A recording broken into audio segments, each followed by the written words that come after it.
Alright, let's get the stream on the go.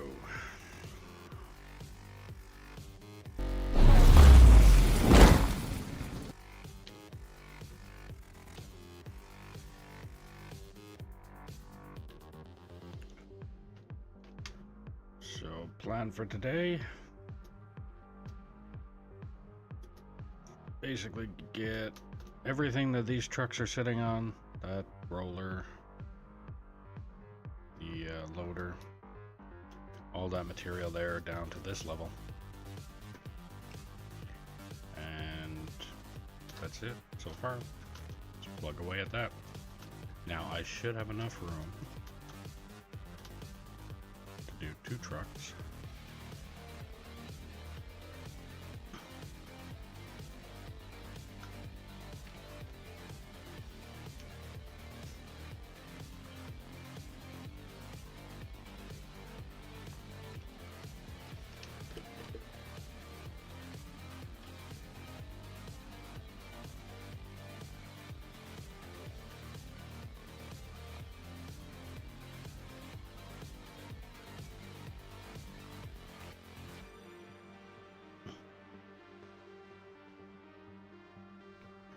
Because I think what I'm going to do, I'm going to back this truck in over here.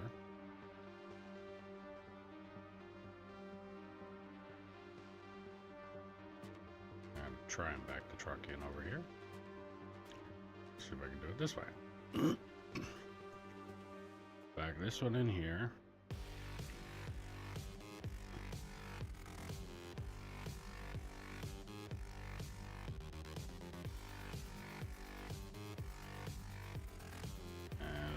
Feeling I'm gonna need a bit more room for another truck.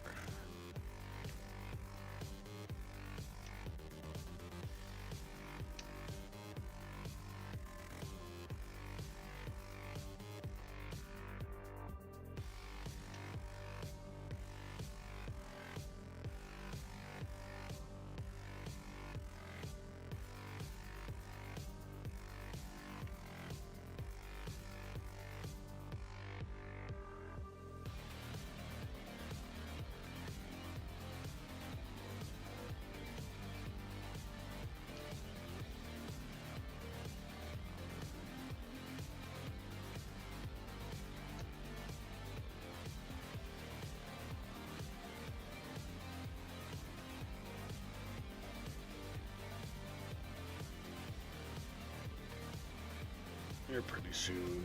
I think I'm also going to take a minute and send an email to the landlord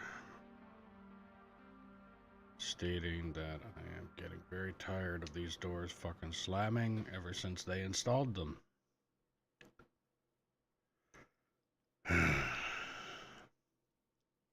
Very fucking annoying.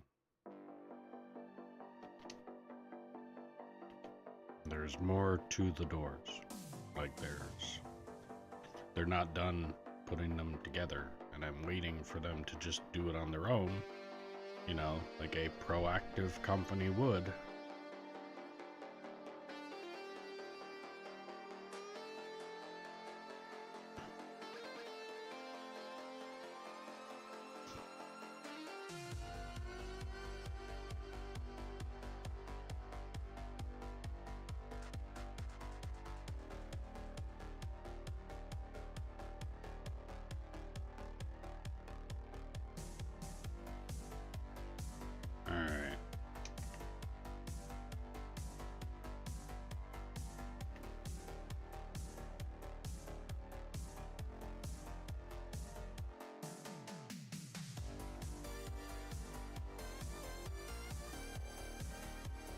Was it that block or that block?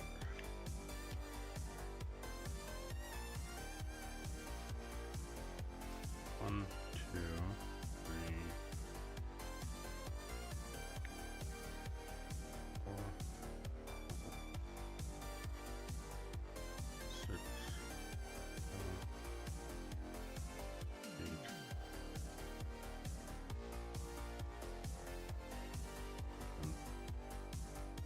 12, 13. Did that one. Okay, so I still got that to scoop out anyway. But it's not even the one that I just put the pin on.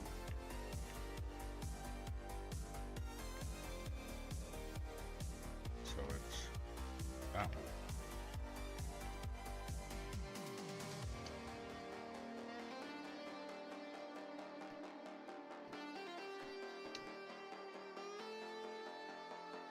Way down a little bit, and then tilt that. Try and keep flat.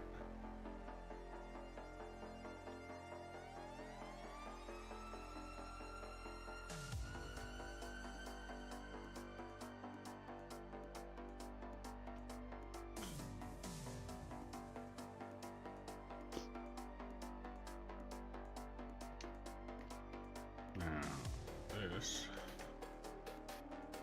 there.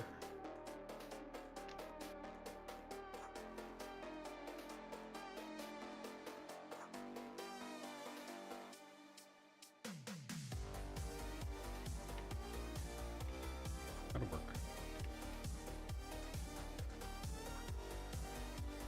I just gotta bring that back down.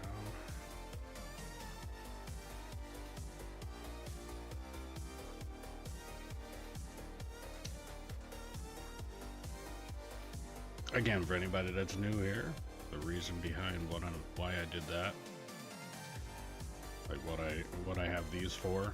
So this one here, it tells me, well, obviously where my wall is, but it also tells me where the ramp needed to end, and then it goes flat out. And then this over here tells me the width of the hall road, or the ramp, and still where the end of the ramp needs to be. So now I'm gonna go 14 that way,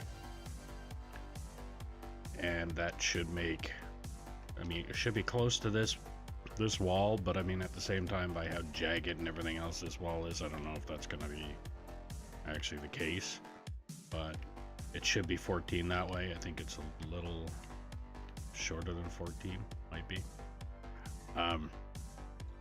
But this pillar here will also be the beginning of the ramp that's going to start here and go that way once I get all of this material removed. Now, what I also am going to do, actually, I think I'm gonna go dump this. I'm gonna scoop out that little bit of a corner with the loader, and that'll give me enough room to back in a second truck. And then I'm just gonna plug away at it.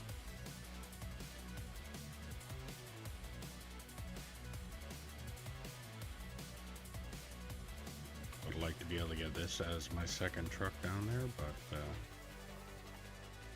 the white one will be next.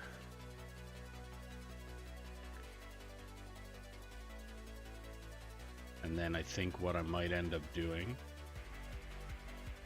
depending on if anybody shows up to operate the trucks, I might just fill the trucks and park them up here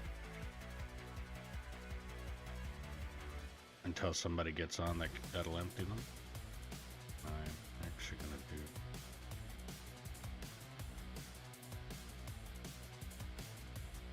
I wasn't meant to do that, but that works too, I guess.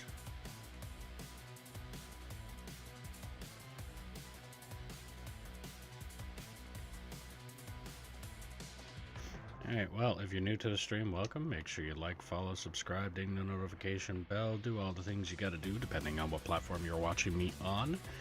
If you're watching on Twitch and you have Amazon Prime, don't forget you can link your account and get a free subscription to your favorite streamer or me. The advantage to being a subscriber is you do not have to watch ads. Ads go away. If you're watching on YouTube, clicking that thumbs up button helps push the channel out to more people.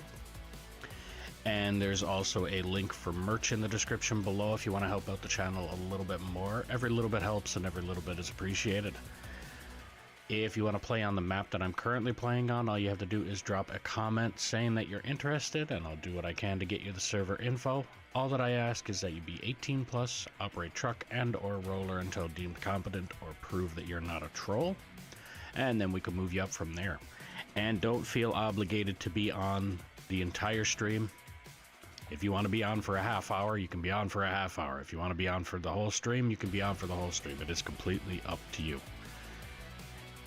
And if you're enjoying the stream, share it around and let me know where you're sharing it.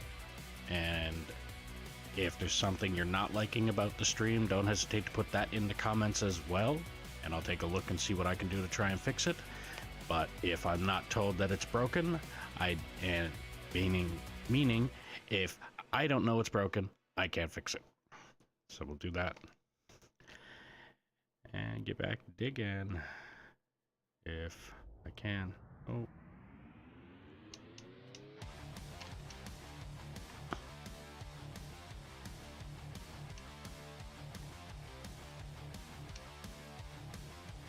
There we go. Looks a little cleaner. That's all I wanted. I wanted that to look a little bit more weathered, I guess would be the best way to put it. It'd be as if, because this mine, the way the mine digs right now, it's pretty much crisp, clean cuts forever, when in reality, they don't work that way.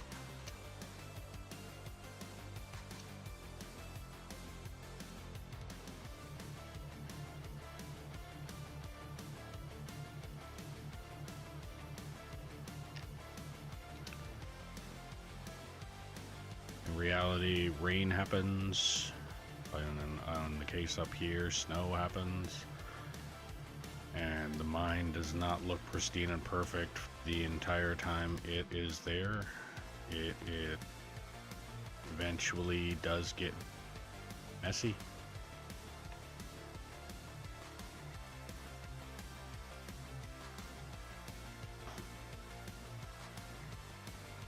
Right.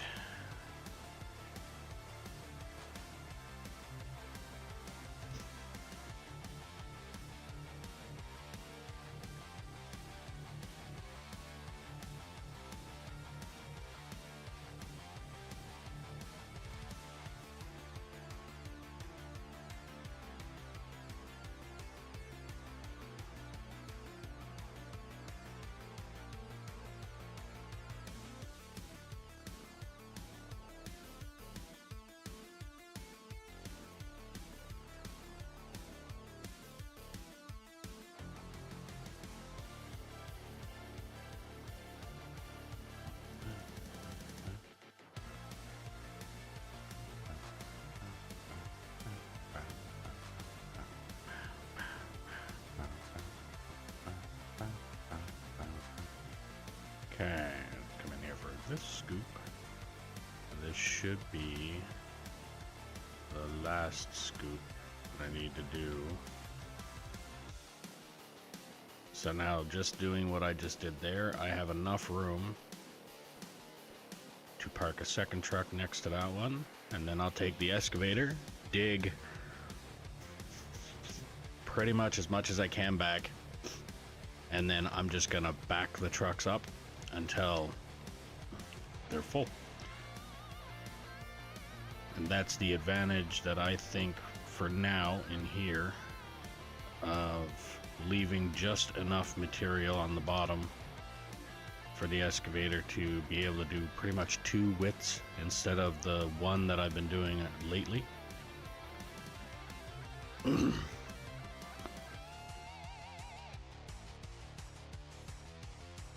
But yeah, so hopefully now this is gonna work. I'm gonna grab the I'm gonna grab that white truck there now. I'm gonna just dump this and put the bucket down on this thing, and grab that white haul truck, and hopefully I got enough room.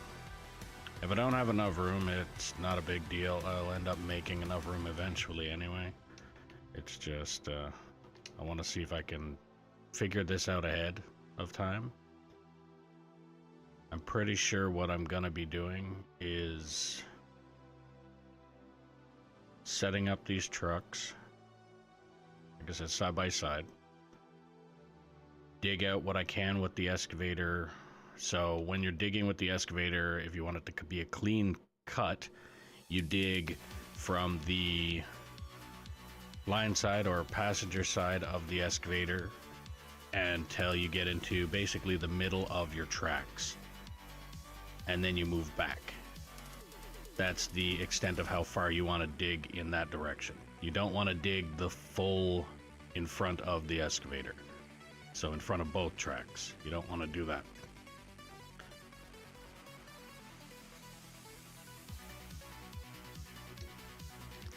Okay, so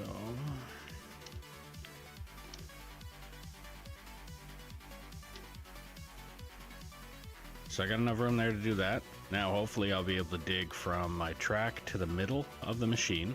So basically where the bucket is sitting now, digging straight down, that's the extent of how far I want to dig this way. So I want to remove everything from the bucket this way. And then hopefully I'll have enough room, because like I said, the amount of material that's left on the ground, the truck shouldn't have have a hard time to back up over that. So I'm hoping I'll be able to dig out the basically dig out to here. See, I'd like to have the visual, so I should be able to dig out to basically digging this deep. And again, I'm using the wrong word. So from the tailgate to this wall,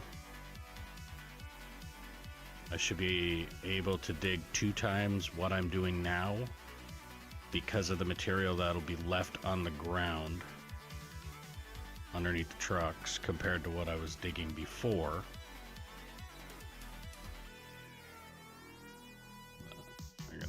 I gotta get a good dig in here to find out first.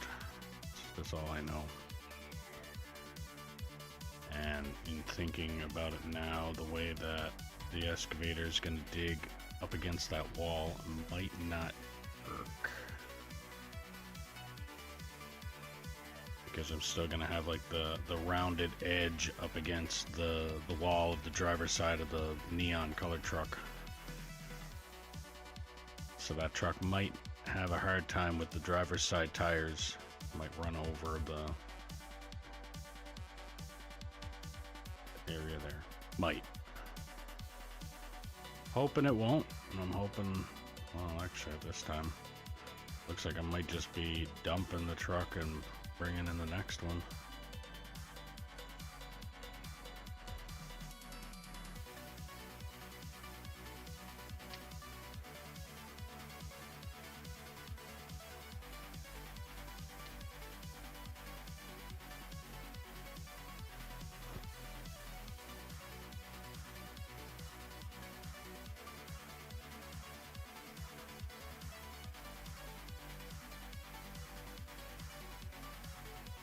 Let's see here.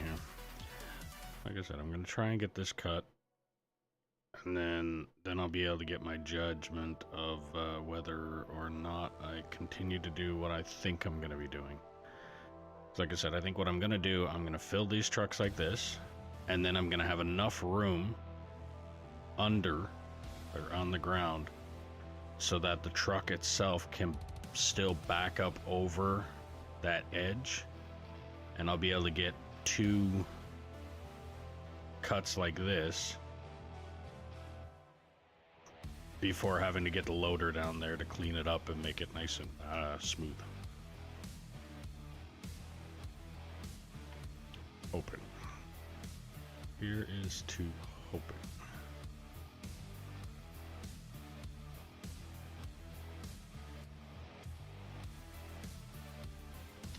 Back up some more.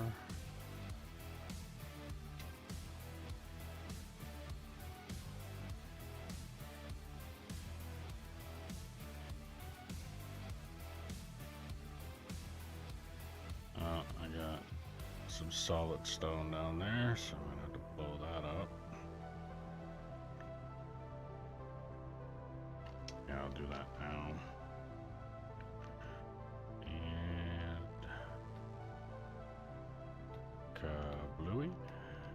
Oh, damn it. Did not want to fall. Up. Okay.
Yeah.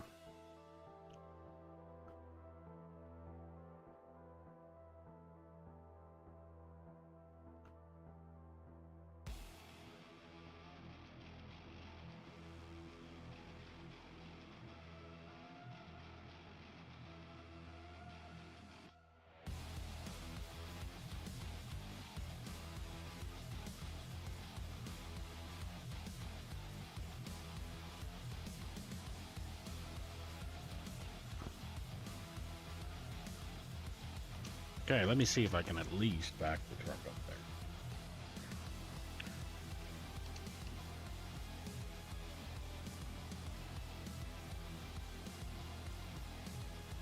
I think I can do it anyway.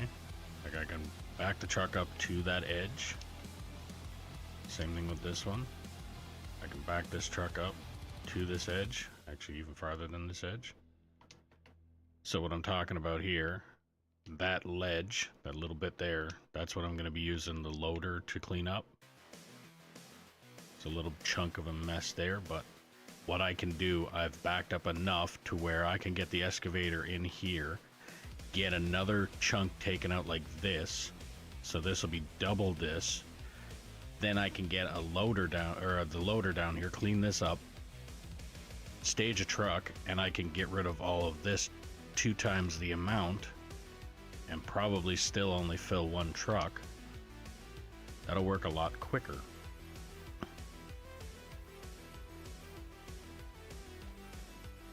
And this ramp is perfect. This ramp is awesome. I am happy that I know how to do this now. Thank you, Velcro, if you're listening, and if you're not listening, I will thank you the next time you hop in here.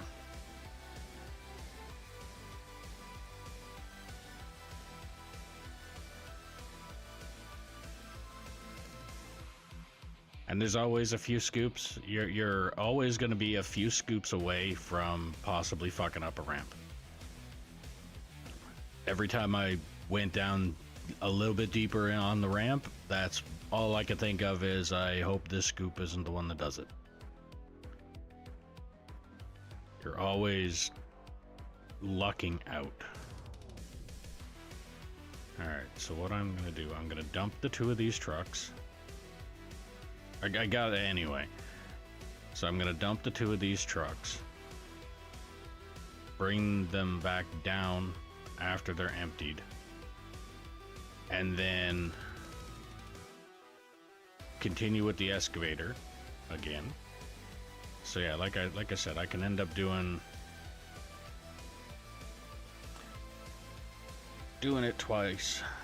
So use excavator for 2 cuts, fill the trucks. If I had a operator here for the trucks, then one truck is full, They could take that truck, go and empty it, and I could either grab another truck and stage it, or we could do the take the 2 trucks, stage them back behind the excavator.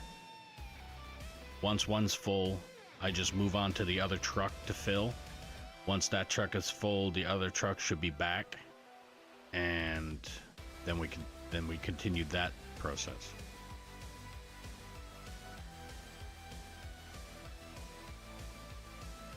Now, I'm gonna pull this ahead here. Back it up here.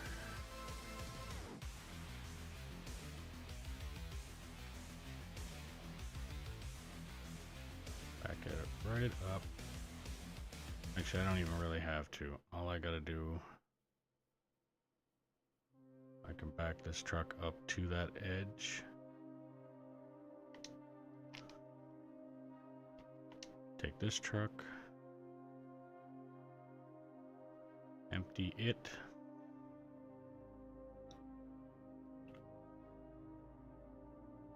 back it up to that edge.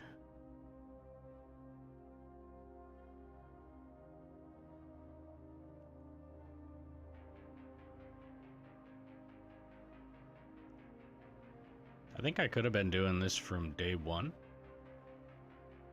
but at the same time, it didn't benefit. So the little bit of material that's left on the ground, I'm probably, if I do double the cut, one, when you put the bucket down and go flat and push forward, taking out twice the width, I'll probably fill the bucket with twice the width. If I did it as a single one, it wouldn't fill the bucket, so that's why I'll do double. But the way I was doing it, I had more material, so I wasn't even finishing the one cut with a scoop.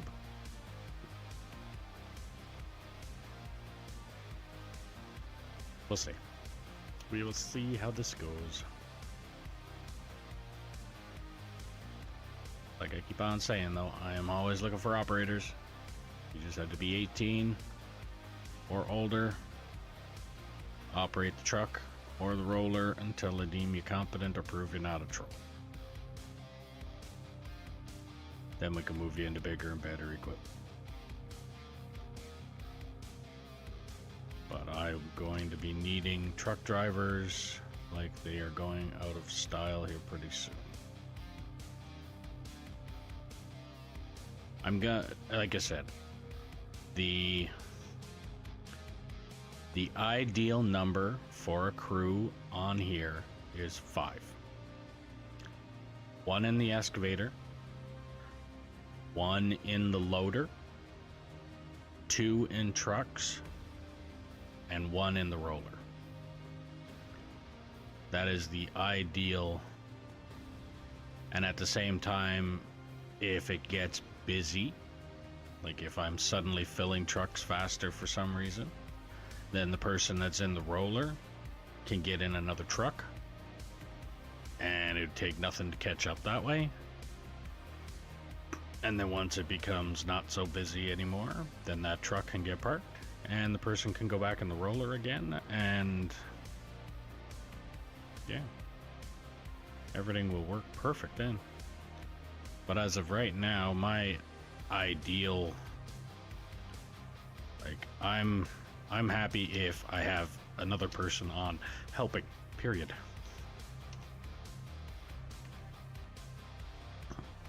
Okay, let me blow this up. Kabooby.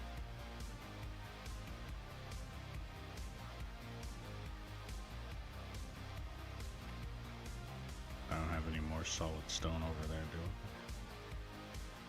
I? No, not yet. Okay.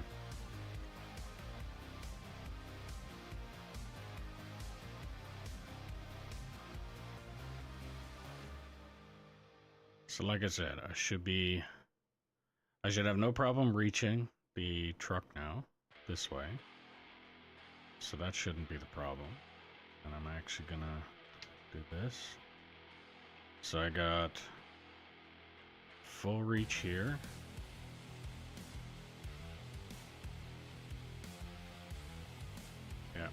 Perfect. So what I'm gonna do... Where's the solid fucking stone? It's there somewhere. Oh, it's there. A little fucking sliver of it.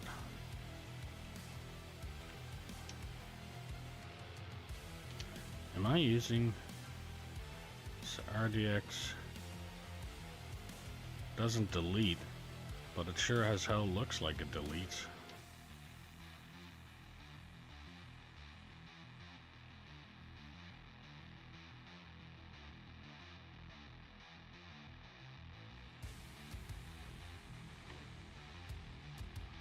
Okay, so like I was saying, what I'm doing here now,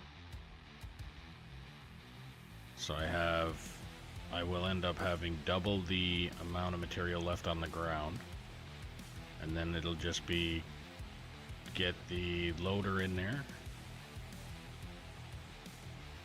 and scoop out that material, and I should get a full bucket from basically where the back tires of that haul truck are touching that material up to the edge that I'm cutting right now. I should get a full bucket. I might get a little more than that, but like I said, it'll be a lot quicker doing it this way. More work with the excavator, and then yeah. The excavator moves material faster than technically what the loader would be.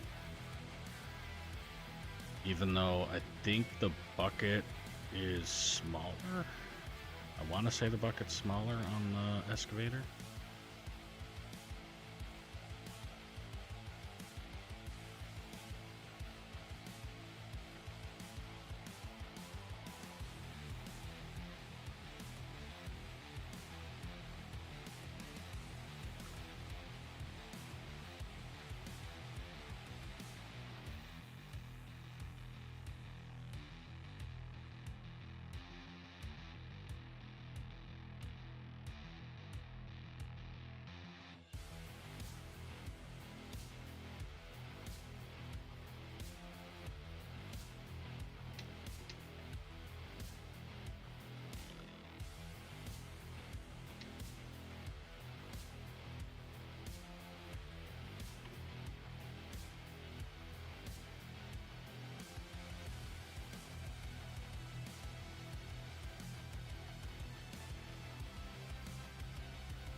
Yeah, so I pretty much just want to try and get this first.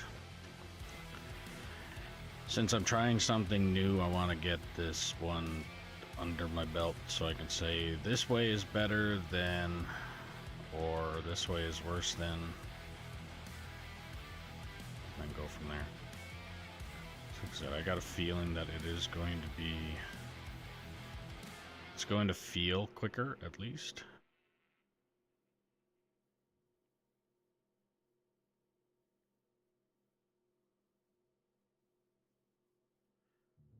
And it'll feel even quicker again if or when I get more people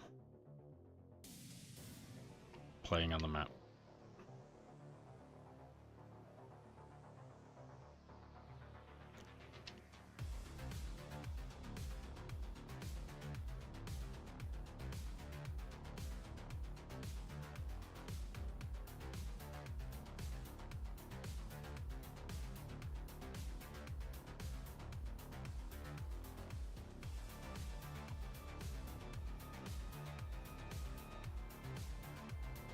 So I get last little bit that's here, should fit in that truck. Once I get that last little bit,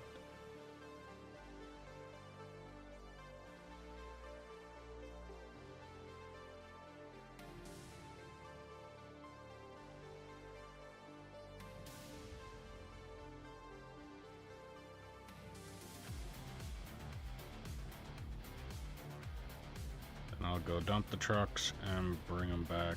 Oh, actually, I'm gonna have to stage them so that the loader can turn around down here. So I don't know where I'm going to put that.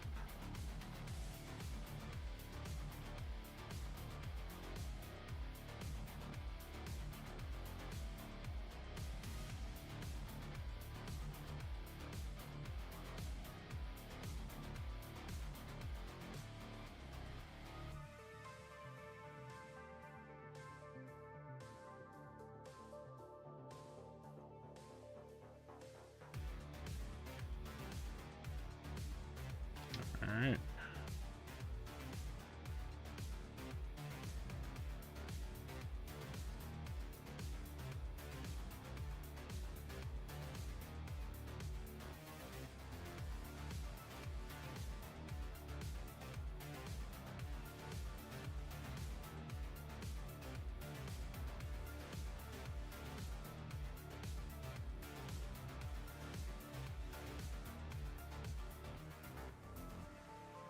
There. So now I'll empty the two of these and stage a truck and use the loader to clean up that. That's the plan. And I have a feeling that... Oh, it's copper. Okay. Good.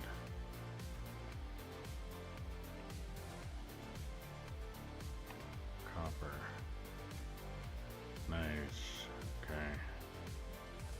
Copper, iron. Okay. Nothing is solid stone. That's all I really don't want. Okay, let's take this truck first.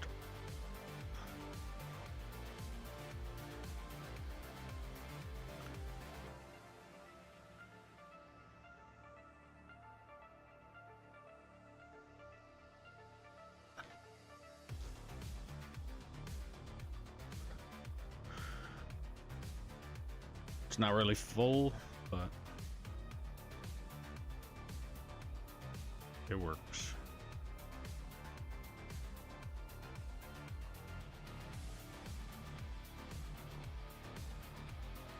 But like I was also saying, if I had my ideal crew, 5 people, so most likely be me in the excavator, somebody else in the loader, 2 people in the trucks, and somebody in a roller, what would end up happening is one operator of a truck would be sitting there waiting to be filled, like while being filled, and then the other one would be waiting in line. Once one truck is full, the other truck comes in, and then by the time the other truck is filled, the first truck should be pretty close to back, if not back and ready. And I'm actually thinking that it might that wouldn't be able to work if I remove this dump that I have right here.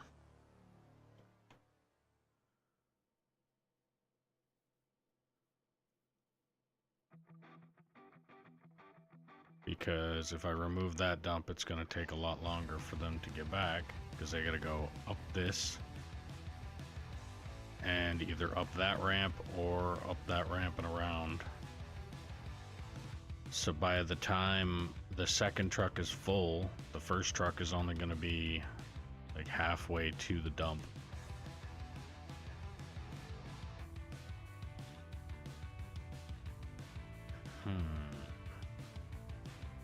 Okay.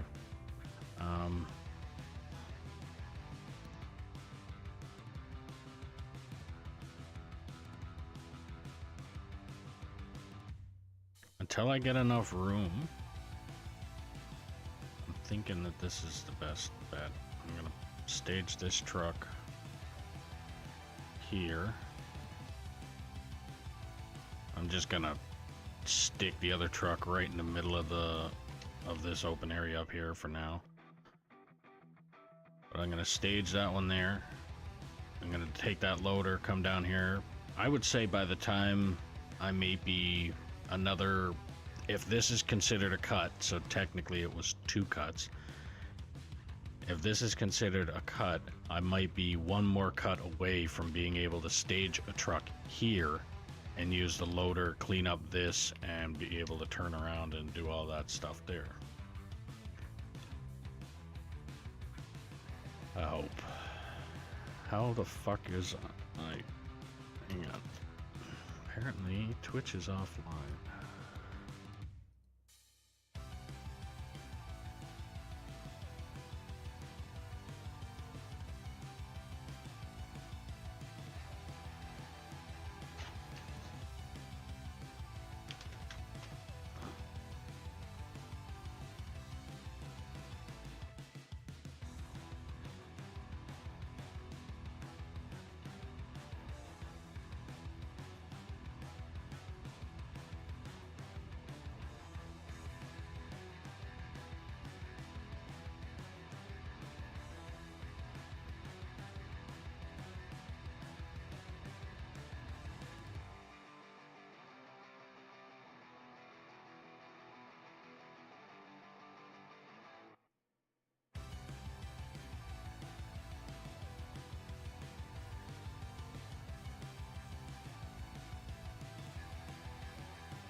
How the fuck did that happen?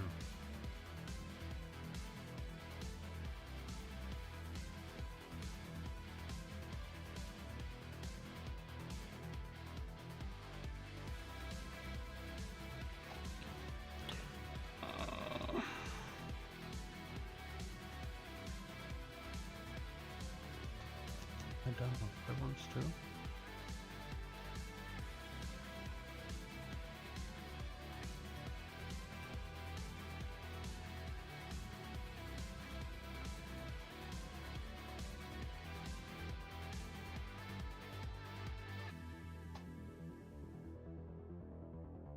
Okay. How in the fuck is Kick working, but the other 2 platforms aren't?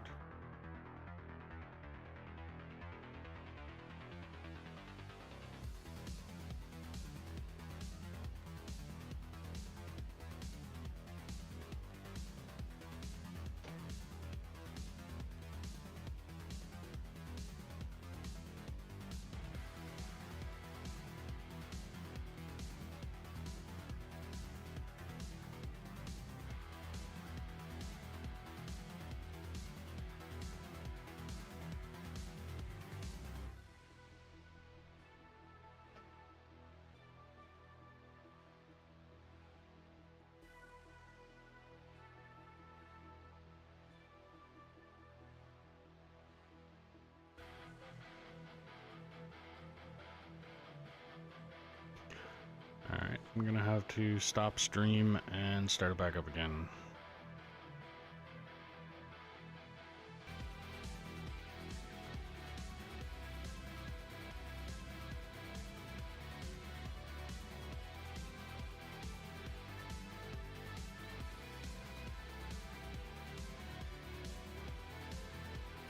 Okay. That's done. That's fixed. Test Twitch. Okay, they're good. And now I'm having a problem with Kick.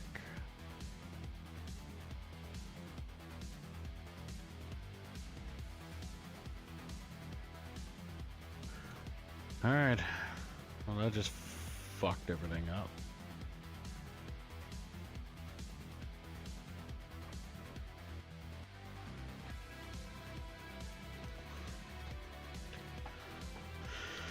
All right.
Oh my.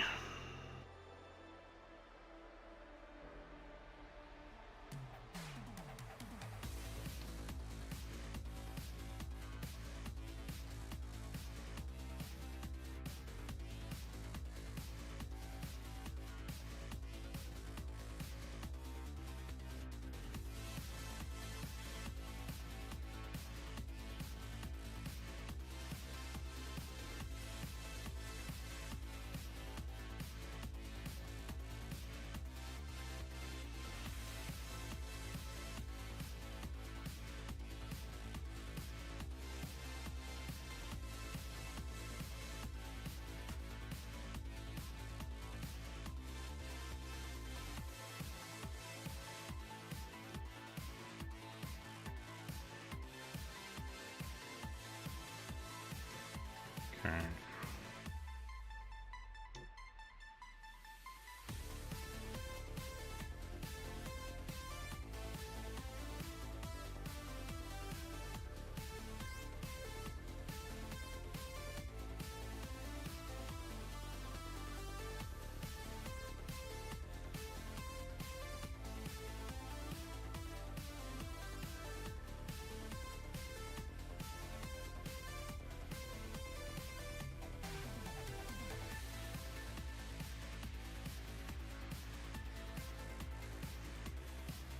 So let's see how far I can go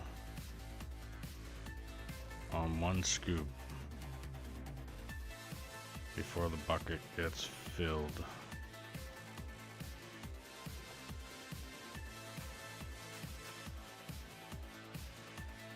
Not bad.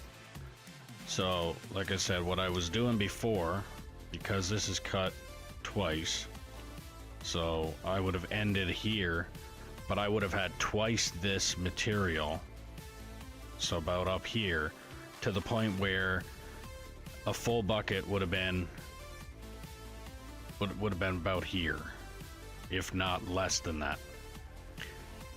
So now I should be able to come down here, do this, and probably even take the one truck that I'm about to put this in and bring it down again and stage it to be finished being filled.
do this.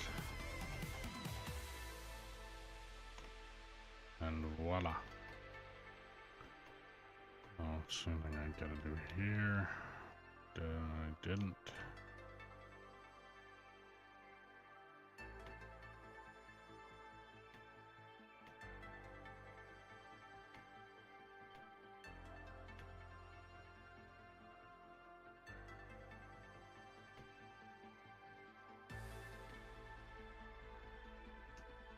Stream elements, why?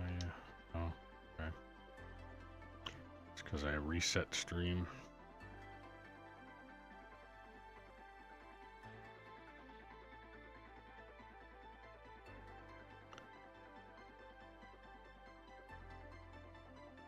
So, for the people that are on, well, whatever platform you're watching me on, I do stream on Kick, Twitch, and YouTube.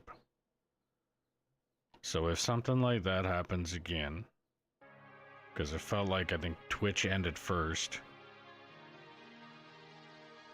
So if it feels like that happens again, and if you do have an account or something on another platform, don't hesitate to hop over there and tell me that something like that happened, just in case I don't spot it. And you don't have to do it either. It's just makes it a little easier to judge it.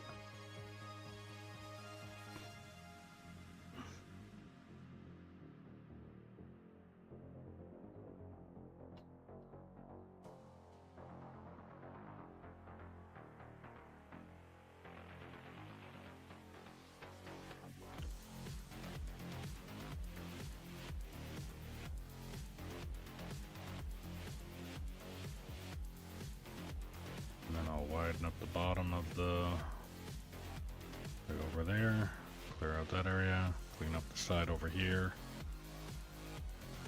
and then stage the trucks again. And I think what I'm gonna do, because I parked that white one off to the side, I'm gonna stage the truck that I already put dirt in, and this truck, go from there. And just keep doing that until somebody else comes here to help me out, or I keep digging until I can't dig anymore. That's pretty much the extent of it. And that's this game. And this has been bugging me for a while now, so I'm gonna get this.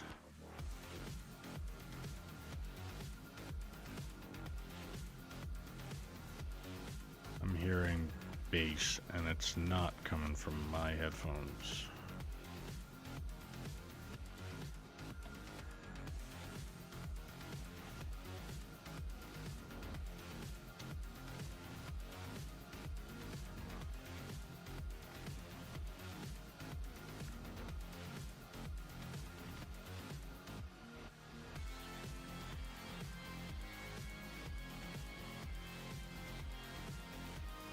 Some disrespectful fuck doesn't understand that night shift exists around here.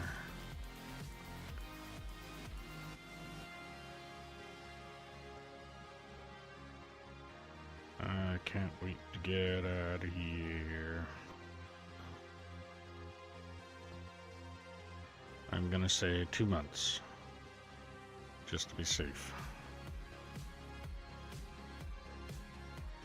2 months and I am out of this apartment. So stream will be all over the place for like the next 2 months. I'll be trying to get on at the same time, but stuff behind me is going to disappear for a little bit. And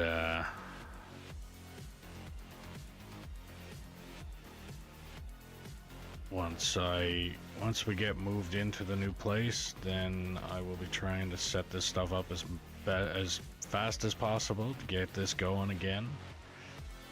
But that will also depend on our internet and stuff like that. So I'll have to pretty much just try and keep up on keeping everybody posted when it comes to using like my phone for the internet. I think that's the way I'm gonna have to do it.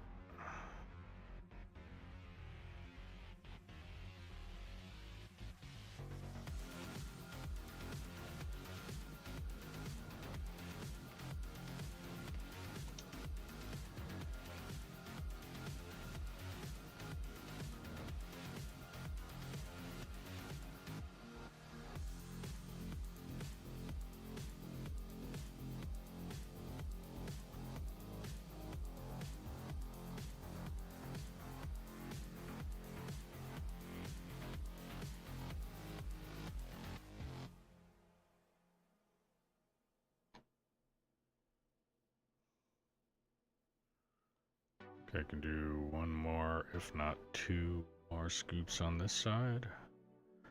Then I'll turn the truck around.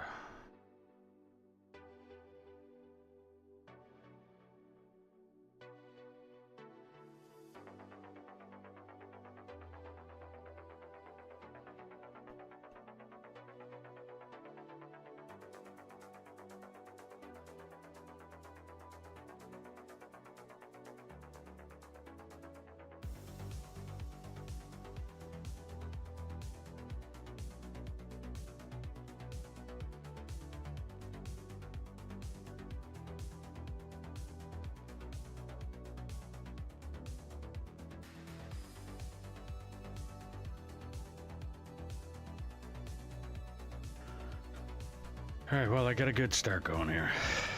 Pretty much just keep doing this.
So yeah, at this rate,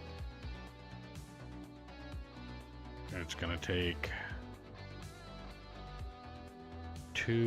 4 trucks per excavator cut, and pretty much a truck to clean up the bottom. So now I'm gonna back this loader up and turn that truck around.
is full.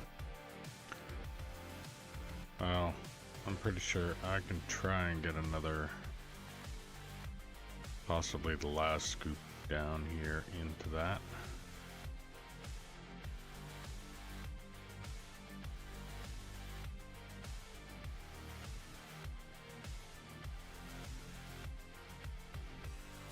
I don't think it is the last scoop. Let's try.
Perfect.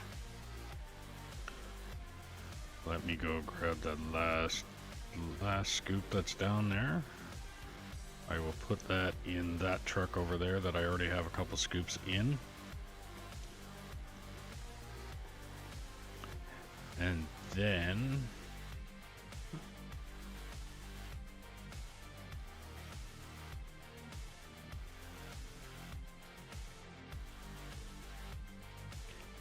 a stage.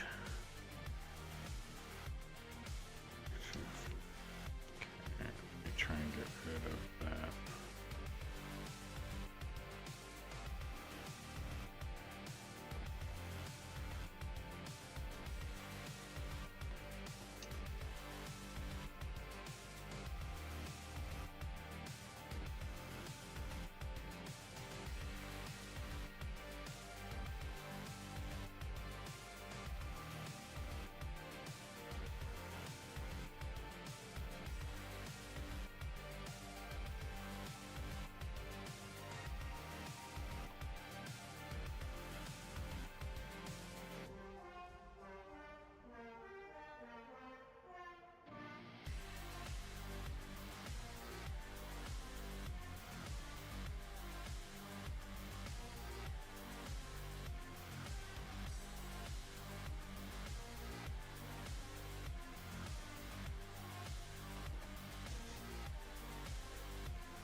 Alright, let me park this truck down there to be ready to be loaded.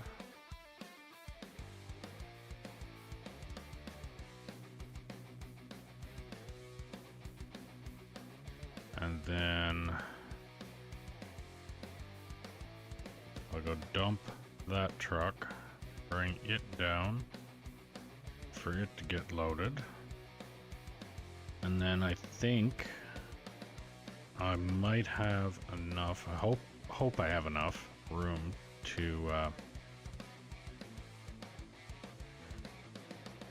I should actually. I definitely should have enough room to get that loader down here and scoop and be able to stage a truck down here instead of up there. Which will make it a little bit quicker again. Alright, put that there. And you're gonna bounce around because of this.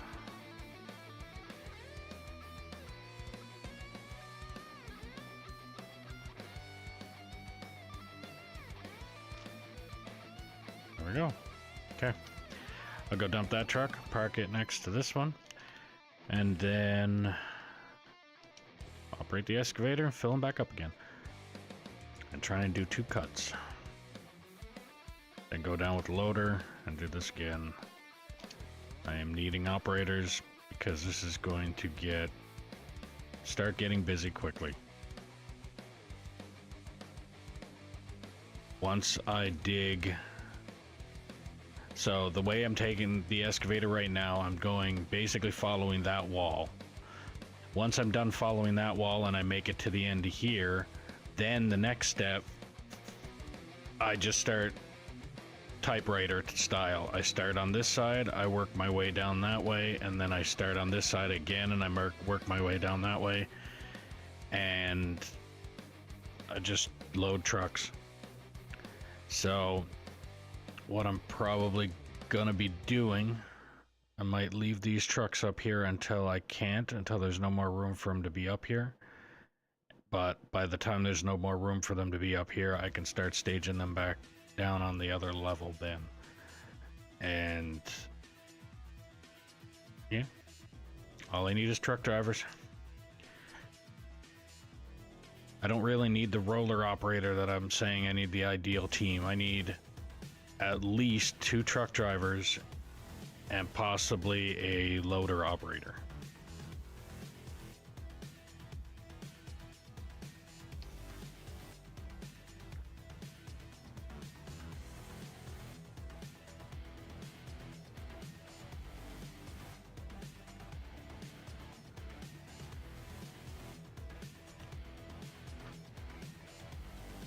And auto-saving. Alright, well, if you're new to the stream, welcome. Make sure you like, follow, subscribe, ding the notification bell, do all the things you gotta do depending on what platform you're watching me on. If you're watching on Twitch and you have Amazon Prime, don't forget you can link your account and get a free subscription to your favorite streamer, or me.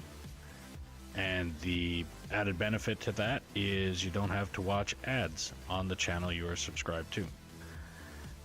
If you're watching me on YouTube, clicking that thumbs up button helps push the stream out to more people. Be appreciated if you could do that. There is also a link in the description below for merch, where you can help out the channel a little bit more. And every little bit helps and every little bit is appreciated. If you want to play on the map that I'm currently playing on, all you have to do is drop a comment saying that you're interested, and I'll do what I can to get you the server info. All that I ask is that you be 18 plus, operate truck and or roller until deemed competent, or prove you are not a troll, and then we can move you up from there. Now, when you are playing on this map, do not feel obligated to be on here for the entire duration of the stream. You could be on here for a half hour, you could be on here for the whole stream. It is completely up to you. And if you're enjoying the stream, share it around and let me know where you're sharing it, and if there's something you're not liking about the stream, don't hesitate to put that in the comments as well, and I will take a look and see what I can do to fix it. Because if I'm not told that it's broken, so if I don't know it's broken, I can't fix it. Alright, and off again.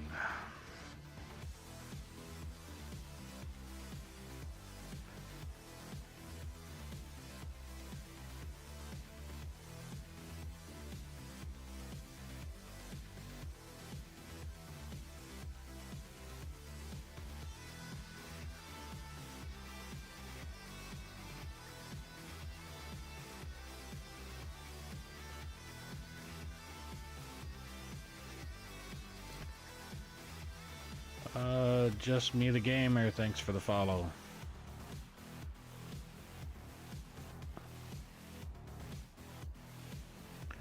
Welcome to the glorified shit show.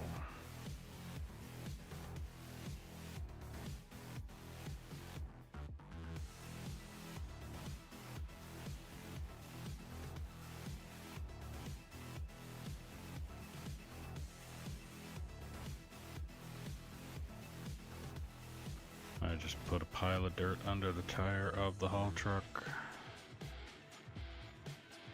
Did not want to do that.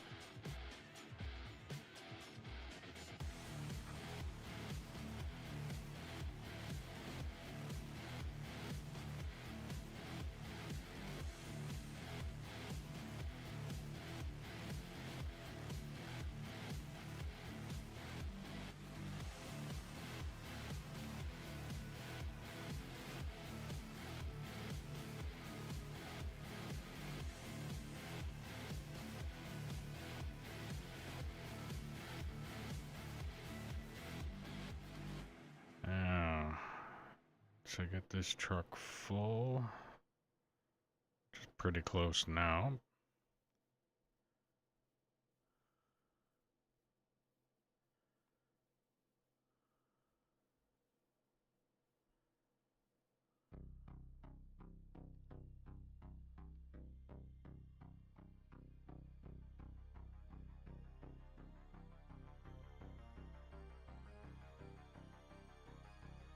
There we go. Back up. Should be good enough.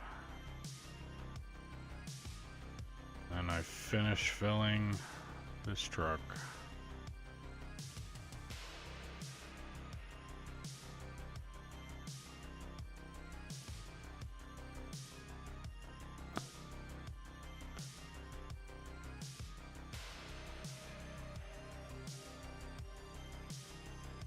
Like I said, I should be able to get, so if this is one cut, and then I just come back to behind where my tracks end, that'll be one cut. I should be able to get two before I need to bring the loader down to clean it up.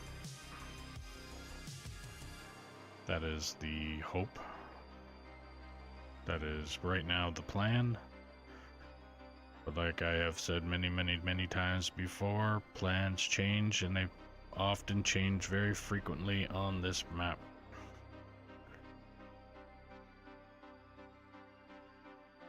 It's usually the same end result, it's just how I go about getting to that end result is usually how the plan changes.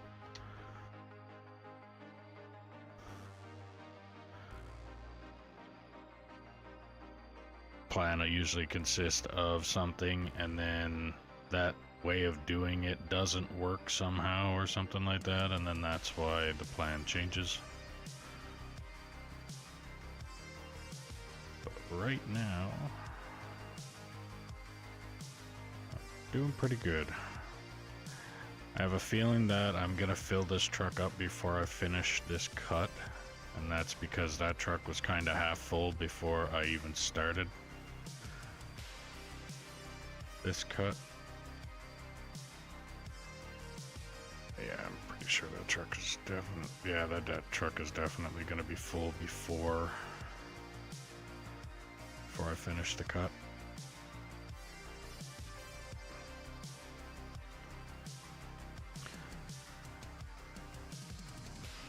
So do I have another lurker in the chat, or is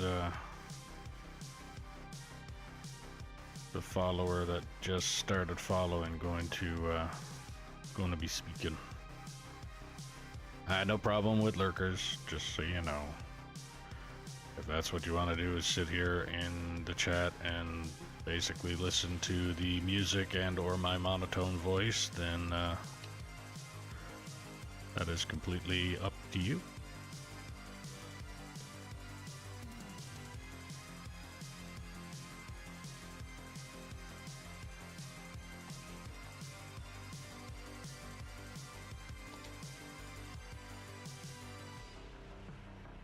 Ah, there you are. And just listening and enjoying. Alright. Like I said.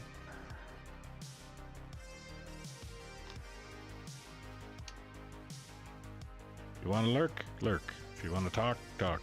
It's fine with me. Best way that I could put it as a streamer is a view is still a view. So, enjoy away.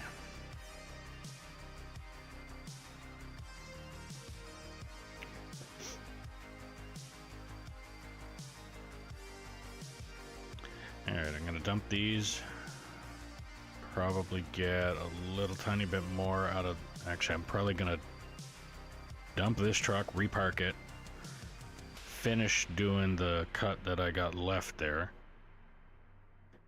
then move the excavator over, back the trucks up a little tiny bit, and try and cut that up. Get that going again. And yeah, hoping... Well, what am I at? I'm at... Oh geez, I'm only... Oh no, I've been longer than a half hour. I've streamed for an hour. It's just the fucking... Oh damn, thanks for the sub.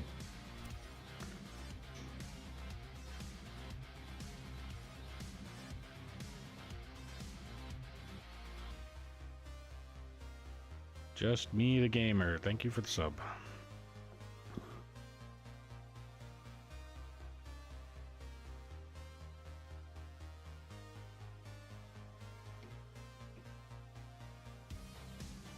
So yeah, I'm gonna dump this, repark it, finish the cut,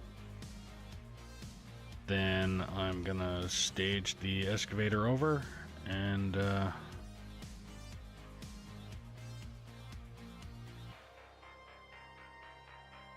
stage the excavator over a little bit more and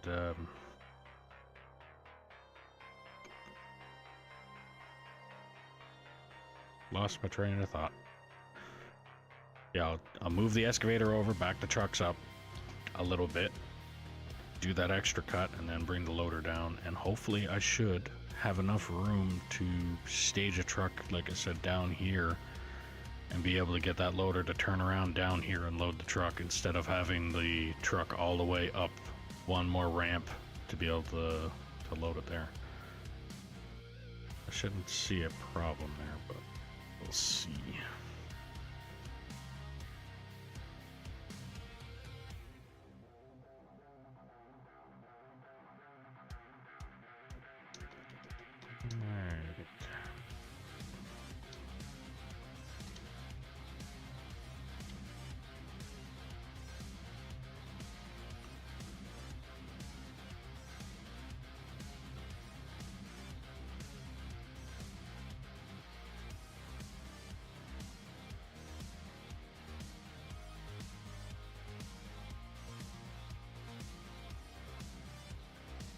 That going, a couple more scoops, and then this should be... Actually, I'm probably gonna get half that truck filled by the looks of things with this. Gonna have to blow up some of that solid stone.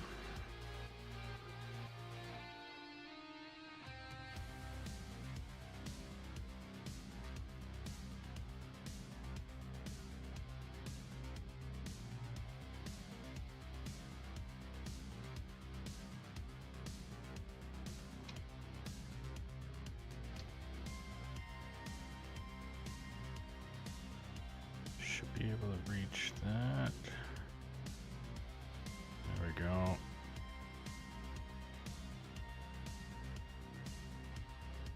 Might actually just, because that truck was half full, it's now pretty much half full again. But the reason that I had it half full was because I was taking a little bit of scraps that was left over, filling it that way. So now I think what I'm gonna do, I'm gonna dump both of these trucks and then start it again over here.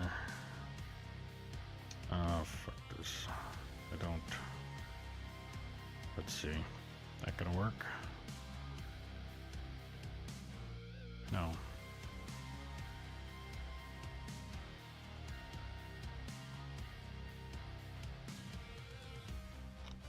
It's still not working.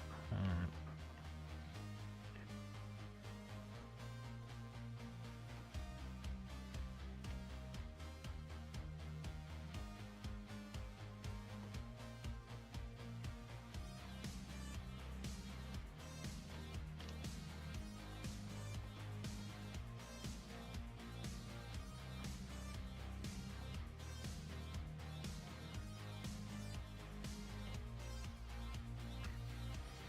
hate solid stone.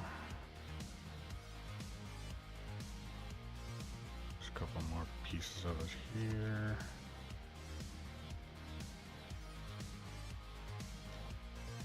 Hopefully I don't blow up that truck and send it into space, but if I do, oh well.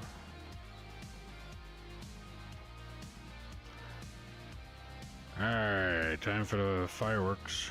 Oh no, I got another one here. Okay, time for the fireworks.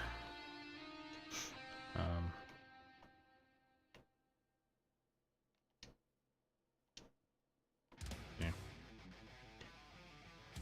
And 3, 2, 1.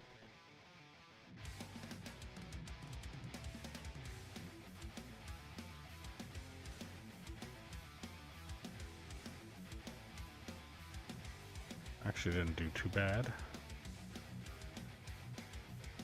Now I'm just hoping that that explosive reached deep enough to where when I dig with the excavator I'm not gonna have to blow up anymore, but I highly doubt that. I'm not getting my hopes up. I guess oh, okay, I can do it down there. Alright, last bit of solid stone there. Alright. I'll dump both of these trucks. I'll back them up, do one more cut. And then get down here with the excavator. Or not the excavator, the loader.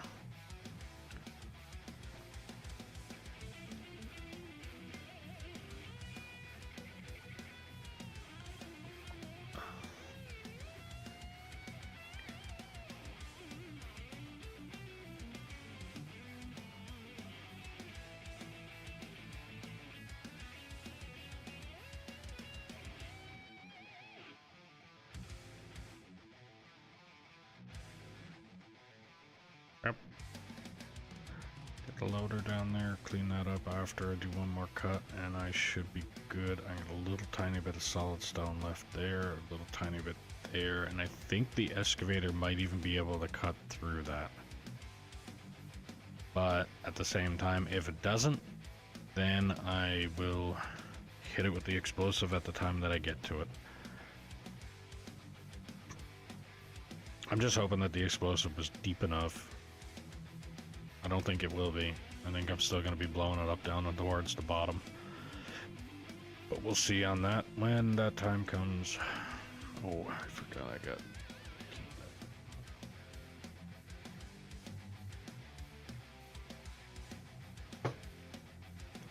Ugh.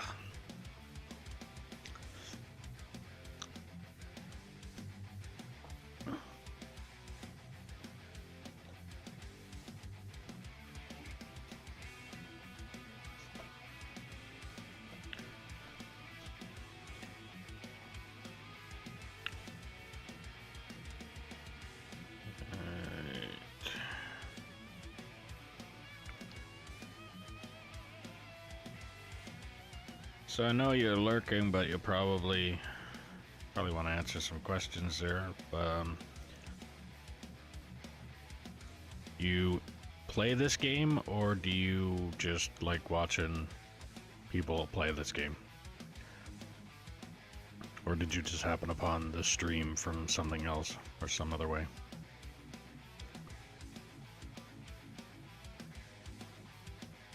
Just me, the gamer.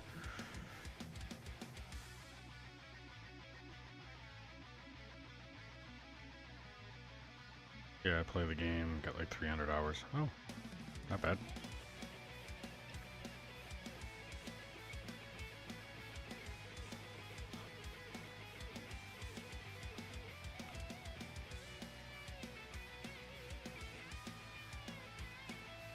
I think in total for me, actually, got Steam I can open up here to get that real number. So I am 10 hours away from 800 hours personally for this game. And then this map, I think we're just under 2,000 hours, man hours, actually. 1,877 hours on this map. So we got some good progress going.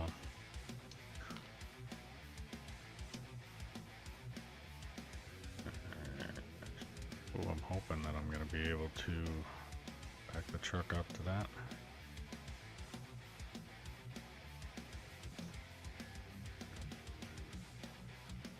But I mean, just in this pit alone, you can tell that there's been some hours put into this game. Not to mention the plant and everything else up top. Like it's visible. Like you can gain 2,000 hours. All you got to do is just log into the game and let your character sit there. But you can tell that there's actually almost 2,000 hours worth of real work put into this map.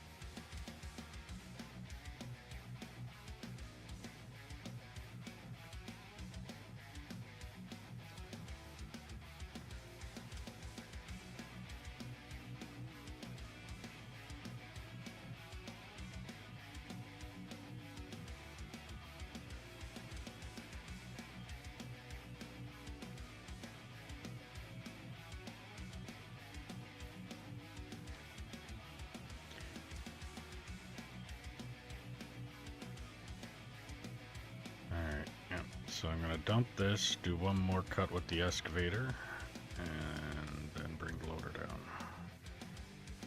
Like I said, I'm hoping that I don't drive this truck off a cliff, for one.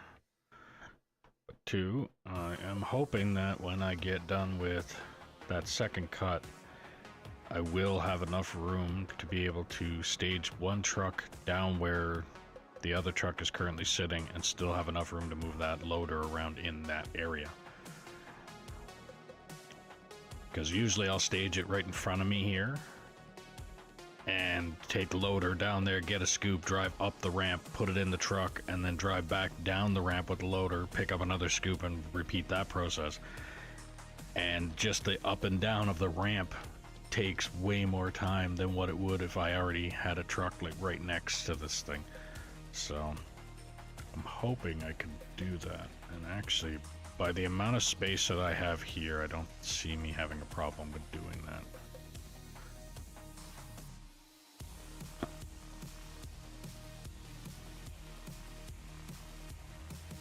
And I might even go as far as the next time. I might even widen up. I might not just go this way with it. I might actually go and dig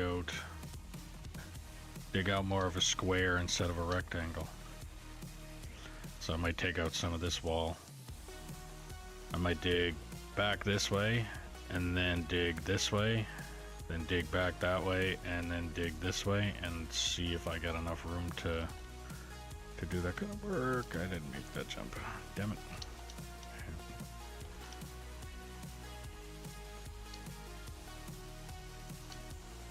Might just keep doing that actually. If I can, if I'm able to, I may dig this cut here one more.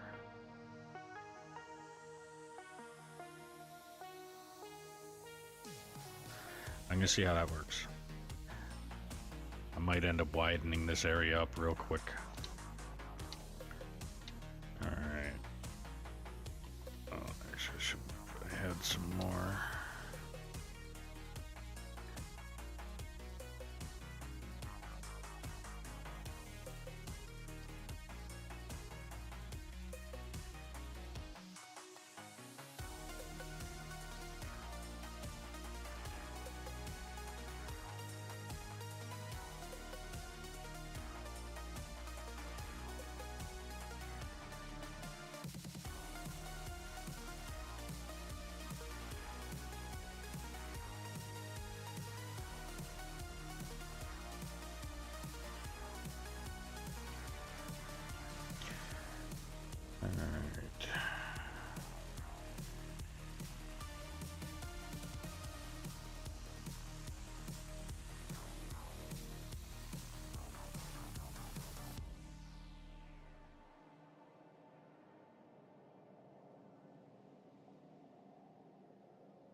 there's some solid stone.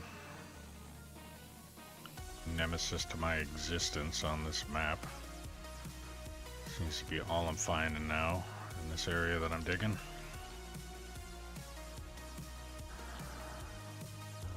Kaboom. There we go. Alright. Scoop in here.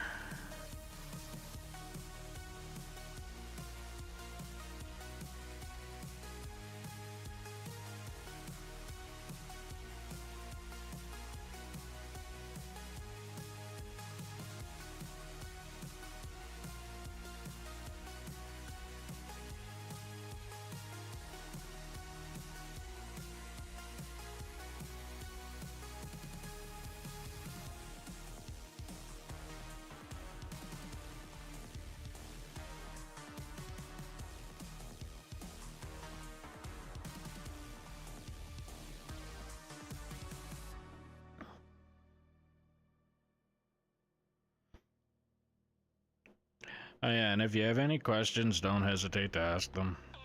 I have no problem answering any questions.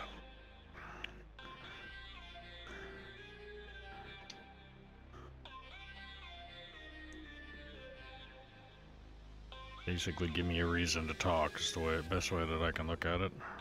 So I do have a tendency of getting hyper-focused and being quiet, but still digging, and I mean, it's kind of the reason that I got the DM, whatever, 4-letter free music playing in the background as well, is so there's actually some kind of sound going on. Because I do have a tendency of being hyper-focused and not talking a little bit sometimes.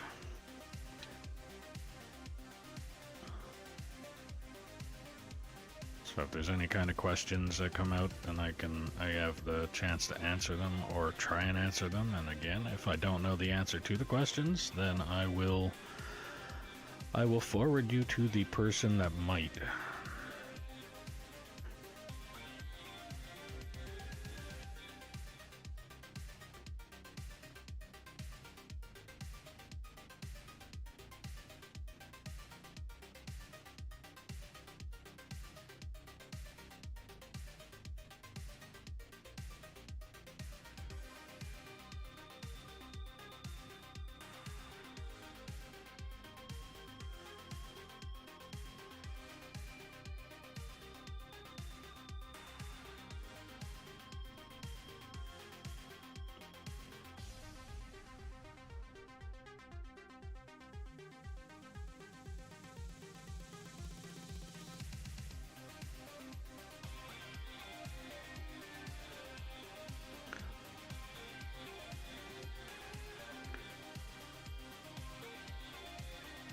One more. And then I think I am going to try and go and do the widening of this area a little bit. That'll give me plenty of room then to get around in here with the loader.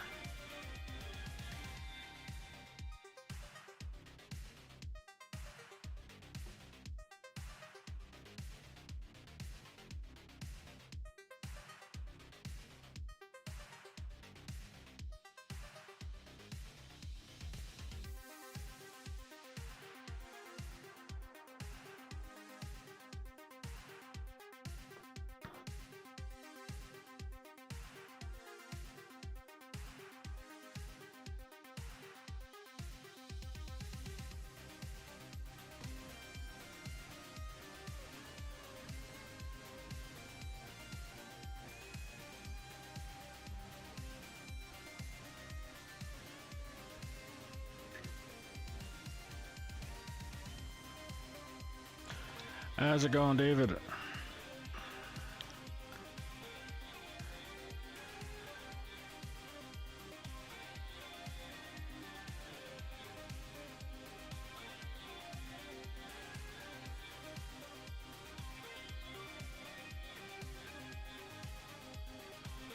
Still alive, still kicking. Hopefully here in the next, what, month? 2 months?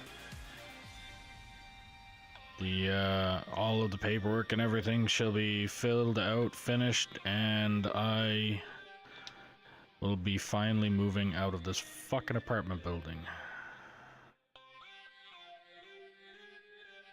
So everything finally went through.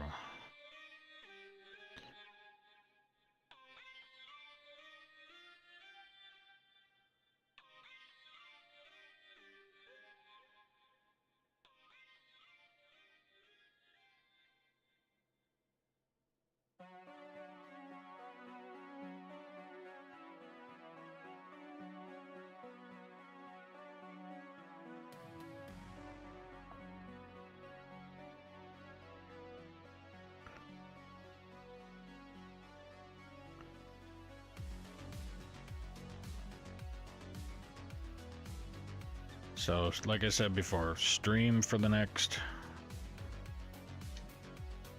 let's say, 2 months, 3 months. There's not going to be much changing in my stream as much as the times that I'll be streaming will. Like, there's going to be a few times that I'm going to be like, yep, can't stream today because of, or can't stream tomorrow because I will be moving.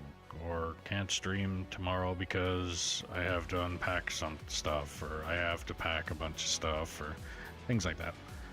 That's the extent of the change. And then when I do actually move, naturally the internet, whether the internet is going to be fully functional or not, will depend on if I'm streaming. Because where I'm moving, I do not have the fiber optic internet. We're gonna have to look into getting like a high-speed internet of some sort, which is probably going to be Starlink or something of the sort. So it's like it's probably going to have to be a satellite-style internet, because the area that I will be moving into, the infrastructure is it's all the old copper wire for your internet, like basically the same thing as your TV cable. But yeah, doing that. And we're on the saving, so if you're new to the stream, welcome. Make sure you like, follow, subscribe, ding the notification bell, do all the things you gotta do, depending on what platform you're watching me on. If you're on Twitch and you have Amazon Prime, don't forget you can link your account and get a free subscription to your favorite streamer, or me. And the added benefit to that is you don't have to watch ads, or those pesky commercials. If you're watching me on YouTube, click that thumbs up button. It helps push the channel out to more people. And in the link below, in the description below, there's a link for merch if you want to help out the channel a little bit more. Every little bit helps and every little bit is appreciated. If you want to play on the map that I'm currently playing on, all you have to do is drop a comment saying that you're interested, and I'll do what I can to get you the server info. All that I ask is that you be 18 plus, operate truck and or roller until deemed competent, or prove that you are not a troll, and then we can move you up from there. And do not feel obligated to be on here for the entire duration of the stream. You could be on here for a half hour, you could be on here until the end of the stream, but it is completely up to you on how long you want to be on here. And if you're liking the stream, share it around and let me know where you're sharing it. And if there's something you're not liking about the stream, don't hesitate to put that in the comments as well, and I'll take a look into it and see what I can do to try and fix it. Because if I'm not told that it's broken, or if I don't know it's broken, I can't fix it.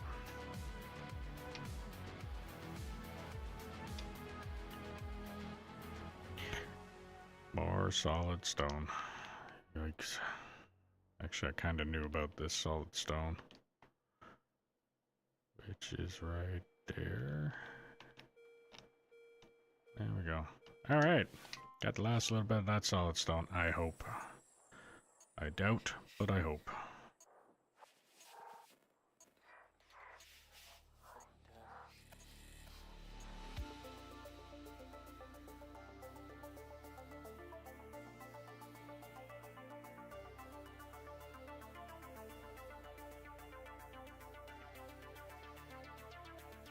So fill this truck.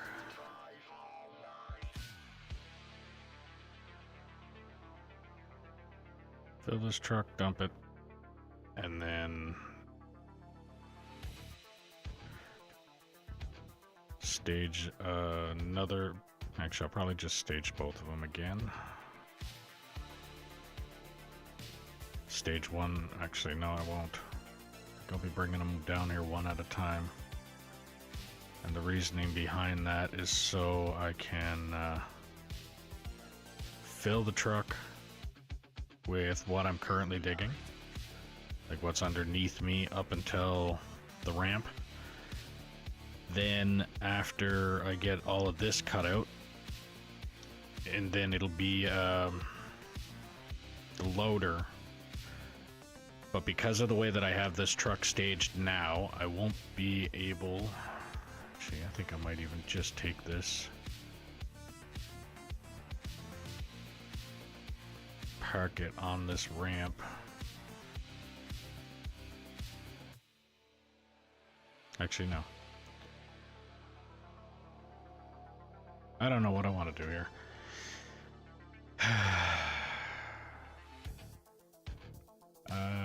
Well, got a question, but my dad is coming home after work, so I'm right.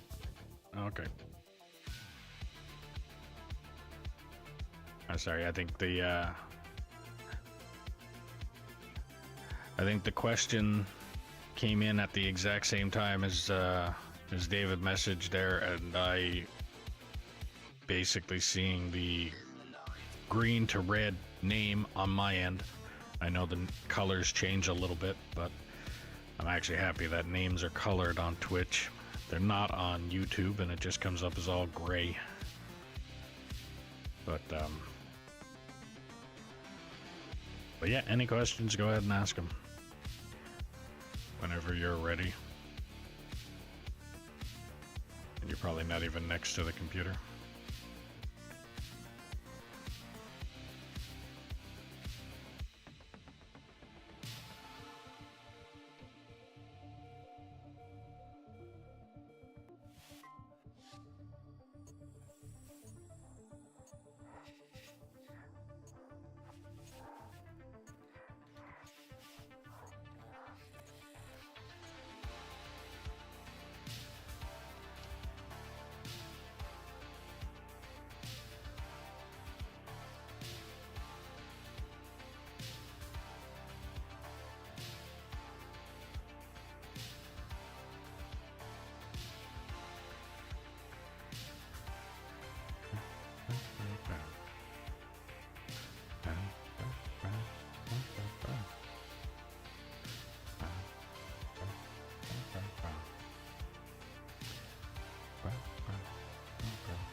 This one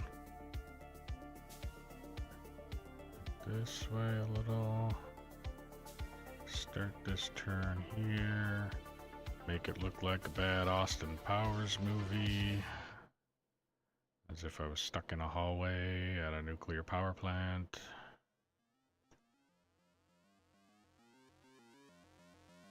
There, because that should be good.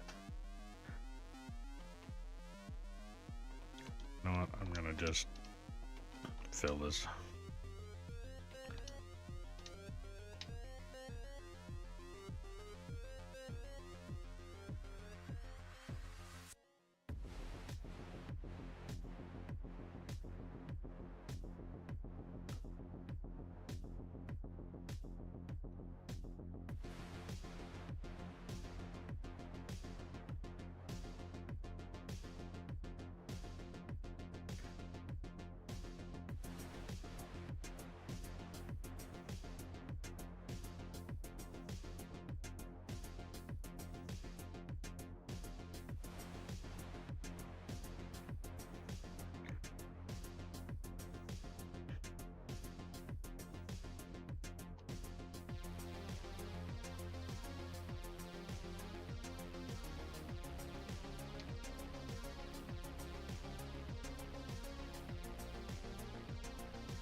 Just keeping an eye on the chat there, just in case just me decides to ask the question that he's gonna ask.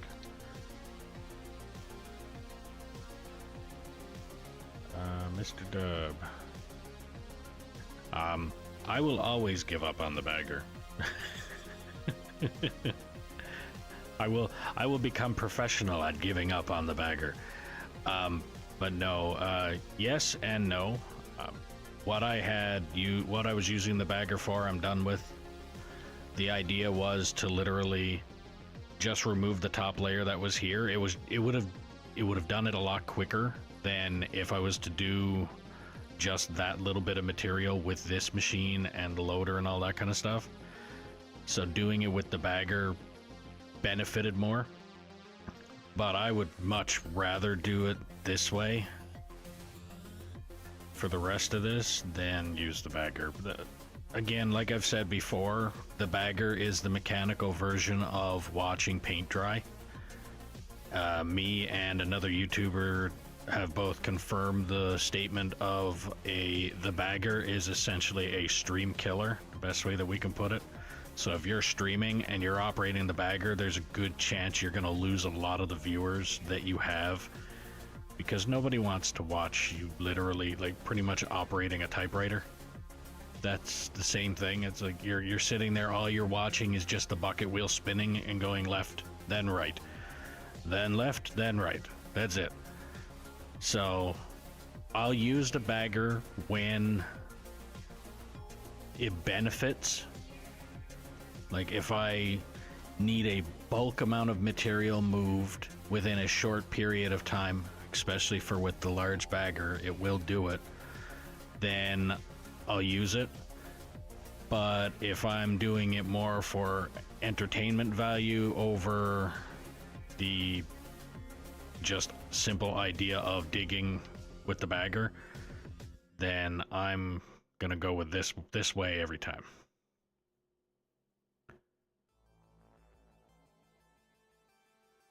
Funny, I see other people run the bagger and they have lots of views. Yeah, but they're... So, right now, this game is more based off of community views, I guess would be the best way to put it.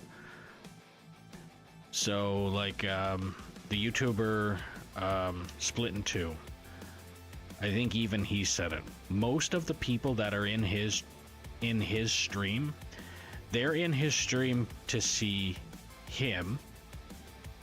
So it doesn't matter what game he's playing. It doesn't matter what, like in the case of him being on this game, for instance, if he was operating the bagger, people are going to watch him anyway, because they're there to watch him. I'm not saying that you guys are not in here to watch me.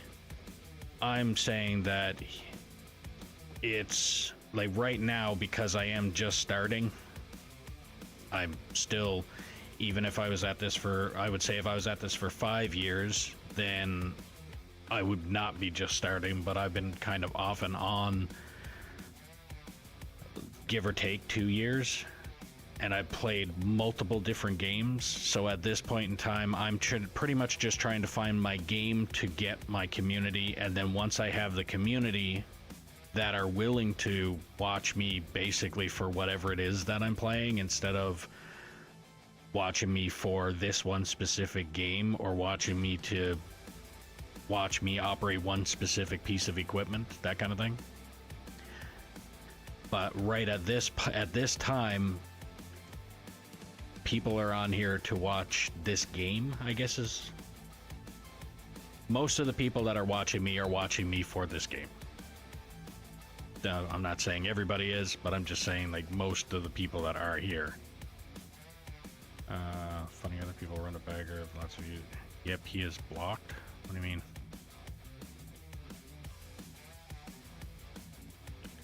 But what do you mean he's blocked?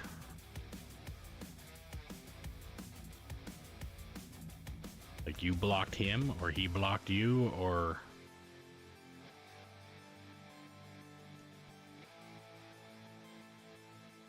Or is this a new term that I've never heard, and kind of like the whole, this guy is sick.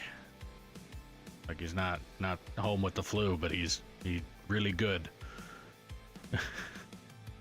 Fuck, I just aged myself so bad.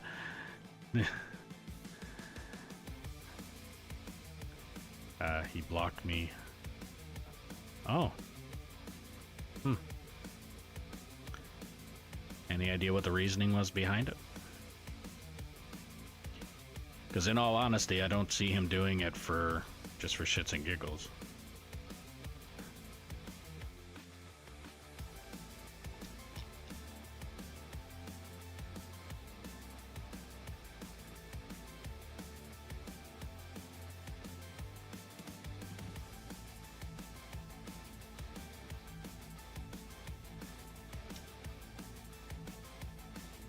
I'm sure he probably gave you a reason. He didn't just accidentally block you and then leave it alone. Like there's probably something behind it.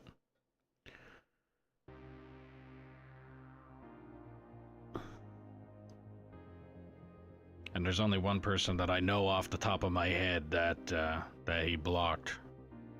I'm not saying like because I know there's a lot of people, but well, people from YouTube called me a scammer, but I really didn't. Oh, okay. Well.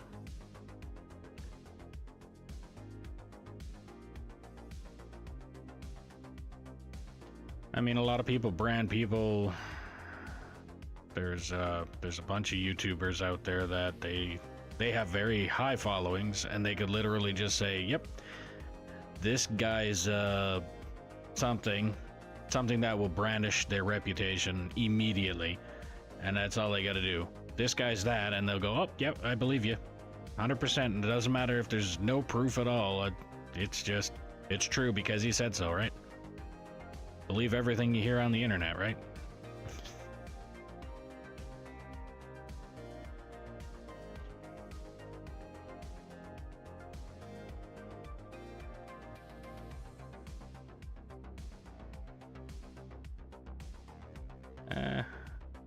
Each platform has their pros and each platform has their cons. That's the best way I could put it.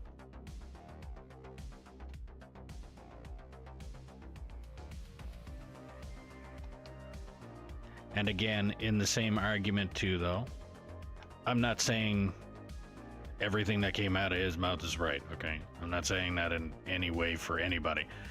But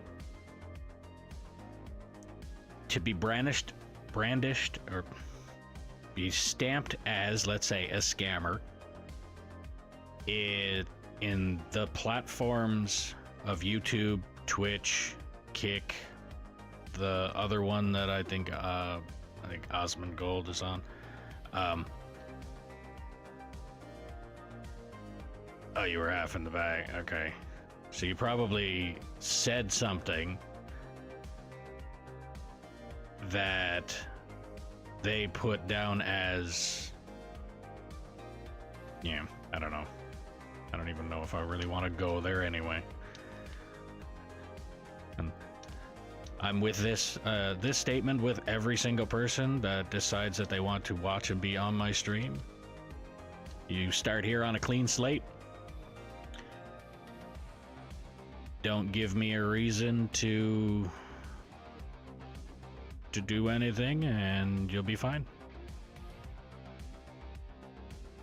If I have to suddenly go into admin Gorox because of somebody doing something that they shouldn't be, then it is what it is. That's why when you join the server, there's a thing that tells you that you're allowed to do what you're not allowed to do, and if you do what you're not allowed to do, then I kick you out and you got what you deserved. That's the way it works. So, clean slate here.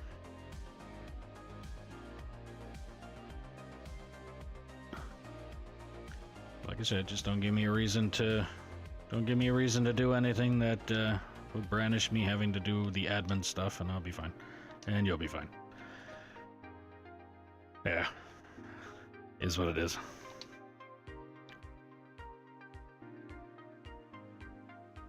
As long as it doesn't interrupt your reputation. It's not like Well, I mean, it's not that bad considering you hopped in here and the first few messages that you put in here, it's not like I looked at your name and went, oh yeah, I know who that guy is. He's the guy that was brandished as a scammer. Like, nope.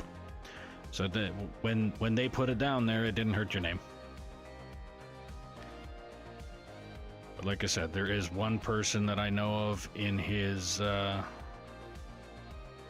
because I watched his stream there a while ago now, but there's one person that went in there and they turned into essentially a really harsh troll. Is probably the best way I would put it. So they kicked him out. He made a big deal about it and basically made it worse for himself. And it's people like that I do remember their name. Now I'm not going to say it because I mean at the same time there's no reason to give them any publicity than what they are.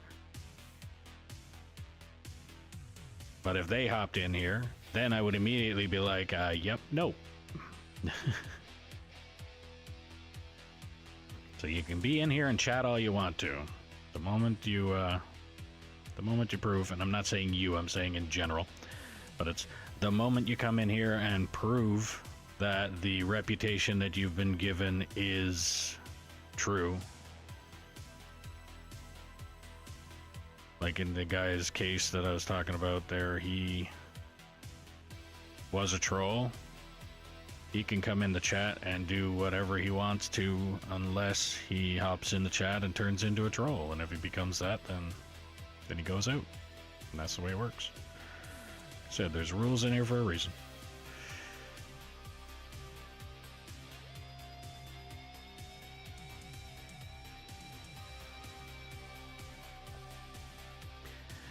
That's what they called you. I mean, it's... You're not the person, or you're not the name that they were talking about in the stream that I was talking about. So...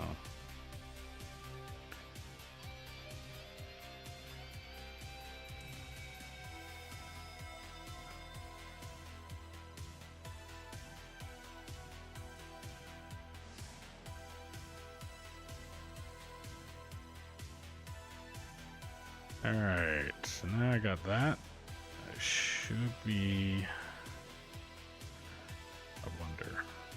If I go empty that truck, will I be able to get another cut in here?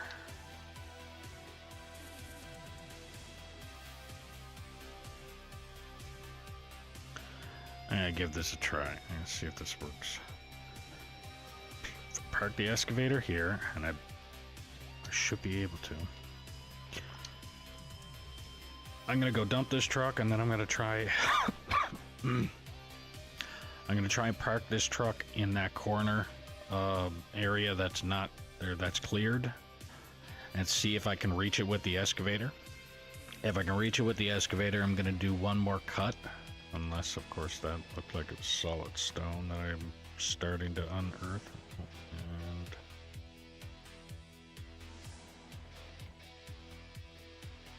It is also. This shit is the bane of my existence. Okay, there we go. Good Bluey. Yeah, so I'm gonna park a truck right here. I'm gonna hopefully be able to reach it with the excavator. And I'm gonna try and do one more cut.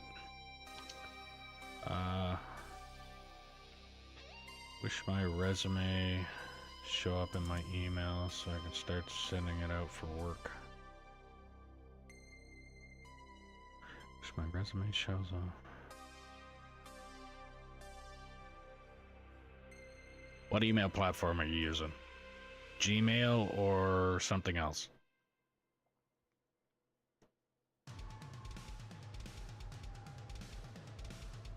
Might help if it was level ground. It will. So what I'm trying to do, because so that little bit of unlevel ground that's there, that's the just above the full reach of the excavator. So now what I'm gonna do, I'm gonna try and clear off as much as I can before I bring the loader down, and the loader is gonna do the make it level ground. But I'm trying to get 2 cuts of the excavator. So usually what I would call 1 cut is the track and then the middle of the excavator worth of digging in front of it. I'm trying to get 2 width of that, and then getting in there with the loader and trying cleaning it off and make it flat. So I'm trying to get as much dug out as I can with the excavator first, and then go down there with the loader. Went to a place and they made one up for me and sent it as a PDF file.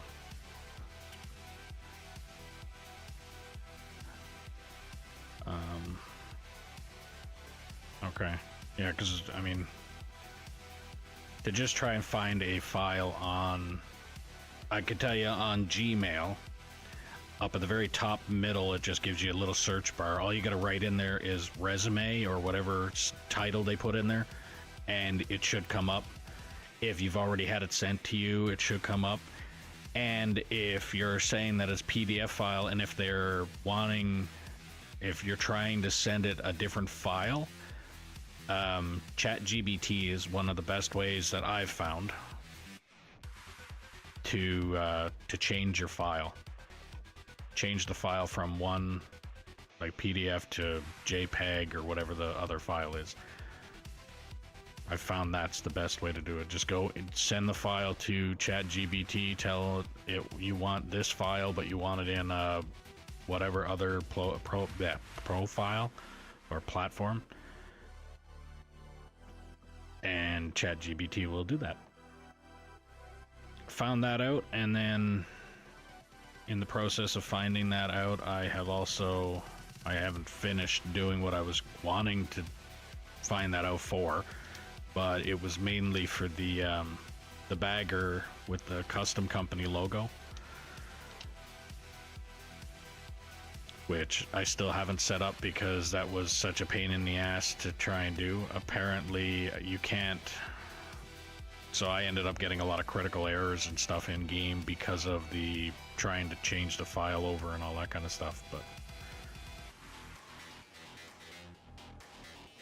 But I did end up getting the file in the format that I needed. I just haven't been able to go in, or never had the time or patience to go in and put that right file in so I could get my custom company logo, which is essentially just my the Gorok skull emblem. The thing is, I don't have a clue on making a resume made up, so where I live, I found a place that will do it for free. Okay, yeah. Yeah, they do the same thing here.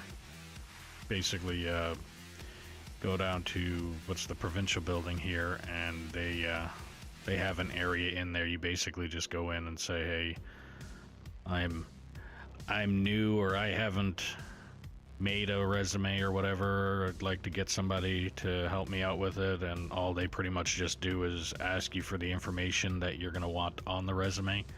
They kind of tell you what you're going to want on the resume, and then they make it.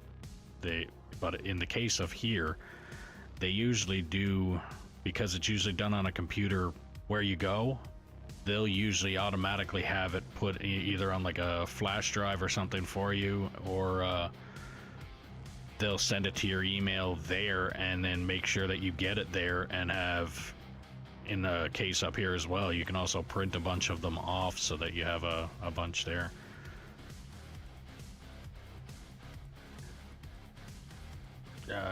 So I just had to name the places I worked and start dates, yeah. And yeah, exactly. A lot of, well, I guess you've got a professional do it too. I've had mine done long time ago, but I've had my my resume was done up, started getting it done up when I was in school, and then pretty much just upgraded it from there. I've had a couple other professionals take my resume and clean it up, or like when I had new jobs to add to it and things like that, they kind of just took the resume and ran with it. But usually you have your work experience, your if you have any tickets or any extra experiences, things like that, your expertise. If you, like for instance, in my case as a mechanic, when I was going in for heavy duty mechanic, I basically put in my specialty was tires, things like that. They also want, usually on a resume, they want to know if you graduated high school, for instance, if you went and done any post-secondary, like in my case, trade school.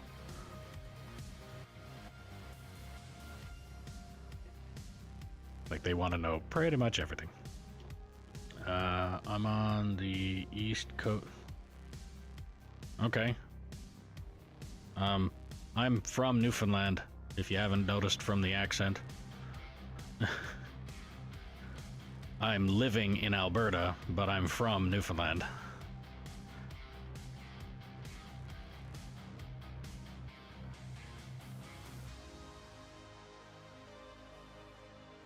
Nova Scotia, okay.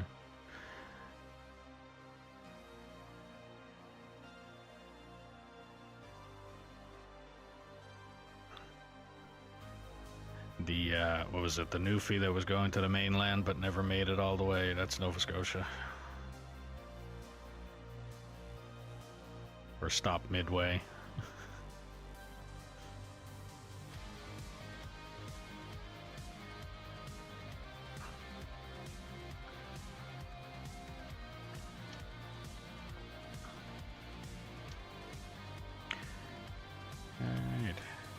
Yeah, so what I'm gonna do, I'm gonna keep doing, so the bit that I got started cleaning out there, I'm going to continue with the excavator to the edge there, clean that part up, and then I'm gonna come down with the loader. I'm gonna park a truck at the corner of this ramp and load it up with the material that's left down here, and then I should have a good chunk of space.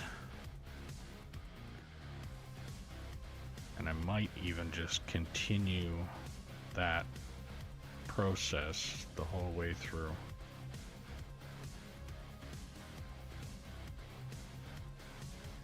Might.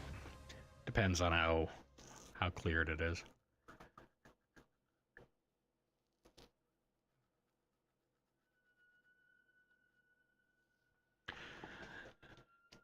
So you're in grade 9. Why, you're in grade 9 or you finished grade 9? Because I know I was on the topic of adding what your education is.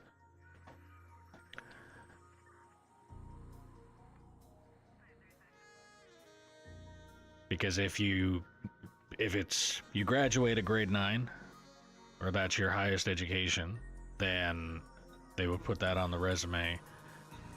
But at the same time, what I'm 40. Oh, okay, that makes sense. I understand that. So yeah, I was gonna say, if you're in grade 9, usually schools give the opportunity now where they basically do up a resume for you. But you're 43 and you're in Nova Scotia. I would be surprised if you know a few people that my wife knows. She's from down that way. And I know that's the typical fucking, oh, like in my case, you're from Newfoundland? Do you know this person? They're from Newfoundland. But for some reason, Nova Scotia, a lot more people know a lot more people around that area.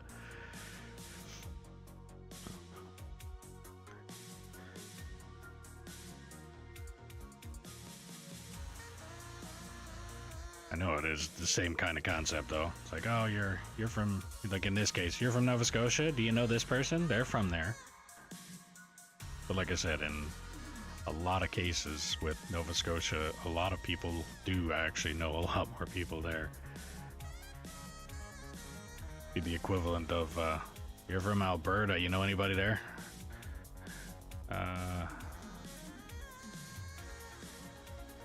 They asked me if I wanted to go back, and I said, hell no, because it dumbs you down. Today's education? Yeah, absolutely. You ever look into trying to get a GED?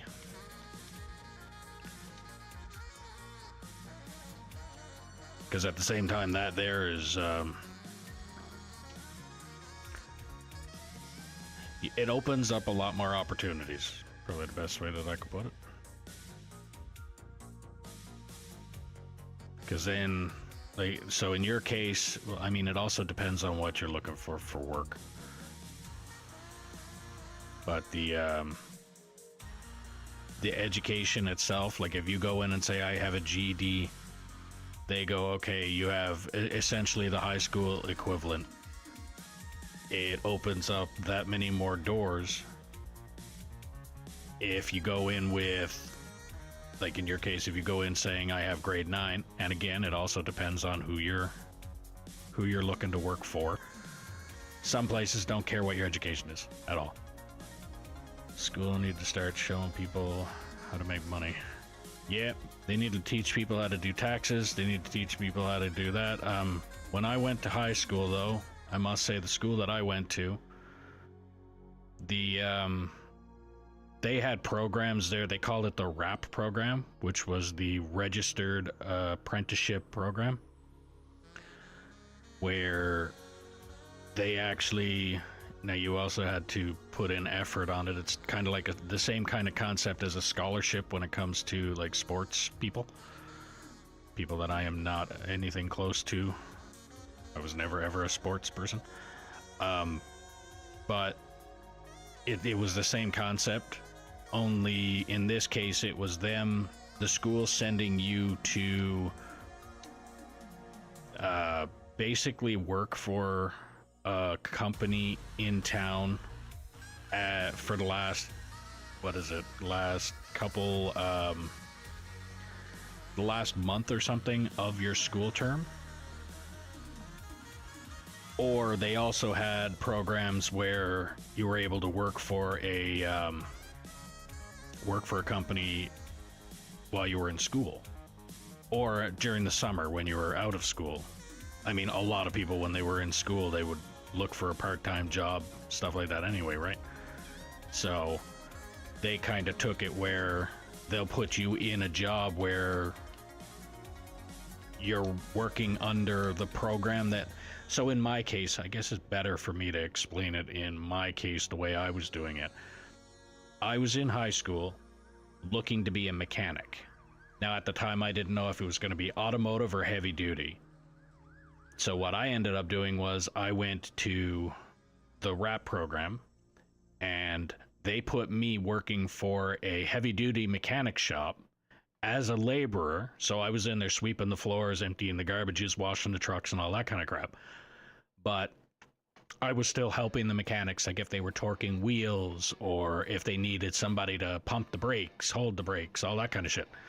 So I was getting my foot in the door, getting these little tiny bits of information in regards to what I was hopefully going to be doing when I came out of school. So that was the programs that they had in school with me. But then, like my father used to say all the time, it turned into a lot of cases of, oh, you're gonna get every second Friday off, every Friday off, like my dad used to say, is like, oh, they're looking for the fucking sun is shining today day off, or somebody farted in class, so we all need to go home day off. Like it was, when I was in high school, we had the last Friday of the month off, and they used to call it an EDO, which was basically an earned day off. But in reality, what it was actually was the teachers needed a day to be able to catch up on their paperwork and all of their grading and everything else. So they called it an EDO, but technically it was students are not in class, so the teachers have a chance to catch up. So that's what that was. Now, like I said, I heard it got to a point where they were like, okay, it was every second Friday off. I'm like, okay, well, that's getting stupid. That's already stupid at that point. And then it's like, oh, nope, every Friday off. Now they're trying to get every second Thursday off. Is I give them a few more years, and they're gonna show up on Monday, and that's it. Like, oh, it's school Monday. It's like, so yeah, your statement of it makes them dumber, that's getting so truthful, it's almost embarrassingly funny how stupid that's turning into. It's like, if you're not going to class, you're not getting an education. If nobody's going to school, how in the fuck are you getting an education? Oh,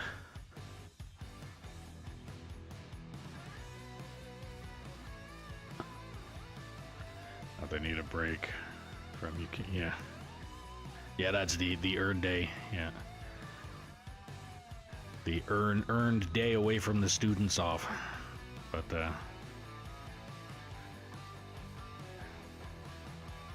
But yeah, no, I'm still surprised though with the place that you're saying that you went to. I don't know why they didn't send you your resume, like make sure that you had your resume before you even left. Like I said, up here, they you have to pay a little bit, probably a couple bucks, but they would usually have your resume put on a USB little flash drive or something. That's usually what they would do here.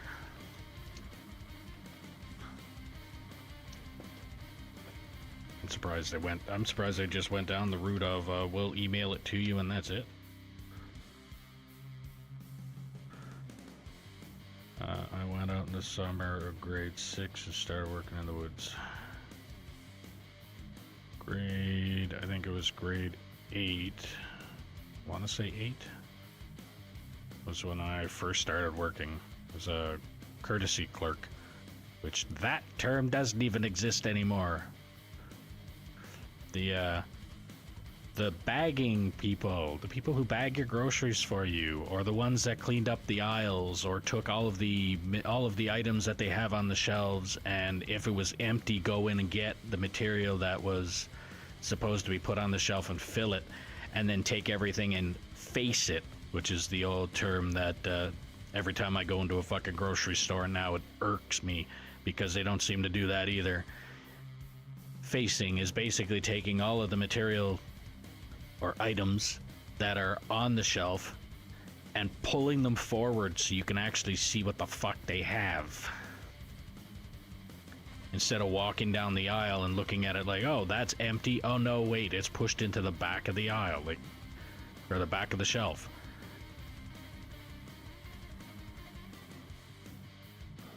Like, I go into the grocery stores now and I'm looking around like, holy, what are these people getting paid to do? Bitch about the fact that they don't have the more self-checkouts. That's probably what they do best. Although I am happy there is a couple stores up here that they have gotten rid of the self-checkouts. And oh, it warms my soul listening to the people complain about the fact that there's no self-checkouts. What are we gonna do? They took the self-checkouts away. Oh no, maybe you have to hire a fucking employee to do their damn job. Who would have guessed such a thing would ever have to happen?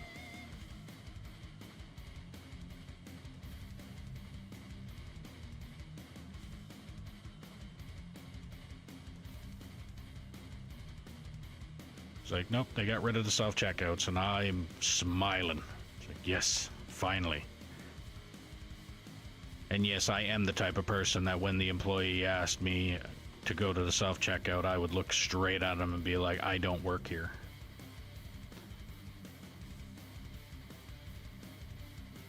You wanna send me a monthly check saying that I checked out my own groceries? I will gladly check out my own groceries. But until then, get somebody behind the cash register to do their fucking job.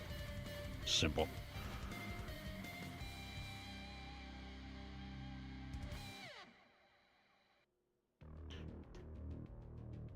Alright, so now I will...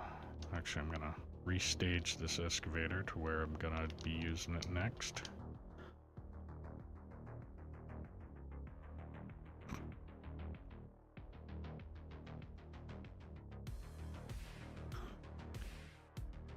So I don't know if I want to just continue just digging in that direction now,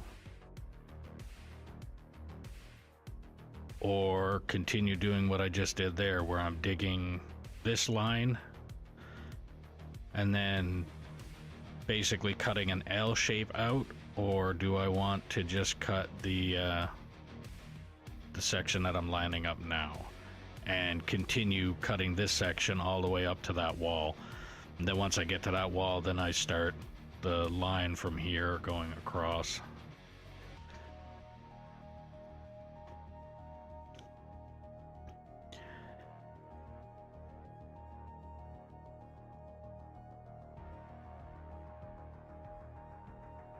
Okay,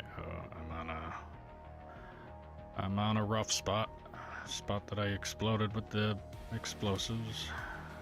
Okay, so now I clean up what I got dug out here. So this area here is gonna look similar to this here, and then once it looks similar to this here, then I can start staging the trucks down here again. But then, like I said, my next question that I'm gonna end up needing to figure out when I get done cleaning this down here, do I want to dig this and then this section that I'm standing on, or do I want to just dig this and then keep moving that way until I hit that wall and then start digging this the same way? So that material all the way that way, and then this cut, or do I keep doing the L shape until I get back? Because this is not a perfect square, I know I'm not going to do the full L shape all the way up to that back wall.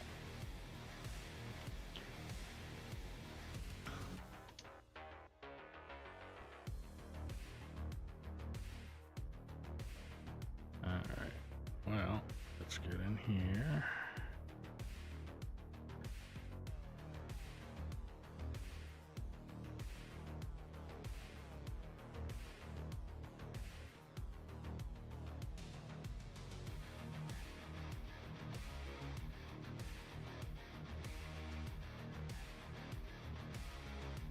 Should have enough room.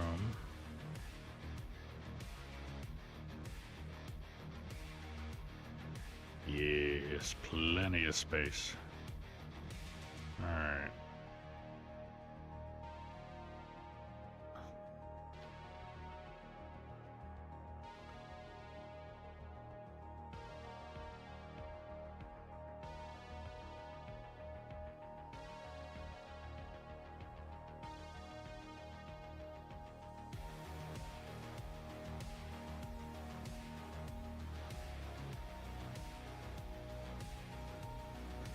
All the way down, a little bit up and forward.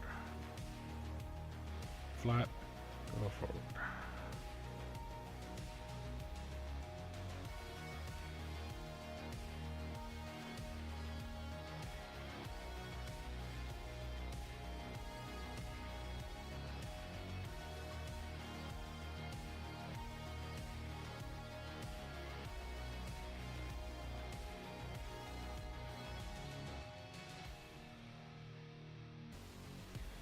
I just make a giant fucking mess.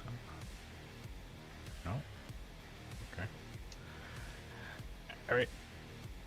So I'm gonna just start cleaning this up.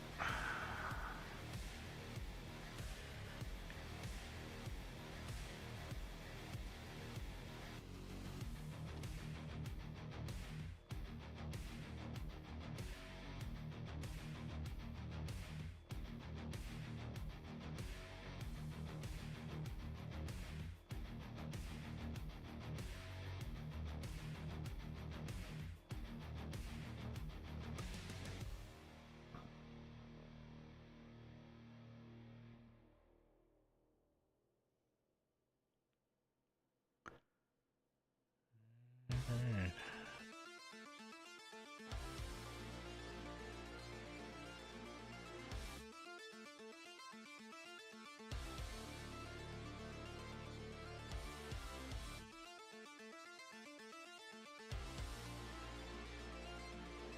So like I said before, if you type in the chat, I have a tendency of talking in regards to whatever it is you're messaging about. But I do apologize that if the chat goes quiet and I go quiet, that's because I get hyper-focused on doing what I'm doing here. Kind of the same way when I was working. I get hyper-focused, I go right quiet, and I just zone in on doing whatever my job is that I was doing. And actually, because I got a bunch of new people that have joined, I might as well go over what I used to do and what I do now. So what I used to do, I was basically second year heavy duty mechanic apprentice.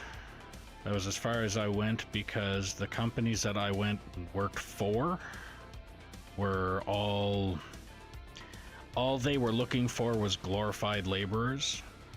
Every one of them that I worked for consisted of the become a journeyman and then you learn how to do your job, which that's not the case.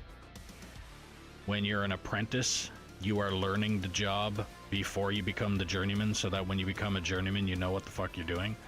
I have worked with too many journeymans that did not know their head from their ass by the time they were doing what they're doing. So I made it the second year heavy duty, and every company I worked for, like I said, were looking for glorified laborers, so I went away from that. But also at the same time, as soon as I graduated high school, I went looking for companies that were hiring or looking to possibly hire apprentice automotive mechanics. And I ended up working for a tire shop and started off as a tire technician. As I worked there for 4 years as the tire technician, I became the unofficial, basically, the foreman, where anybody that came into that job, they would, they basically also I'd turn into the unofficial trainer as well. So they would get me to train the new guys that didn't know what they were doing when they first started and all that kind of stuff. And I actually brag about it because I think it's a pretty good accomplishment, where I could get somebody in the shop that didn't know how to hook an airline up to an impact gun. I could have them changing tires unsupervised in 3 weeks.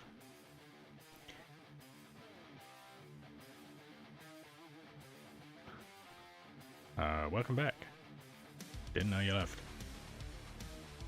But yeah, so I started off heavy duty, started off tire technician, tried to get into heavy duty, worked into looking at companies that were looking for apprentices, found one after about 4 years of working as a tire technician.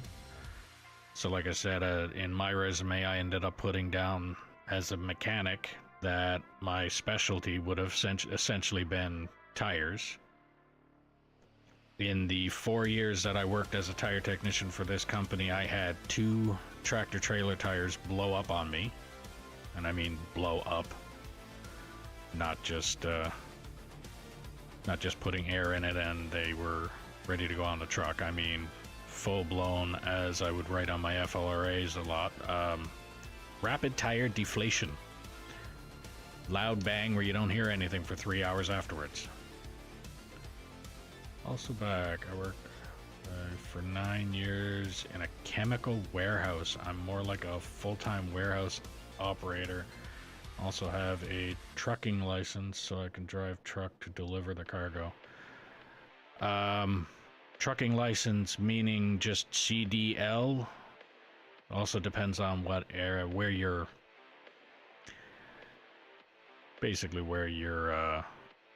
from. Because I think CDL is your commercial driver's license. Up here, usually the commercial driver's license can depend on, like in Alberta where I'm at, you get what is called a Class 1 driver's license, which gives you the ability to drive tractor trailer of basically any kind. Class 2 driver's license, which I hold, is basically school bus or coach bus. so like the Greyhound. And Class 3 license gives you the opportunity to drive basically like the dump trucks. But a lot of cases they can be manual dump trucks, so they kind of... you're over in Netherlands, okay. Here they call like a truck and trailer. Tractor trailer here. That's what truck and trailer. 18-wheeler. Even though there's more and or less. I'm in Fort McMurray. Unless you're talking to Just Me the Gamer, because I don't know of Rimbley. I'm a 4.5 hour drive north of Edmonton. Way up north, yeah. Up in this stupid climate.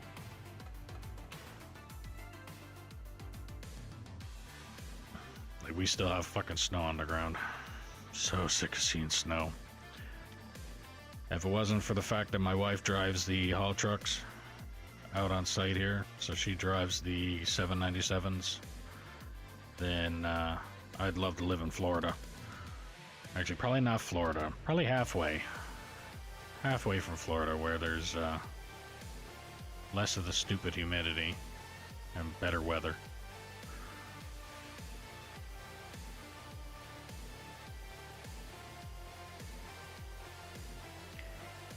But yeah,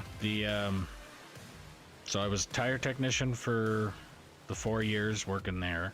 So I worked doing that. I was changing anything from wheelbarrow up to like the regular front end loaders, graders, your street graders and stuff like that. Then I went and worked for a bunch of companies as a heavy duty mechanic apprentice. Found I wasn't getting anywhere with that, so I went away from that and started working as a basically it was truck driver, but in this case it was like cube van, working for delivering, like for the liquor store would be one of them, for instance, where I would load up the back of the truck with pallets of booze and deliver it to the places that made large orders, so bars and stuff like that. Then I ended up working for another company that that was hot shotting, which was pickup truck with a 40-odd foot flat deck trailer, gooseneck trailer, strapping down all of the equipment that like United Rentals would rent out. Then ended up going and working for a couple other companies like Cal Tire. I'm pretty sure that's a world famous company now at this point, where I was changing the haul truck tires. So I've changed the Cat 797. I think at this point they're either the second or third largest dump truck in the world now. But I changed those tires and did that for a while. Worked for another company up here doing that as well. And in the process of the second company, I ended up getting a herniated disc in my neck. To then later on find out that not only did I have a herniated disc in my neck, but I also have a thing called degenerative disc disease. I have bone spurs and arthritis all through my spine. And basically, if I knew any of this at the beginning, let's say, of high school, they could have given me a list of jobs. And if you were to take a look at that list of jobs and then write down what I've had on my resume, it would be like I used that as a goddamn checklist of companies that I've worked for. So the condition that I have, you don't want to do a job that has strenuous lifting activities, hard manual labor. Yeah. And here's the bigger kicker. So I have been essentially off work fighting disability since 2021. And And up until a few months ago, never received anything. Until I finally, a couple months ago, actually got disability. So I am now on disability. And in the process of not working since 2021, so I haven't been doing anything strenuous or anything like that, I still managed to get another 2 more herniated discs in my neck. Which are... I am basically now waiting for the doctor to come back and tell me that I have a surgery set up. I'm on the waiting list to get a surgery done. So, when I was fighting disability and they found out that I had a herniated disc in my neck, I actually have already gone through 1 surgery where I have a fusion done in my neck. So number 5 vertebrae and number 6 vertebrae are now 5/6 vertebrae. They do not move.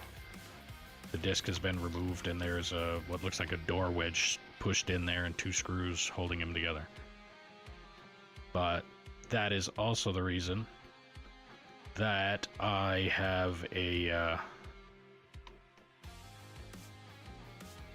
the 2 herniated discs that I now have. 1 disc is above the current fusion that I have, and the other disc is below the current fusion that I have. So the reason that the 2 herniated discs are herniated discs is because of the extra added strain that the fusion that I had done caused upon them. I'm one for not going to hospitals. Yeah, I have gone to the hospital so fucking often now that But again, I only go when I absolutely have to. But at this point in time, I've got just as much of a fucking pharmacy on my kitchen table as what the grocery store has for an actual pharmacy now when it comes to pain medications and things like that. So I don't really have to go to the hospital to get medication. I just go to my kitchen table and get my medication. But I also get chronic migraines and things like that because of the fact of like tension headaches, migraines, you name it in regards to that, and it's all because of the herniated discs in my neck. But I was working for one company when I found out that I had the herniated discs. The first time was because from this point of my finger, so the middle of my middle finger, down to the bottom of my pinky finger, so this whole section, all the way to my elbow, was all numb. And I mean like completely dead numb. Blood was still flowing, but it's what happens when you have a pinched nerve in your neck from the herniated disc. And that was on both of my arms. Now, I was at that time working for a company that I was changing the tires on the haul trucks. The equipment that you use to remove, basically the equipment that you use to remove those nuts right there, even though on a haul truck there's actually 83 of them, not just the like 20 that they have on that. You use a thing called a rad gun, which is a couple 100-pound impact gun. And when you're operating that equipment, that impact gun, like I said, is a couple 100 pounds. When you're working and all of a sudden you drop the fucking thing, and you have absolutely no control of the fact that you dropped the fucking thing, you go to your manager and you look at him like, well, my hands are half numb, my arms are half numb, and I need to go get this checked out right away. So that was when I found out that I had the herniated disc. The thing that really sucked was I spent more time waiting for the surgery. Then I got the surgery, and while I was waiting for the surgery, the company I worked for kept me off work to then get the surgery, go through the rehab after the surgery, to then go back to the company that I was working for, tell them that I was cleared to go back to work, for them to turn around and look at me and say, no, we medically laid you off the day you went the day you had basically the incident. Like, so they essentially fired me the day that I went to them and told them that I was having numbness in my arms.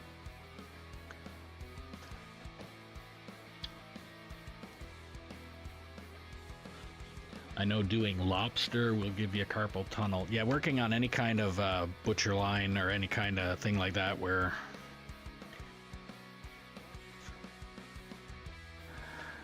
So more or less a fuck around. Abso-fucking-lutely. That is exactly what I looked at it like.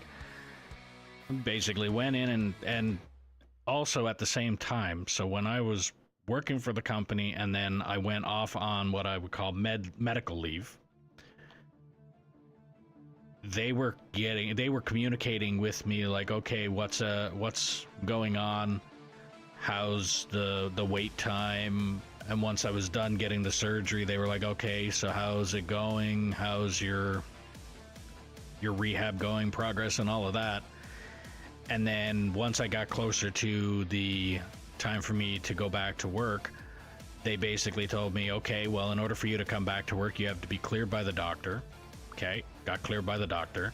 Then I had to go through what is called a fit test, which when you're working in a heavily manual labor induced company or job, they want you to go through what is called a fit test, which is essentially here's your job in exercise form. We want you to do this exercise in a certain amount of time to prove that you can do your job. That's essentially how that works. Like an obstacle course, you can do the obstacle course in a certain amount of time, you're good to go back to work.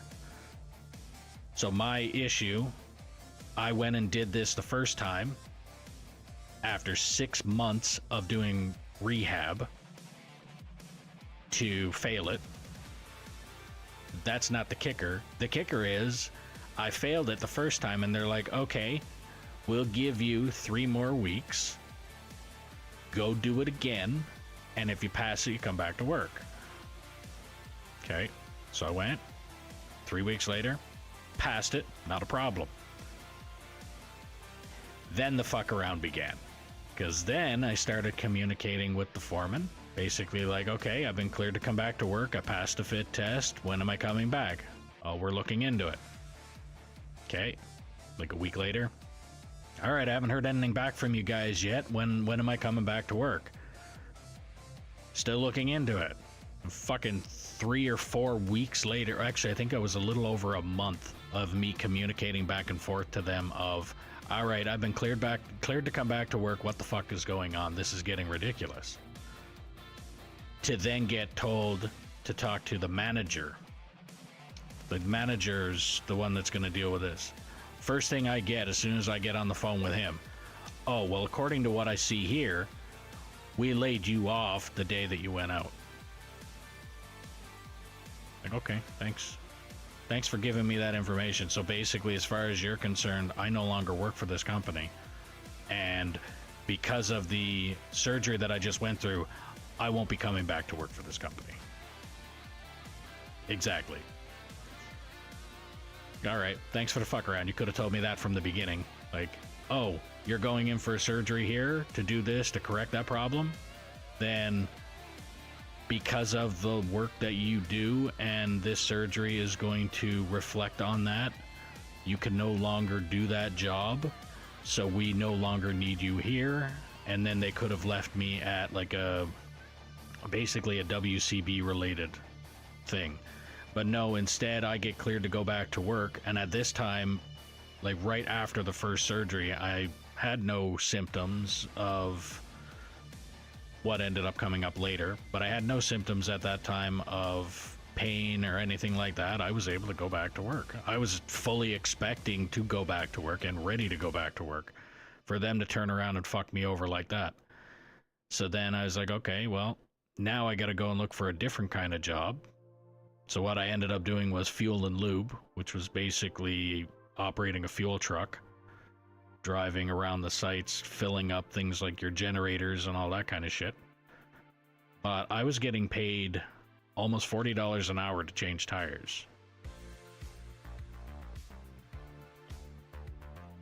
for them to turn around and be like, nope, can't do that no more. So yeah, I was pissed. Oh, it was definitely some dumb fuck that was sitting at his desk. I can tell you right now, that guy that I talked to that basically told me that I was done there, he did nothing but sit at his fucking desk. And then when something came across his desk in the wrong paperwork, that was the time he would come out and flip out. But I had no fucking idea what anybody was actually doing when it came to their job. He was the equivalent, he was the supervisor, while at the same time, he took his job the same way safety would. According to my book, you're doing it wrong.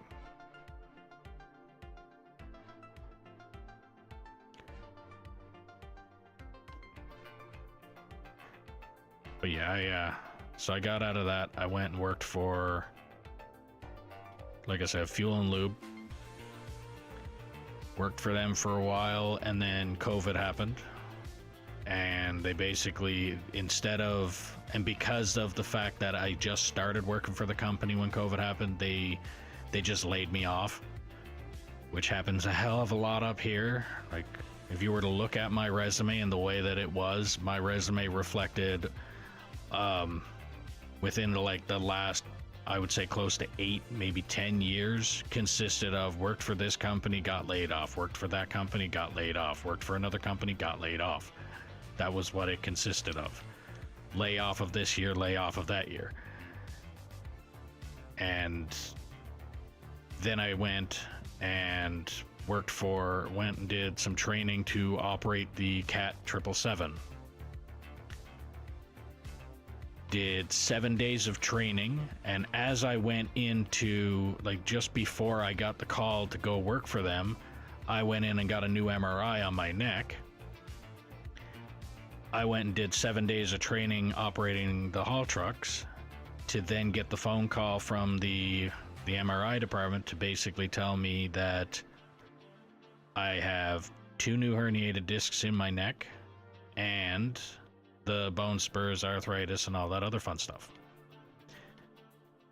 So then I went and handed that into my supervisor at the company that I was just finished doing the training for them to turn around and be like, well, you can't operate haul truck no more. Not with this medical condition. So then they laid me off from that. So at that point I just said, all right, well, time for me to look for disability, because there's no way. Every company is going to look at me, if I wrote it down on my resume that I have this condition, they are going to look at me as a walking liability. And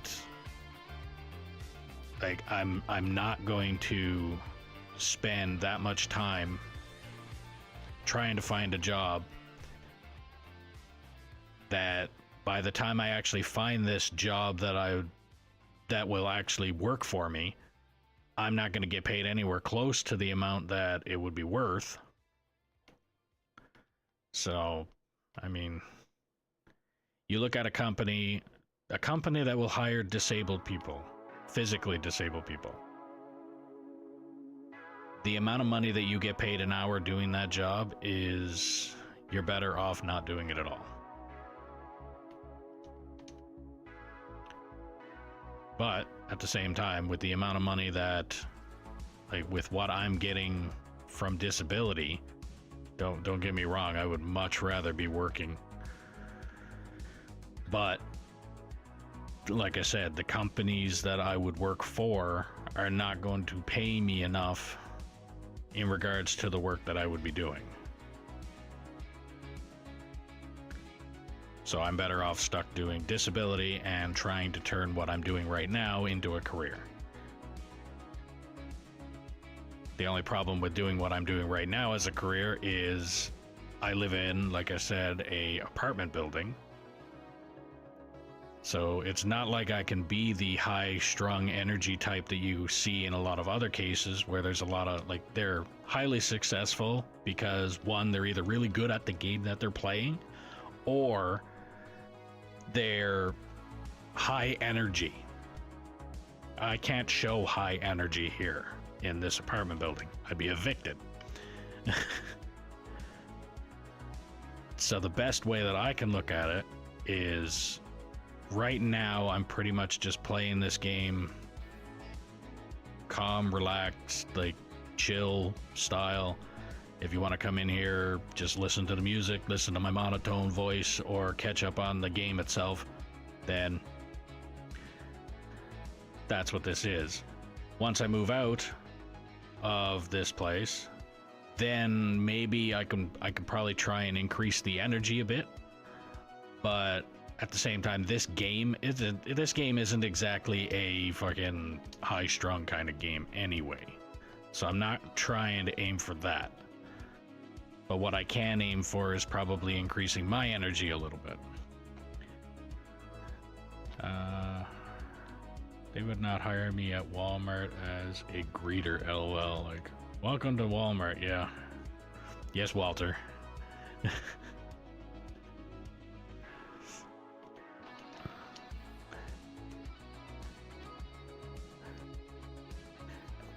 But yeah, they're like I said, and with that too, for instance, like to go work, let's say work at Walmart as a Walmart greeter, it's not worth it. The amount of money that you're gonna get paid to do that compared to what you're doing, like you're standing on your feet on what is most likely essentially a hard concrete floor. And again, with me having back problems, neck problems, and things like that, that's not good for me either. So even that job, once I'm thinking about it, even that job is too much for my condition. To stand on my feet all day on a concrete floor is hard on the joints, hard on the back. So that's even a job that I wouldn't be able to do. And again, there's a lot of people out there that are like, well, why don't you do it anyway? Because like doing nothing at this point right now, I'm, like I said, on disability. But my wife also works operating the haul trucks. So she's the main income maker. And I can take care of a bill. But if streaming takes off a little bit, at least if I get, let's say if I make enough off of stream to pay a bill or more than a bill, then I'm fine. I'm good. But right now, the jobs that, like I said, the jobs that would have to pay in order for it to be worth it are either too much for my body to be able to handle, or the jobs that I can handle are not going to be worth what they pay me.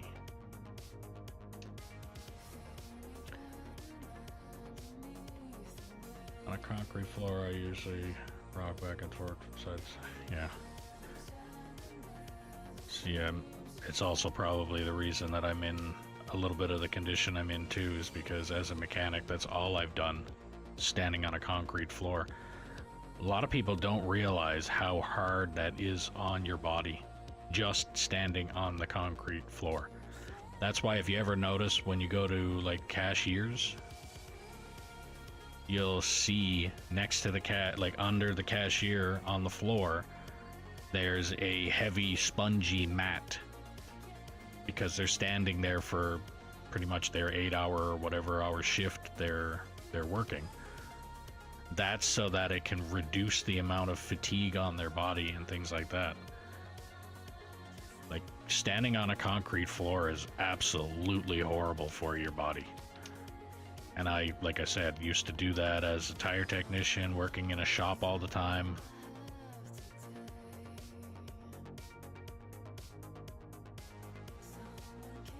But I'm pretty sure that's where a good portion of my issues. Well, and that, and the fact that as a tire technician, I was changing the tractor trailer tires by hand, or bar and bead axe is what I've been doing, changing all that stuff manually. Each tire for a tractor trailer is about, I'd say, close to 150 to 200 pounds a piece. Lifting those by hand, by yourself, putting them up in the racks and things like that.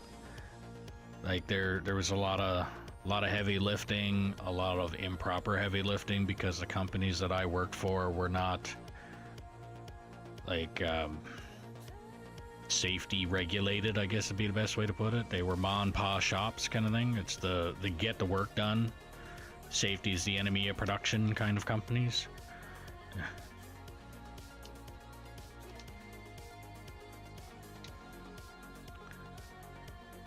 So yeah, when doing like a lot of the heavy lifting that I was doing, well, it was lift with your back.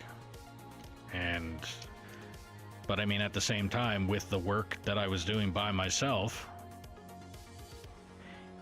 it would either be you would need somebody to help you do it in order to do it properly, or you're gonna do it wrong either way.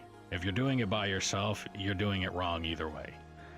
There's no way you're lifting with just your legs when you're lifting up the tires into a rack and things like that. Into like the tire racks. Or like if you ever go into warehouses, you'll see like the big racks and things like that that are there. Like lifting 200 plus pound tires up into that by yourself, like you're gonna tear yourself up no matter what. And that's pretty much what I ended up doing. To the point where I destroyed my back. Every year for the first 3 years that I worked for the tire company, I was off for about a month recovering, going to physio, going to a chiropractor, and things like that, because of how bad I blew my back out every year. That there should have been enough of a note. Then to turn around, I think it was around 2016. So I've already gone through one family doctor up here because the guy was a quack, and he sent me in for an x-ray and never told me anything. Basically, go in for an x-ray, and usually with this guy at the time, it was no news is good news. So if the doctor doesn't call you after you get an MRI or an x-ray or anything like that, then you're usually good. So in this case, I went in for an x-ray and I never got any word back from him. So I was like, okay, well, that means it's good. 2016, I go into a free clinic here in town, basically looking for some pain medication because my back was absolutely fucking hurting. And when I talked to the doctor and basically told him, yeah, my back is hurting and I'm wondering if there's anything that I can do about it or if I can look into it or whatever. And he comes back to me and tells me, well, according to your x-ray that you had, I think it was like back in 2012, you were born with an extra vertebrae in your back. Okay, what does that mean? Well, that means that your spine is naturally more compressed than the average spine. Okay. Good to know now. So you mean back in 2012 I could have actually been looking for a different fucking career instead of continuing to do the jobs that are gonna tear the living fuck out of me. But again, family doctor didn't do what he was supposed to and tell me that this stuff came back. This was the results. So when I got that, that was my final straw. And this is also the same doctor that whenever you go in for surgeries and things, you're supposed to go and get like blood work and stuff like that done to make sure that like if they were to put you under, they're not gonna fucking kill you. Well, my father went in for multiple different types of surgeries, different procedures, and they all consisted of basically the same kind of thing where you would actually have to get blood work done to make sure that you're good to go. He went to the University of Alberta, which is basically like a training hospital here in Alberta. So when you go in there, they're going through every step that they are supposed to go through. They're making sure that the people that are in there are learning this is what you do. And in the process of doing that for my father, and he was going in to just get like a little growth or whatever it was that he had removed. So it was like a minor procedure, but he was getting put under to get it done. They go and find out The fucker came out with a 32 blood sugar count. So they basically came in and they asked my mother, how he's still alive. Because a number like that, you're dead. If you're diabetic, which he ended up being without knowing, but if you're a diabetic with a 32 blood sugar, you're essentially in a diabetic coma if you're not dead. But see, what ended up happening was, because he's, like, well, Nova Scotia, you know more about, or you know probably just as much about the way Newfoundlanders are. Tea in the morning, tea at lunch, tea at supper, tea in between every single one of those meals, cup of tea before you go to fucking bed. And a lot of cases, it's sugar, tea bag, everything there. So he's that kind of person.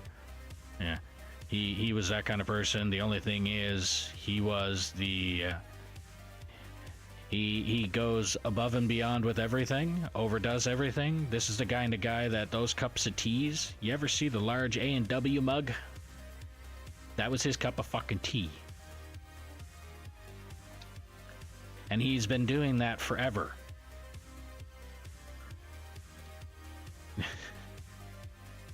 So yeah, when they came back and said, you're diabetic, to my father, and your numbers are up in the 32 range, and they need to be down at around 6. I think it's 6 or 7 is like the average diabetic's blood sugar numbers. That's what they're supposed to be. And he was up in 32. So they said that what they think happened is he was diabetic, didn't know, and progressively, slowly, basically made his body kind of used to the number that it was sitting at. So his body kind of averaged it out, got used to it, became, so it felt like normal to him, to the point where he went, when they found out that he was diabetic, they went and told him, we've got to get your blood sugars down. And as soon as they brought his blood sugars down, he started to feel like absolute dog shit. But that's the second thing that family doctor ended up fucking doing to him. And then my mother happened to go in. As a woman, they tell you to go in and do a certain test to get checked every so often. This family doctor never did. And the thing is, my grandmother actually died from that cancer that you can have in that area. Trying to, because I don't know the terms or the name of all of it. I just know it was a cancer of the type that the doctor never told my mother to go and get checked, even though her mother died from it. To then find out that, because my mother switched doctors, that the doctor that she switched to decided to fucking tell her to go and get the test, to then find out that she did end up having cancer. She's still here. She got rid of it before it did anything. It's like the first stage of it or whatever. No, the pap smear one. Like I said, the ovarian. Basically, she was, I want to say 55 or something like that when she found out, so it was nothing for her to just go and get, I think it's called a hysterectomy, where they basically just take all those parts out. She had cancer there, so they took it out, kind of thing. But yeah, this was another one of those big oopsies of that fucking family doctor that we're all happy that we no longer go to see him.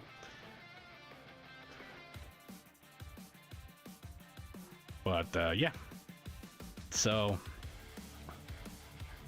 at this point in time right now, I back on the subject of me again. Like I said, I'm on disability and trying to turn this into a career. So, please share. Please share the stream. Let everybody know about this game, because at the same time, this game itself does not get the publicity that it should. There's not a lot of people that really even know this game exists, when this game is fucking awesome. And I wish I knew about this game a lot sooner.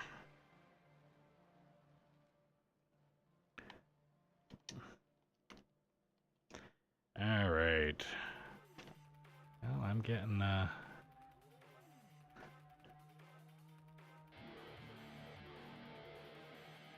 I think what I'm gonna do, I'm gonna do one more cut this way. I'm gonna clean it up. I'll be able to fit another truck in here. And then I think after that cut, I'm just gonna continue this cut all the way to the wall. I'll be able to keep all 4 trucks lined up, and I'll just continue to the wall. That way, when I get a truck up here for the loader, I should be able to have enough material on the ground to be able to fill that truck. Hopefully. And use oxygen. And when she fell, I didn't know how to...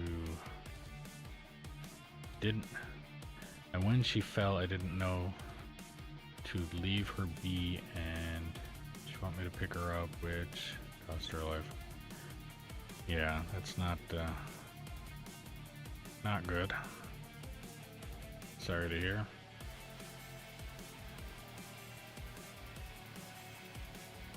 But again, if you didn't know, you didn't know. It's not like there's giant signs around or anything that tells you, oh, do this, don't do that. Like,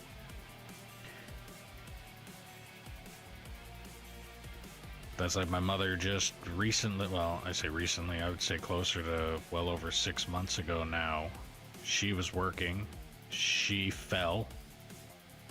Yeah, my mother fell, and she shattered her hip and caused a myelopathy, which is the same thing that I'm going through in my neck.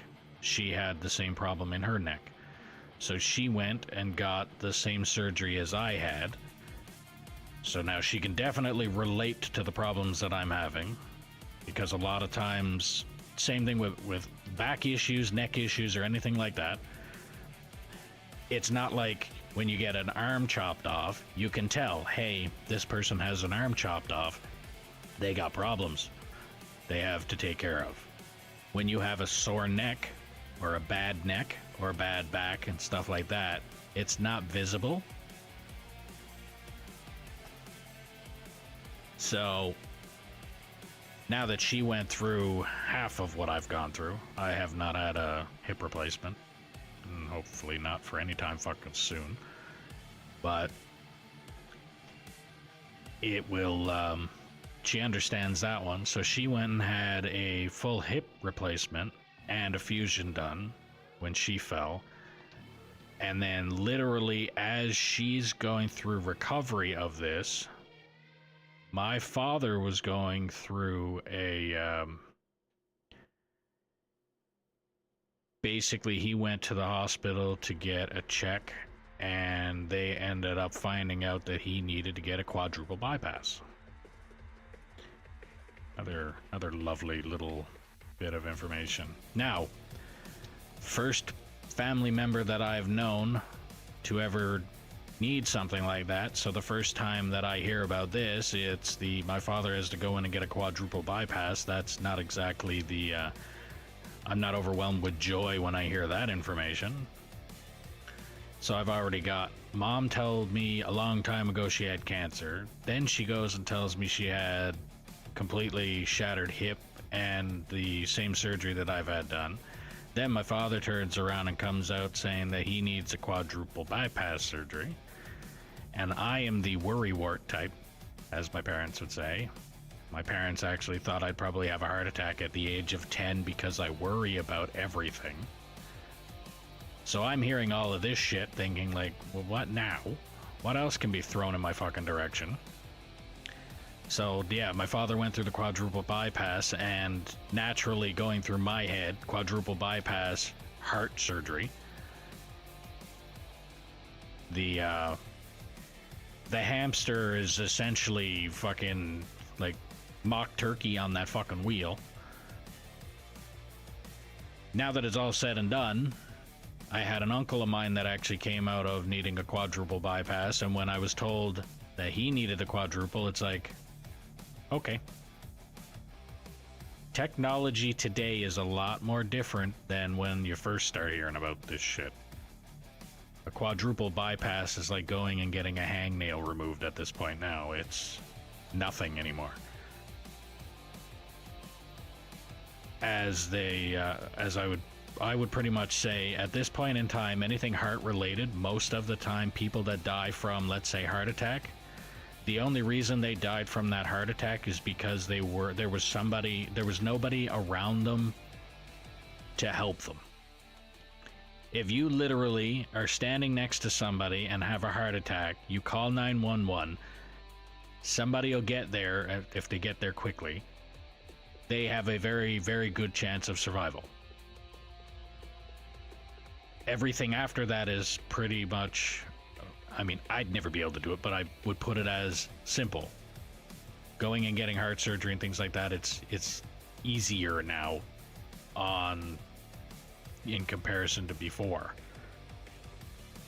So yeah, I've had an uncle that basically went in and he had a quadruple, and I was like, oh, okay, well, he'll be fine. Technology today is better, and he's in Ontario, which apparently Ontario is like the that's where the specialists go to not only learn how to do this shit, but that's also where a lot of them stick around, and that's where people, if they have really serious complications in regards to this shit, that's where they get sent to. So when I found that out, it's like, okay. It was basically like, oh, he had to go in and get a wart removed kind of attitude at that point. Going in for a quadruple. Okay.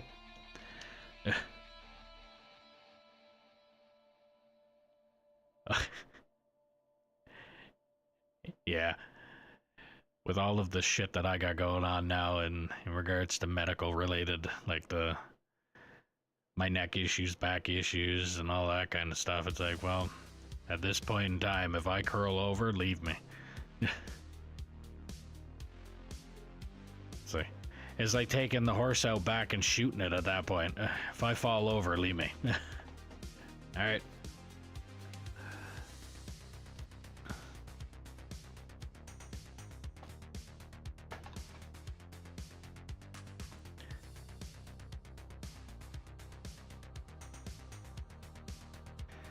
Alright, well, if you're new to the stream, welcome. Make sure you like, follow, subscribe, ding the notification bell, do all the things you gotta do depending on what platform you are watching me on. If you're watching me on Twitch and you have Amazon Prime, don't forget you can link your account and get a free subscription to your favorite streamer, or me.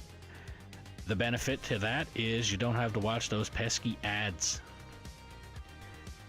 Those stupid commercials. You don't have to watch them if you subscribe. If you're watching on YouTube, clicking that thumbs up button helps push the channel out to more people. And in the description below, there is a link for merch if you want to help out the channel a little bit more. Be greatly appreciated. Every little bit helps. And if you want to play on the map that I'm currently playing on, all you have to do is drop a comment saying that you're interested, and I'll do what I can to get you the server info. All that I ask is that you be 18 plus, operate truck and or roller until deemed competent, or prove that you are not a troll, and then we can move you up from there. Do not feel obligated to be on the entire duration of the stream. If you want to be on for a half hour, hop on for a half hour. If you want to be on until the end of the stream, hop on until the end of the stream. It is completely up to you on how long you want to be on here. If you're liking the stream, share it around, please. Let me know where you're sharing it.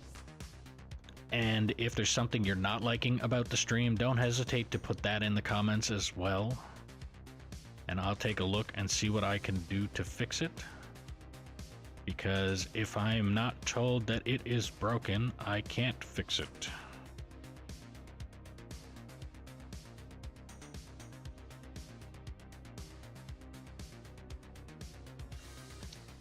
Alright, why is this looking so not flat?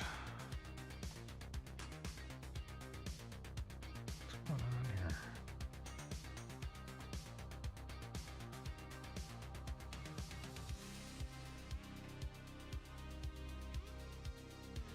I don't know what the hell's going on here. Oh well. Alright. See, it's that stuff. It's the, I go on that spiel of needing people to like and do all of that stuff, and then I get 2 people drop out of here and not a word said as to why. How's it going? Yes, I'm faded. I'm not doing too bad. I'm continuing my dig.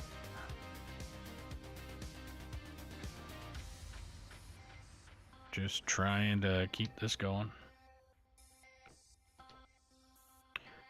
Alright, now I backed up a little bit. I'm hoping that that little bane of my existence of solid rock does not hinder my ability to dig right now. Hoping that's the last little bit of that vein that was there, but it does not look like it. Looks like I'm going to be digging down a little bit more.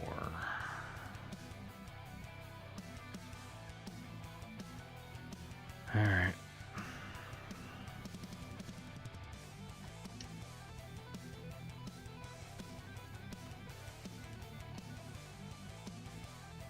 Kaboom.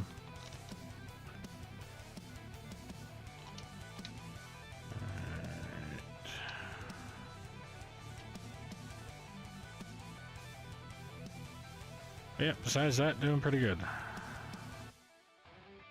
How about yourself?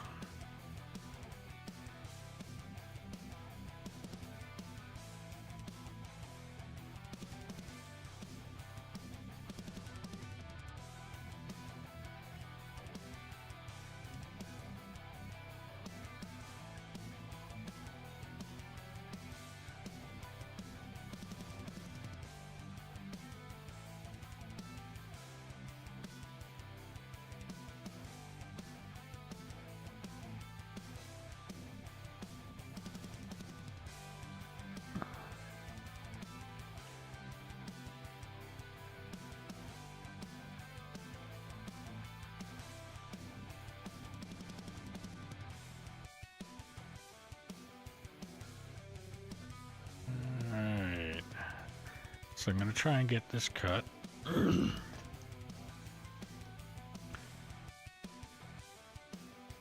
And I think I should be able to get another... Actually, no. I'm going to get this cut, and that'll be it. I'm going to dig back and then that wall right there that I've currently... So I'm going to do this cut back to the end. That'll give me enough room to get 4 trucks lined up here, back on. And then after that, I will clean up everything that's in here. And only doing, like, placing the excavator down here and digging to this point. I will do that all the way to that wall. Then, once I'm done doing that, then the cut, like what I'm doing right now, that's when I will start doing that continuously all the way up that way. That's the plan for now, anyway. And again, like I said, plans change very frequently on this channel. Just spending my birthday working on the save and watching you. Well, happy birthday. Thank you for taking your time on your birthday to come over to the stream.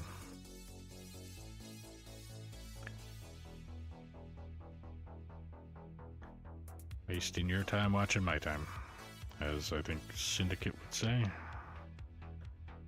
Other YouTuber.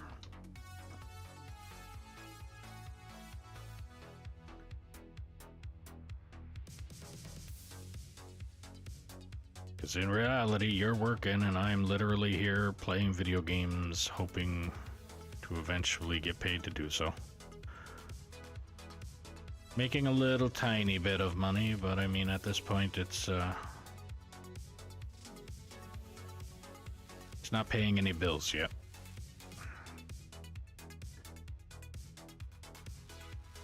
Hopefully one day. Off to a pretty good start here with the bit of growth that I've had since starting playing this game anyway.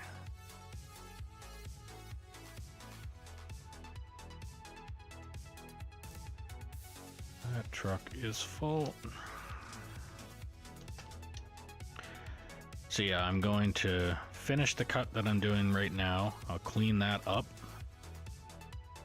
And once I got that cleaned up, I think I'll start staging the 4 trucks back onto this. And maybe even start parking an extra truck down here too.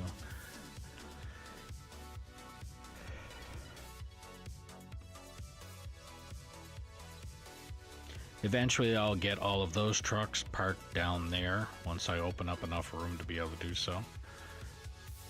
And then the only equipment that is up on this level will be the excavator. And I will end up digging it back to that corner like I did the last time. And then once I get that done, then the ramp will start where I'm currently digging now and go down to the area that I'm going to be digging in that direction of. And then I just keep on rotating that until I run out of space down there to dig.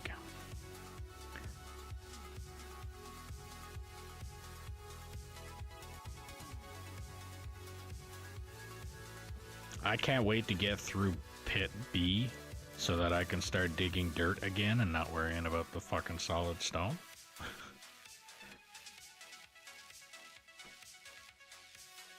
Digging through the solid stone is a big pain in the ass.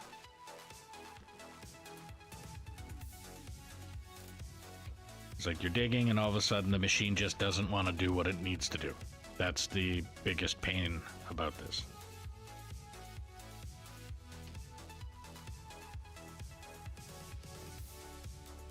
Ugh.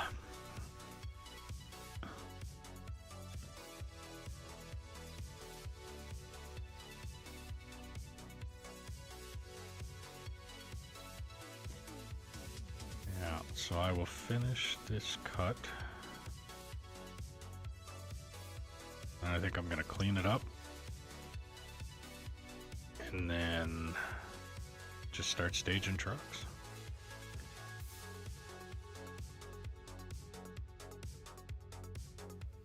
Shouldn't be too bad.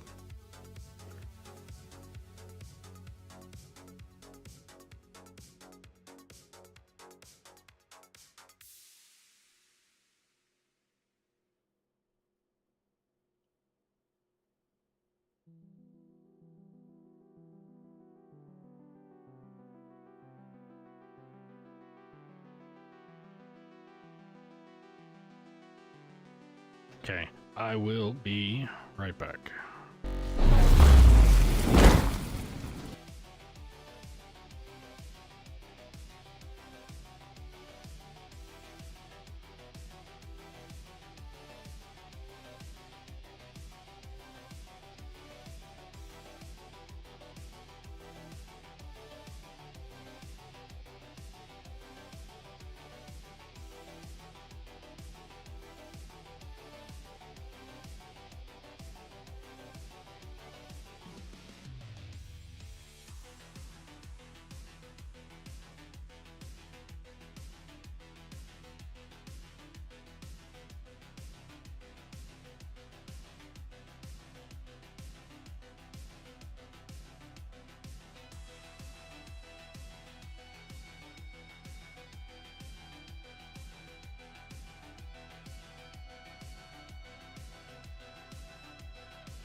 back at it again. Alright, I'm gonna back this up. Out there.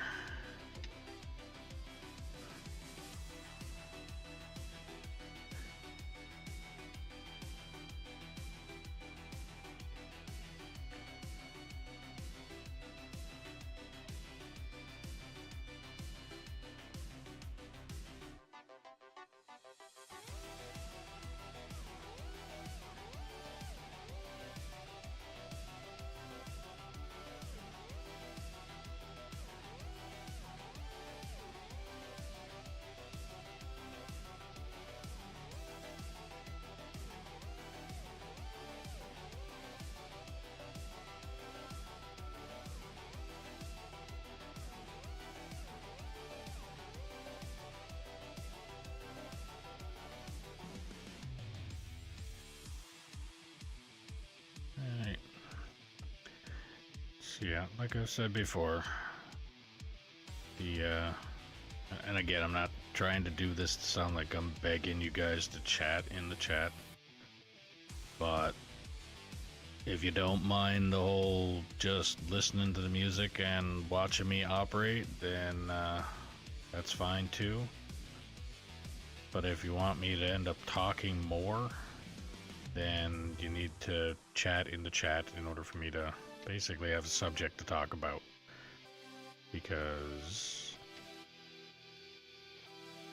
I have basically told my story so many friggin' times now, to the point where if I don't realize that there's new people here, I try not to say my story again and again and again, unless, of course, and again, it's not like a self-pity type talking about the story either. Like, I'm not saying this to beg for money or anything like that. It's just so you guys know where I'm coming from. And it kind of explains the whole, like, so I have worked in the mines, the open pit mines here in Alberta. I have worked in them, I have driven in them, I've operated some equipment in them and things like that. So this game is not, it's not my first look of the mine. Like a lot of the stuff that I relate in this game, I try and relate to what I have seen prior in the areas that I've worked before.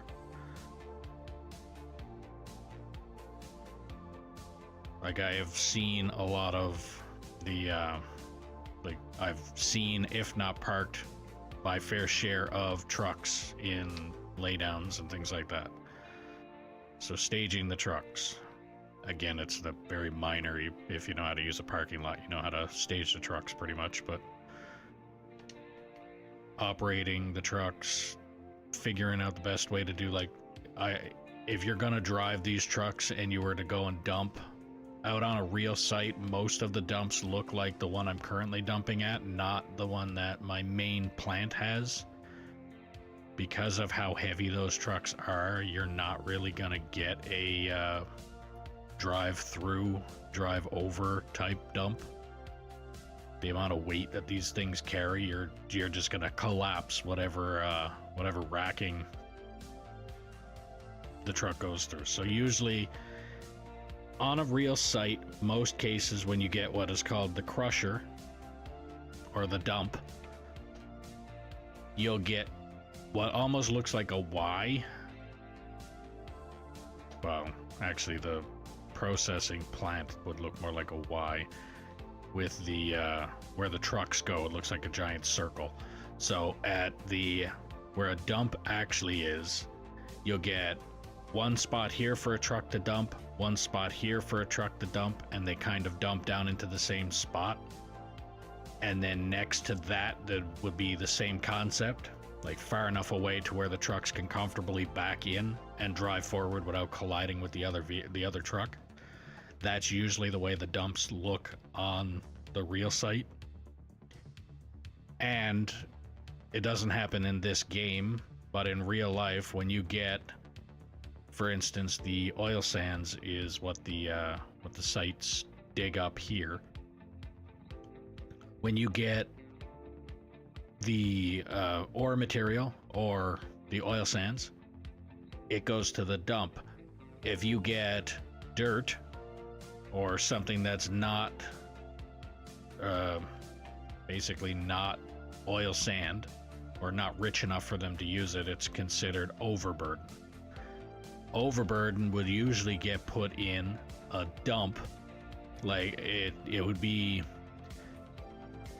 the equivalent of if I already had this pit dug and I was digging pit B over there, for instance, and I was getting overburden at pit B, I would take pit B and dump it in pit A and refill this hole that I have dug and got all of my ore out of.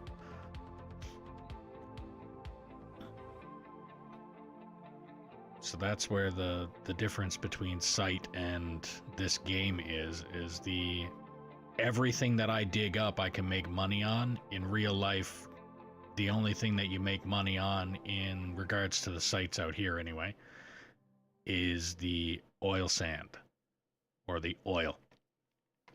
If you're not digging the oil, you're not making the money. So the only thing that they want is the oil. And at that point, that's where... So overburden would normally get put in a dump, basically just a giant hole that needs to be filled. And the ore material would go through the plant. So in this case, like right here, what I'm doing, I'm digging up what is probably iron ore. So this iron ore would definitely go through the plant.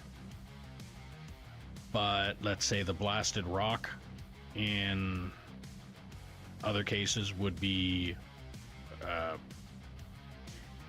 what would be called overburden, and that material would end up just getting tossed into another giant hole that needs to be filled. There's no turning around and selling the solid rock. It would be just put back in the ground somewhere else.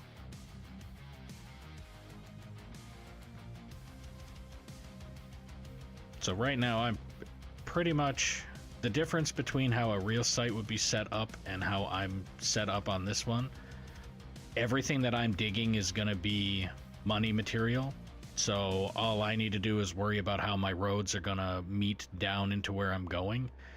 In the real sites, most of the time they're going to leave behind, or they're not going to make the effort if they don't have to dig a certain spot.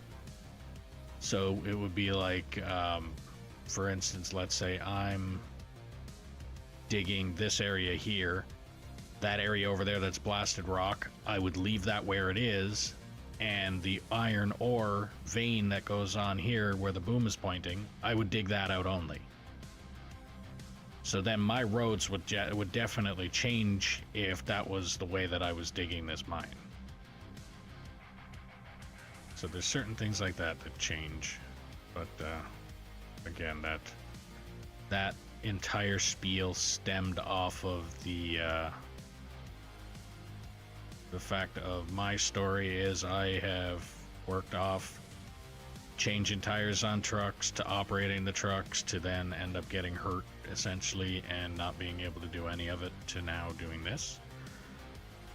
So this is at this point the only thing that I can do, and if you're in the stream and you're wanting to listen to me talk about stuff, then the only way that a lot of that is going to work, unless of course I do like what I just did there and stem off of it, is by typing in the chat.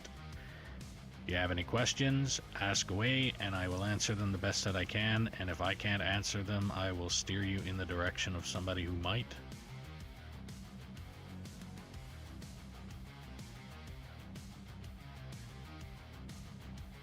But yeah, if you don't type in the chat and I'm not talking, then that's pretty much how the stream will go, because I don't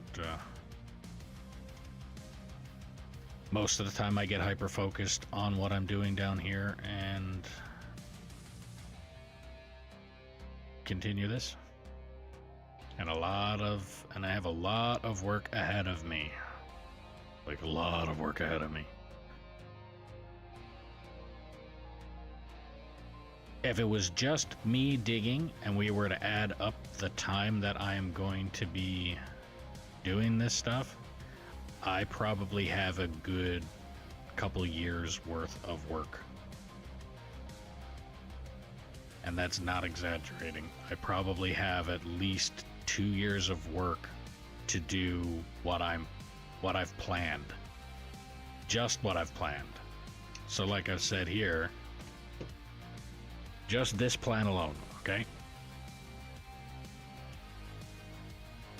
Pit A, Pit B, Pit C. Once these are dug out, this will then become just Pit 1. Then I plan on starting another pit over here. That will become Pit 2, which I will be able to set up to be able to dump at the plant that is still going to be existing here. So Pit 1, then Pit 2 until I can't dig anymore, or I make it down to the bottom, whichever one comes first. Then once Pit 2 is done, Pit 3 will be over here. And by the time I get Pit 1, 2, and 3 done and probably have them combined, I would say I have a couple years down.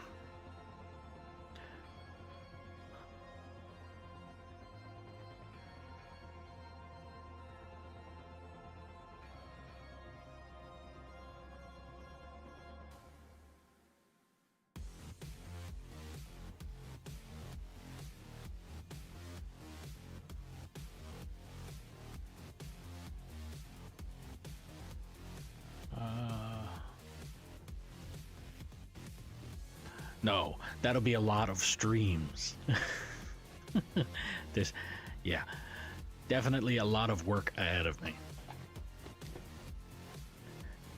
And I'm hoping, so if I was to keep progressing with followers and people that want to join and things like that at the rate that I'm going, I would say by the time I get to Pit C, I might have, let's say, 4 truck drivers plus me operating one piece and somebody else operating something else. So maybe about 6 people on at a time. On a good day.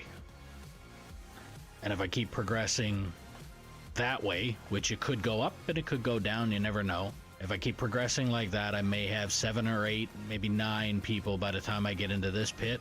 But if I kept progressing that way, then getting into this pit and getting this pit dug will be a lot quicker, because the more people, the more will get done. Alright, so now I got that dug out. I'm going to dump this truck, stage the truck there, clean this up, and then stage the next 4 trucks in here, and yeah. So yeah, please share the stream with everybody and everybody that you know that might like this kind of content. The more the merrier.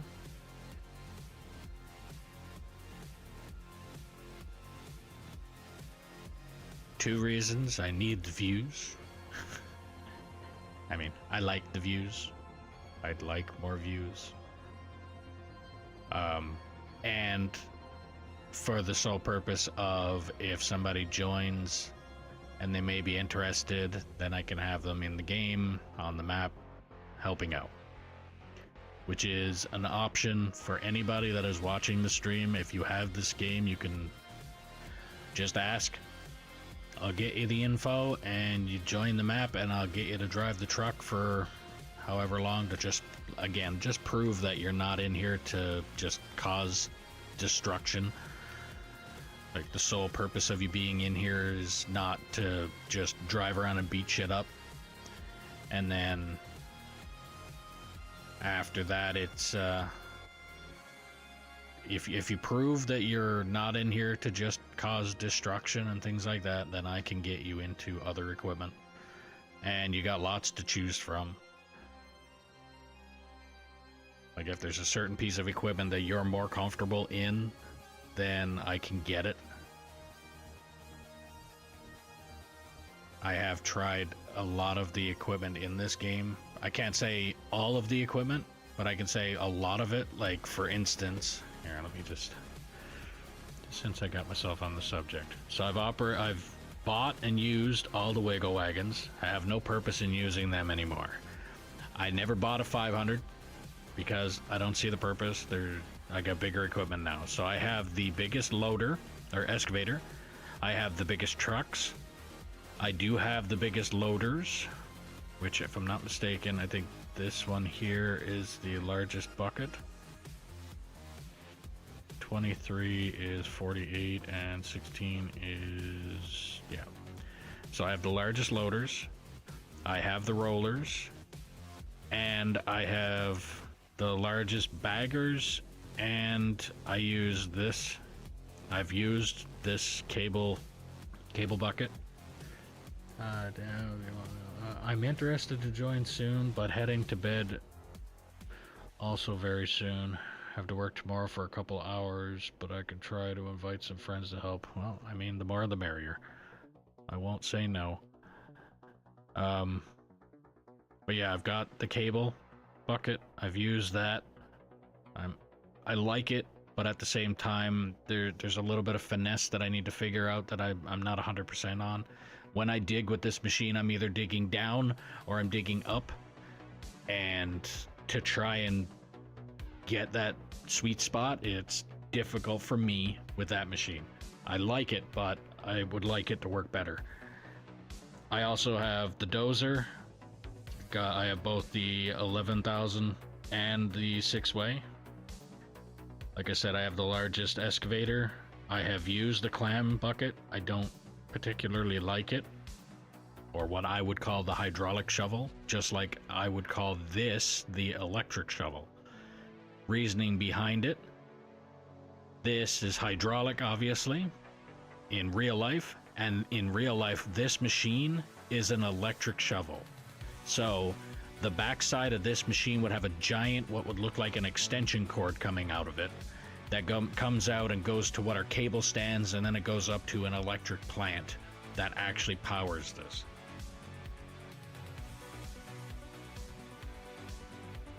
And the grader. I also have the grader. I actually have both of these machines and this tunnel digger. I've used them. I'm not the biggest fan, but that's also if you were to do underground mining, which I know nothing about, so I will not be doing that anyway.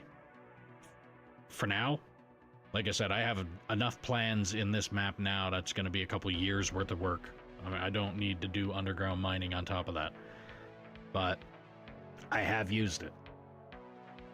The drone I've got. So for anybody that is just joining this game and does not understand, when you first think drill, you think you're going to be able to drill down, place dynamite, and blow it up. Does not work that way. These drills are literally core sample drills. For anybody that doesn't know what that means, when you put this drill in, this drill will tell you what you're digging into. Not drilling a hole to place dynamite. This is a drill just for your core samples. So don't go ahead and buy it to think that you're gonna do what I originally thought of, which was drill into the solid stone, throw my dynamite down into it, and call it done. Because that would make my life so much fucking easier. It's unbelievable, but they don't do that. The Ripper, it works on the solid stone, but the penetration of the dynamite compared to the penetration of the Ripper, you are way better off using the dynamite than you are to use the Ripper. The asphalt or paver only works for asphalt. So when you make asphalt and you put it in the paver, you can lay it out. You put anything else in there, it does not lay it out. I want to do my entire haul road with tailings, which if there's anybody that wants to hop on here and literally just place that stuff down and pat it down with a shovel and lay it down on the haul road, you can hop in here and do that anytime you want to. I have not had the time or the patience right now to be able to do that, but yeah. So then you got your fuel truck so that you can basically, like your shovels and things like that. So I've used pretty much all of it. I've also got the pickup. Obviously the 4x4. I don't see any point in getting a two-wheel drive in this game. Yeah, so you got those. So, rock trucks, done all the wiggles, the largest truck, got them. The excavators, you've got electric, your hydraulic, which is that one and that one. I have used those. Loaders, I've got the largest one. Actually, I've got one of every size of the loaders, because I originally thought the smaller the loader, the more you can finesse the cleaning up and doing of the ground. I've got one of each of, actually all three of these. The largest, this one I have. This one I also have. This one I also have, I think that's the one I have. 194, or is it 193 that I have? I don't remember, I'll have to go check that one. 6-way and the 11,000. I have both of these graders. I have a drone, the tunneler. I have this for the paver, the pickup truck, and then I have the fuel truck. And I've used pretty much all of them.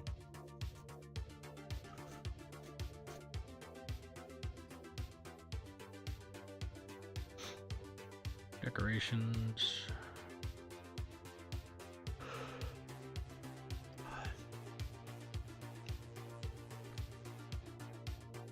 Oh, that's just decoration.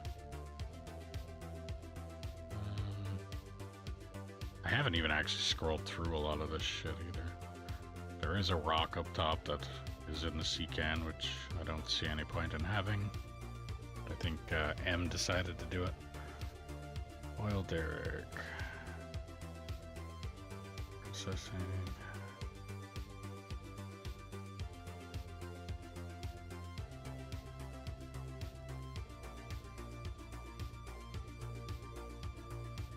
Steel roller, steel press.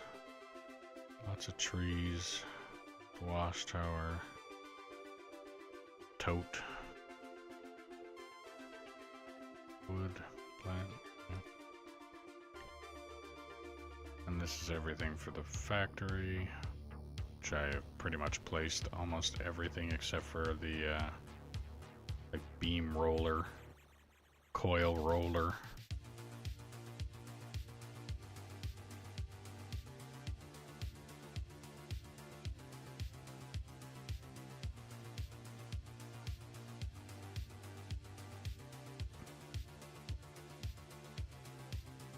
Oh, bloom roller, not beam roller.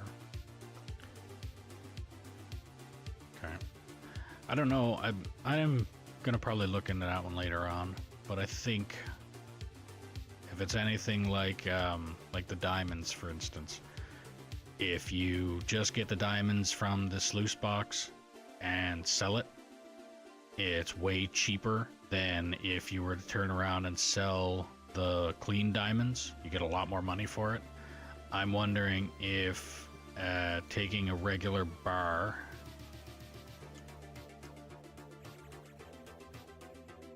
so when you get these bars, I'm wondering if taking these bars and turning them into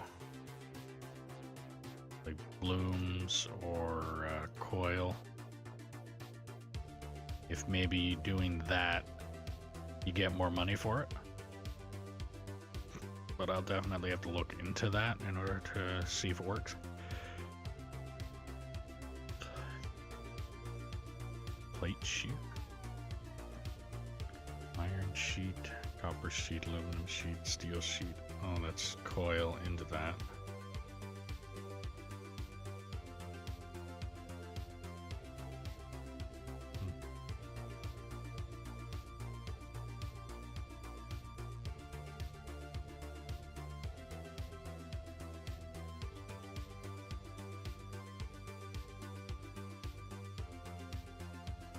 So rod roller goes melted to that. Or looking for a solution to sell the dirt automatically, but I can't find the machine. Okay, you came to the right place.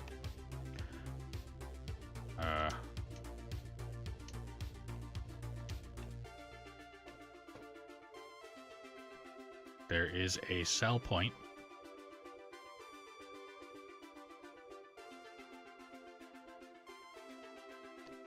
So if you go, actually here, it's a store, building,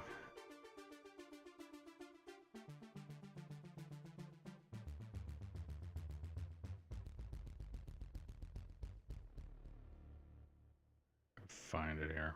As soon as I find it, right there. So sell point.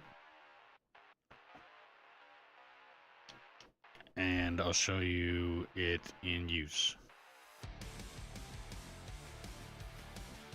So this is the dump that I have set up, that once I've done a good chunk down there, I think I'm going to remove that dump that's down there and continue to use this up here.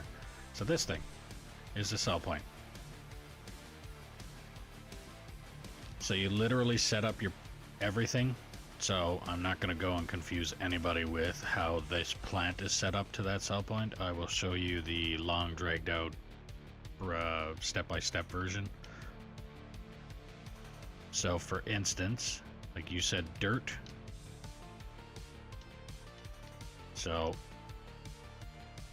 you got your regular, your hopper, then your coal shaker, coal's on the other side, then trommel drops all the gold, silica, diamonds, rubies, dirt, or or pay dirt. It dumps that into the sluice. Sluice then takes dirt and throws it off and keeps everything else. You literally put a sell point on the end of a conveyor at the end of the sluice. The dirt comes off and goes into the sell point. You're making money. Same concept if you were to continue the plant process and you get your froth floater. Froth floater makes tailings. Unless you're like me, where I have a stack full of tailings in my pocket all the time. And the reason I do that is so when I get a hole, I just put down the tailings and I can fill it in. Kind of like what I can do right here, actually. I don't know where the hell this hole came from. But yeah, so I will continue to keep tailings. So what I did before my sell point, as you can see there, there's a storage. That storage fills up with tailings, or that storage fills up with gravel, tailings, and dirt right now, because all of my waste belts lead to that one. So what I ended up doing was I took out basically what I wanted to keep, the tailings in my case. I took out all the tailings and I took out everything that wasn't tailings and dumped it back through the machine. Waited until that storage was full of just tailings, and then I pumped all of the junk into the plant again and let it run through so that it passed right on through into the sell point. So it's the same concept here with the froth floater. Froth floater gives you, I think it's gravel and tailings, or just tailings. And there's a belt that literally just goes right to a sell point. Now, if I wanted to, I could set these belts up to run them over to that sell point so that everything that runs through my plant just goes to the one sell point. Kind of like how that is set up there.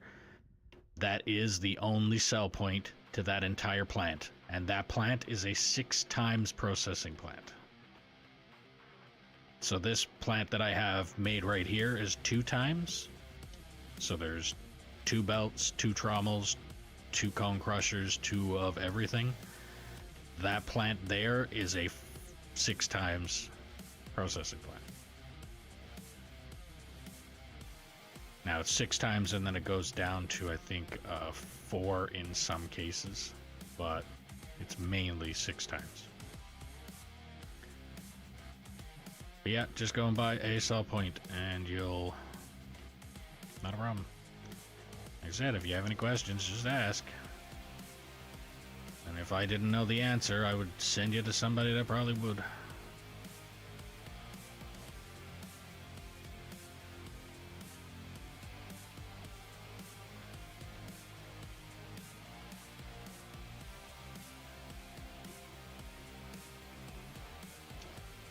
It's like that.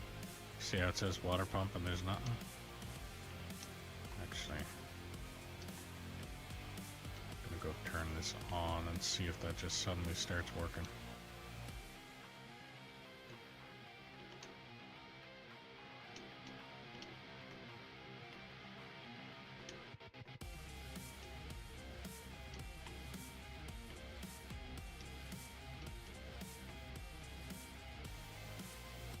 I don't know. Okay, yeah, it's working. Something else too that I had brought up to the point of me. Oil or water pump. Make sure that your water pump has a water refinery on the end of it when you are running water to your stuff that needs water.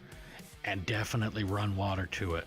Don't do what I did for a very long time and not have water going to it.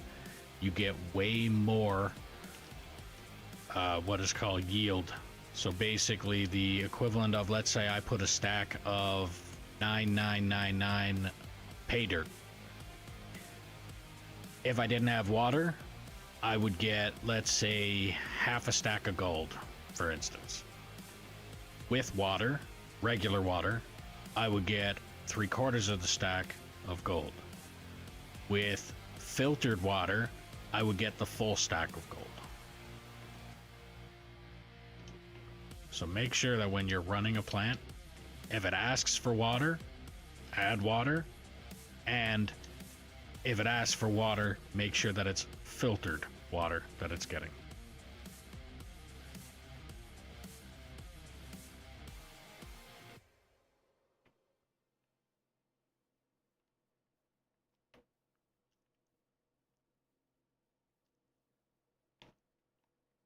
Okay, right. Yeah, there's a lot to this plant that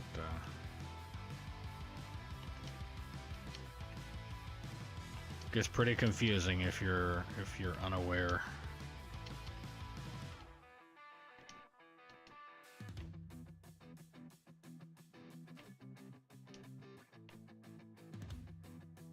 Oh boy. Okay. Well, I'm at 505 million right now. Let's see how much I get.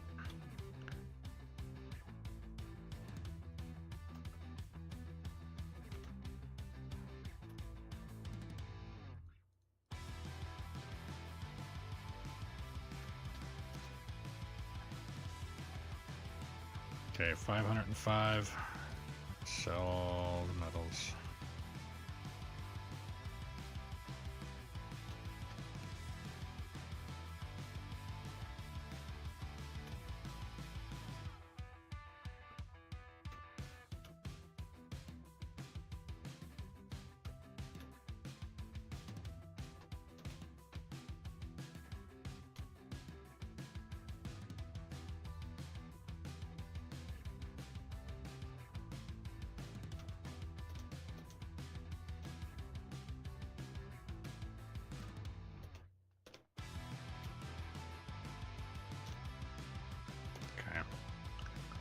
So 505 is what I was at, and then I emptied one storage.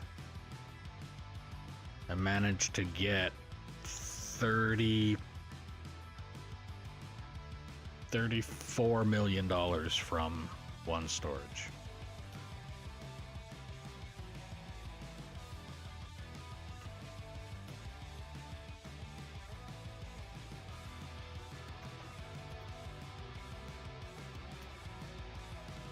Do it again.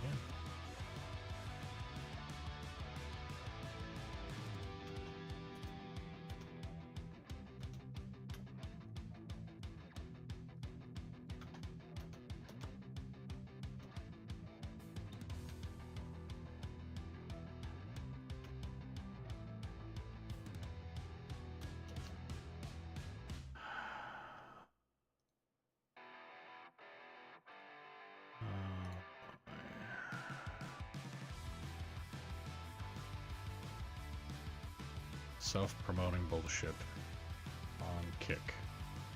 I'm getting so fed up with it.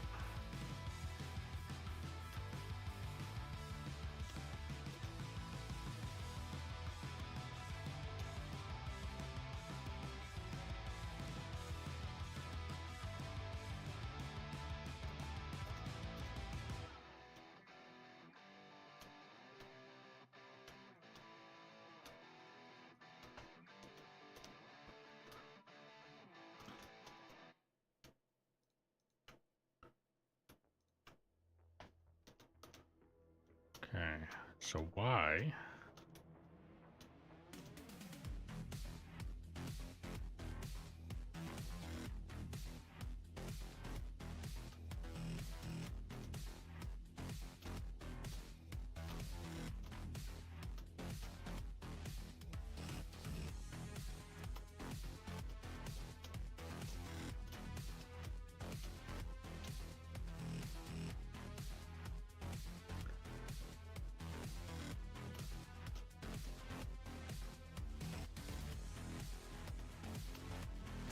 Why did it do that?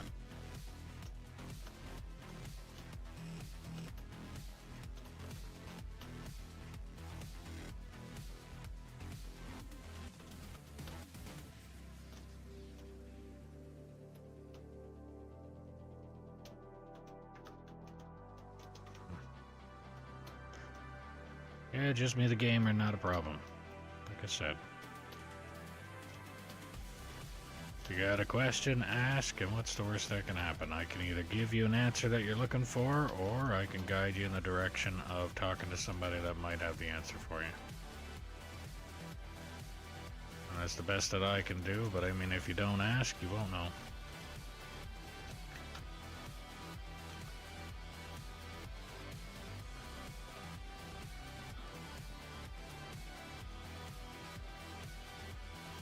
There you go. So, 2 storages emptied. Why is there still more coming out? Oh, that was the... There we are. That's why there was still more. Store, sell. Okay. Yeah. So the,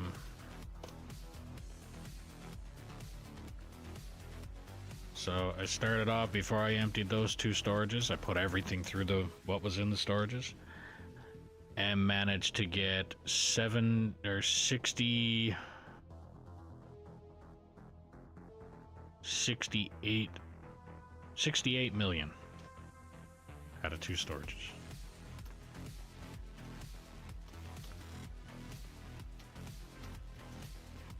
Like I said, so with that storage there that I've placed, it's all tailings, and like I said, the reason behind that is so that when I get the patience or the time, or really want to take the effort into doing it, you see how that little strip is there?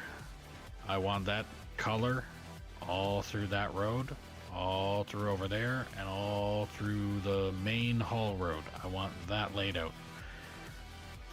I wish I was able to put whatever material I wanted in the asphalt, like the road maker, basically, the paver, because then I would start there with the paver and just dump it all the way out, hit it with the roller, do the same thing here, hit it with the roller, call it done. It would be so much fun to be able to do that, but they do not allow that, so that I can't do it. Well, actually, what I can do though,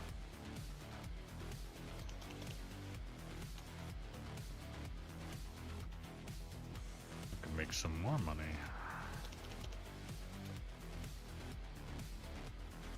And that's something else too. Do not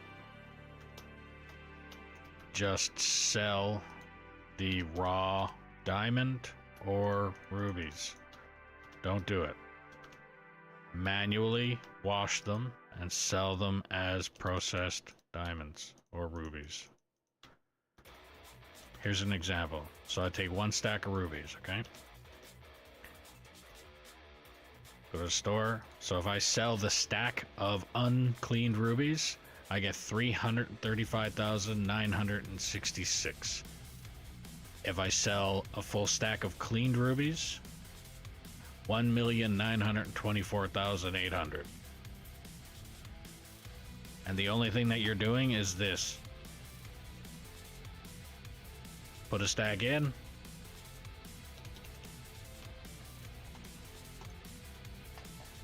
That's it. Take the ruby once it's cleaned. You pretty much sit here and wait. Like you'll notice one will pop in here in a second. There you go. One. That's it. That's all you do. Just set that and walk away. Like I'm doing right here. Take the ruby. Wash them. Move on to the next. Take the ruby.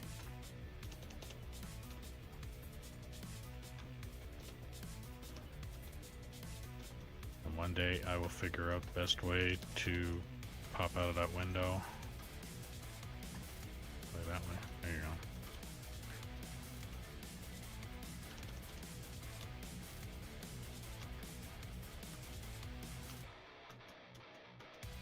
And the same thing with the diamonds. I think the diamonds are cheaper, I want to say.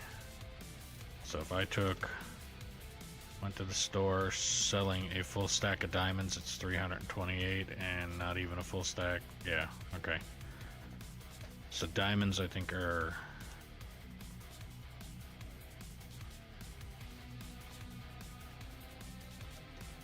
not even a full stack yet. Hang on. Once I get a full stack, I will yeah. So with one full stack of diamonds, yeah, it's less. A little bit less than the rubies.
Yeah, that's it. That's all it takes. And then you can come in here, and I'm at 5,720,000, and as soon as I sell this, 5,880,000.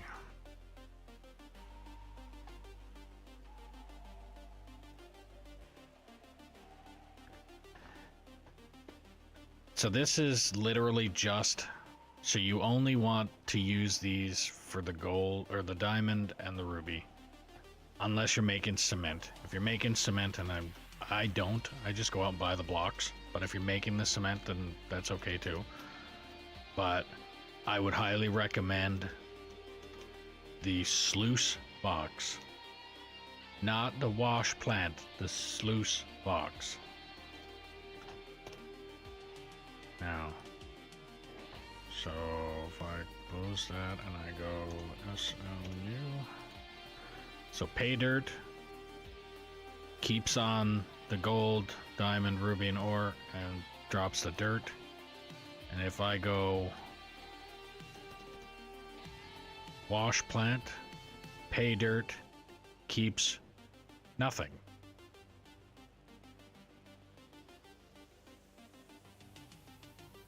But passes it through. So with the, like I said, I would prefer the sluice, because at least you can go pay dirt, then actually, if I really wanted to, with that one up there anyway, I'm not setting it up here, but if I wanted to, I could set it up to where the wash plant literally goes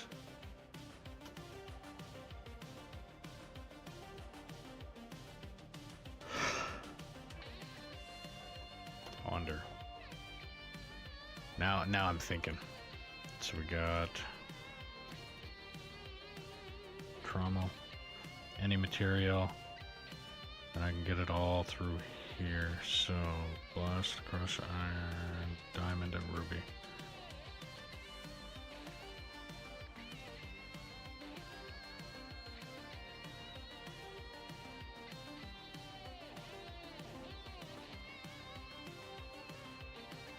I don't get that. Pay dirt comes out the bottom?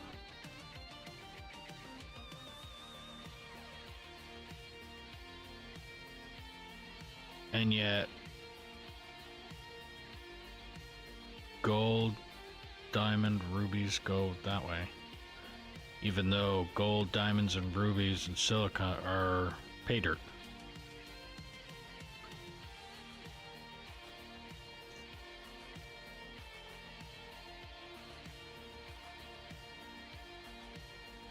Because what I would think about is essentially take the, at that rate I could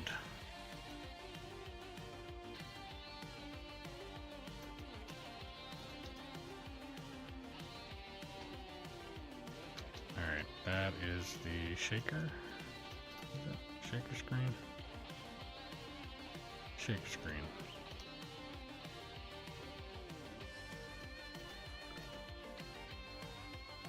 Any material.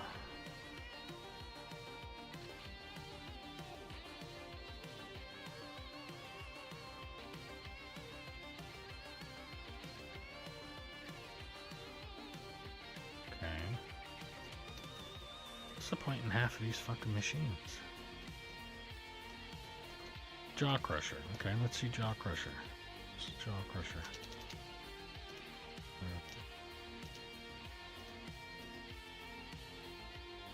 Blasted rock, solid rock, okay. Turns it into crushed.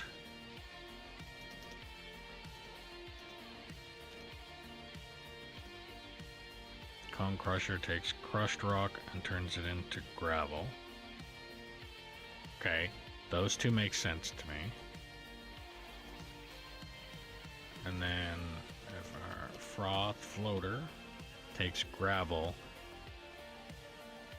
and makes that material again.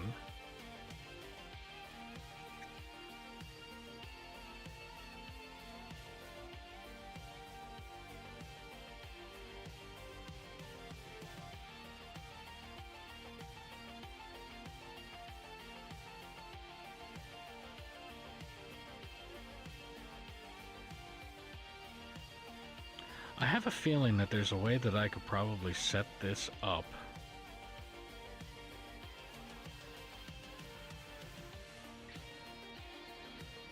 where the sluice box is only getting diamonds and rubies.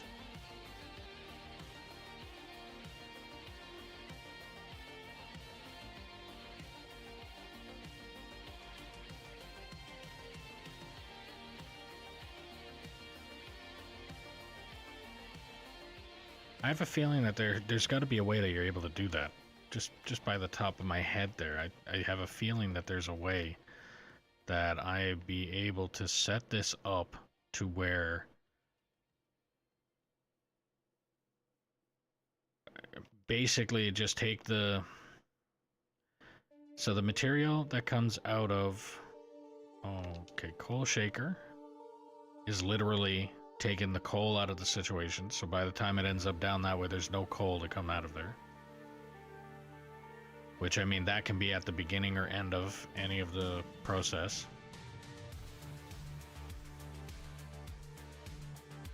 But it's coal shaker, then it's trommel. Trommel takes the materials that would normally go through the sluice box, What I could probably even do is just loop the material that comes out of the back of the sluice right back into the system again. The same way that I have the shaker screen. Everything that falls out of the shaker screen is literally just rolled around and put back into the system again. Right here. To then go through the jaw crusher and the cone crusher, which those two make sense to me. But everything goes through them. But I have a feeling that I don't even need to use this if I could loop this stuff into, like, basically just put the trommel into here. I already have the shaker. You know, I could probably even loop the trommel back into this system.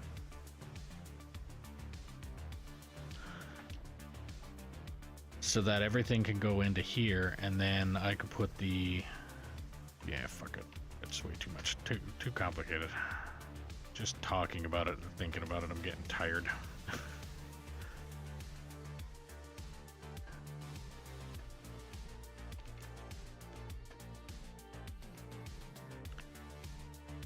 Alright, well, let's get that truck.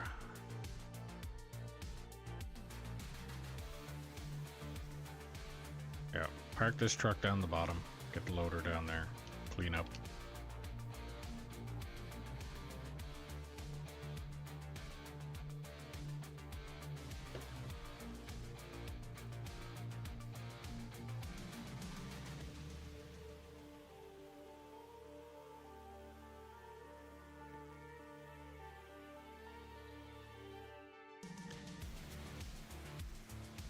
So once I'm done cleaning up down there, then I could stage 4 trucks, and I think I'm literally just going to continue digging to the wall instead of digging in an L shape.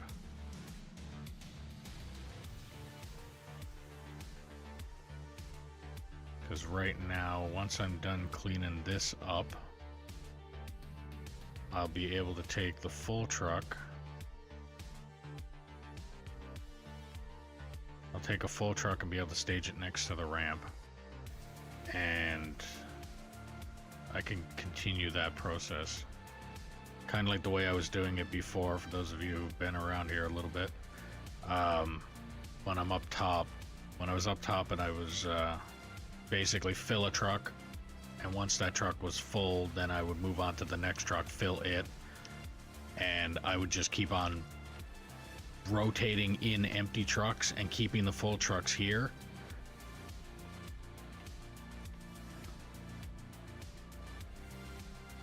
The only thing I'm confused about is why it looks so rough and why it doesn't look like it's smooth. Like, I've been digging with the loader and cleaning it up and making sure that the loader's bucket was flat. But for some reason, in doing that, it still seems to be... It's not cutting it flat the way it should be. Yeah, let's see here. Okay, so I'm gonna line this up. Here. So I am pretty much as flat as I can, as much as I'm gonna get. Bucket down all the way, up a little tiny bit, forward, flat, and full. Found some more of my nemesis.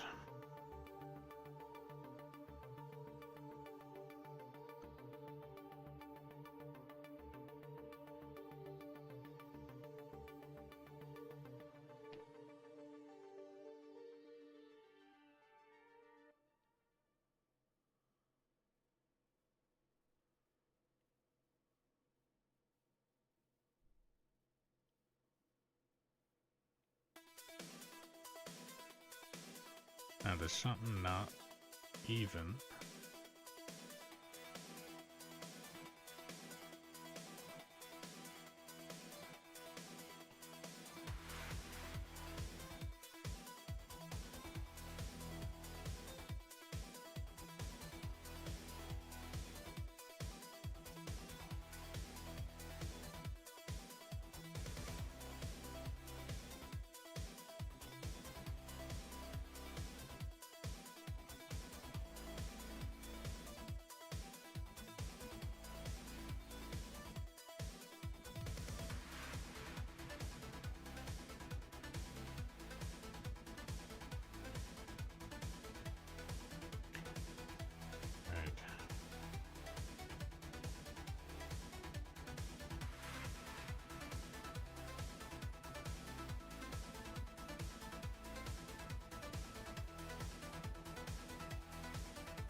Back.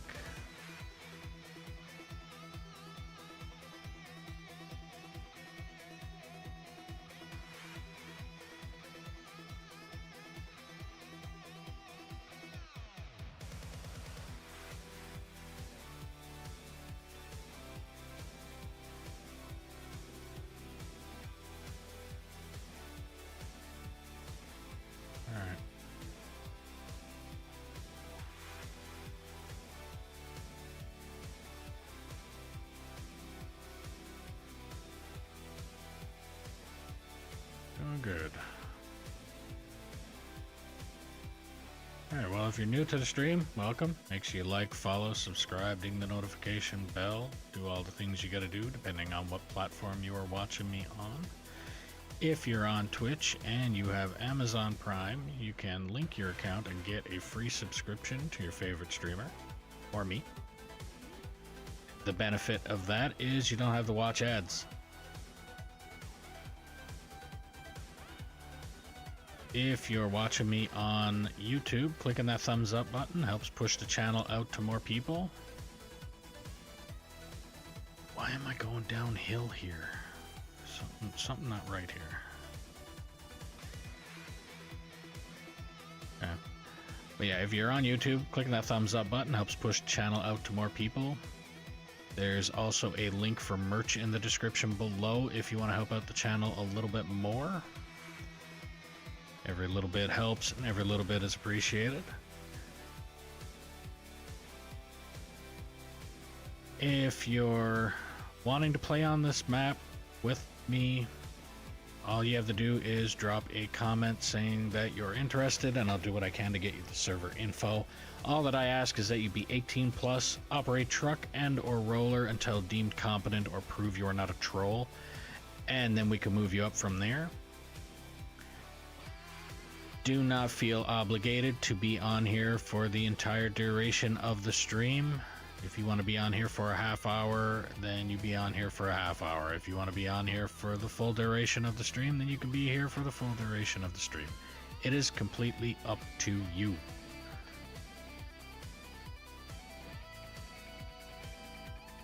And if you're liking the stream, share it around and let me know where you're sharing it. And if there's something you're not liking about the stream, don't hesitate to put that in the comments as well, and I will look into it and see what I can do to try and fix it. Because if I am not told that it is broken, I do not know that it needs to be fixed. Therefore, if I don't know it's broken, I can't fix it.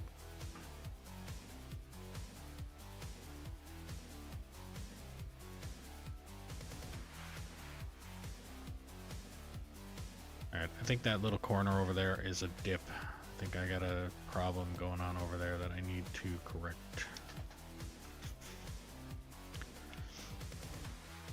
Which is why I carry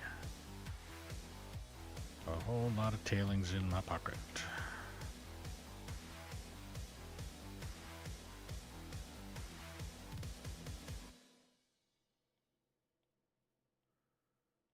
Again, the nice thing about tailings, or any of this stuff really, if you put it through the plant, it just goes through the plant. It's not like it's doing any extra wear and tear or anything like that. Like it's the same thing with the sites out here. If you're digging oil sand and you put down sand on the roads, then it just goes, it's gonna go through just like it would anywhere else. It's not an extra process or anything like that. Alright,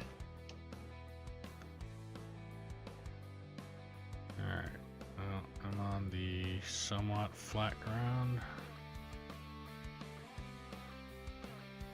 There we go.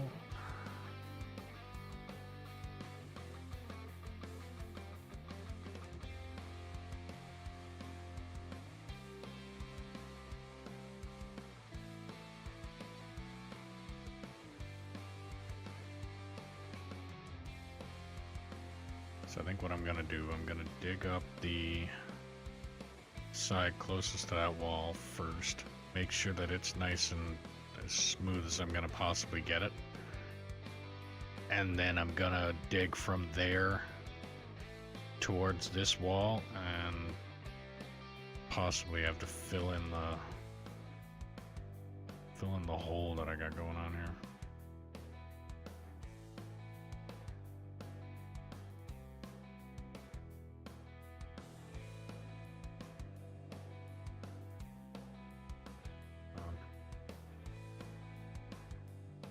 I got a feeling that that's gonna be an issue.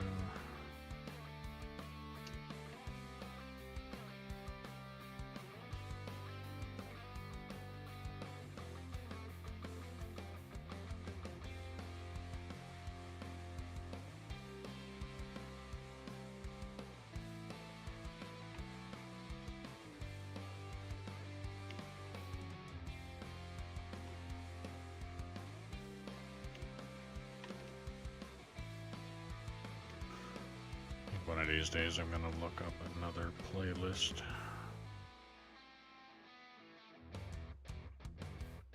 It's like I find a playlist that says it's got 30 odd fucking songs in it. And then I play it and it's almost like those 30 songs turn into repeat the last 8 songs.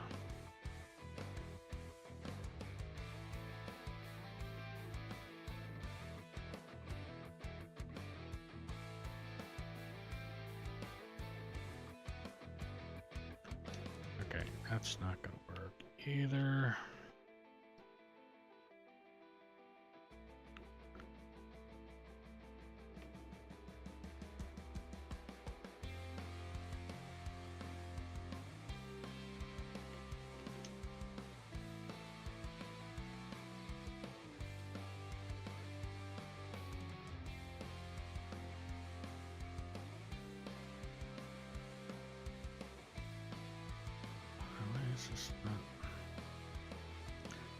What in the fuck is going on here?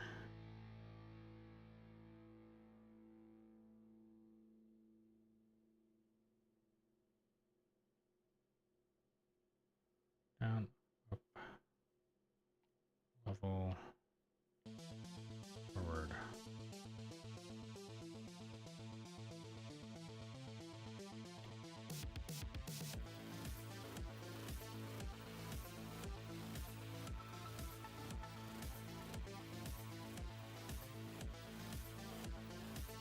Is that a pit or a fucking... That's a pit.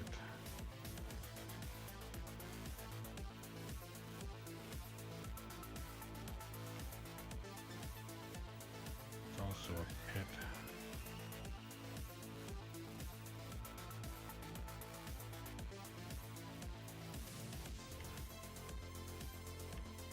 I don't want this to turn into a... I might end up needing to use this small bagger in here.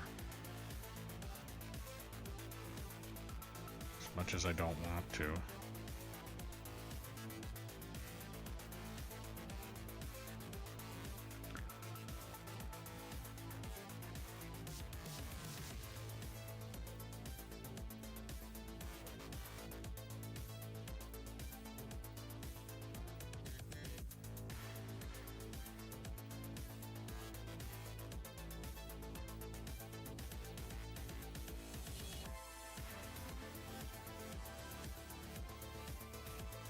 Will it fit down here?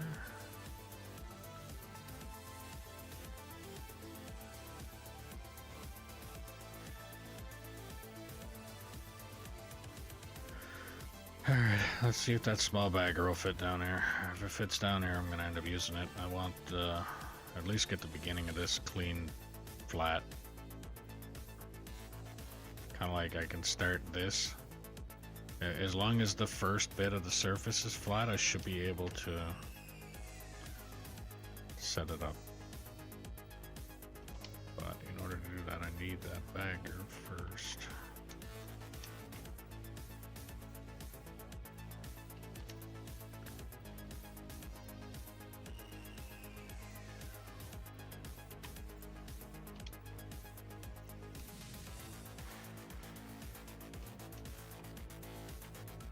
Must be in that can.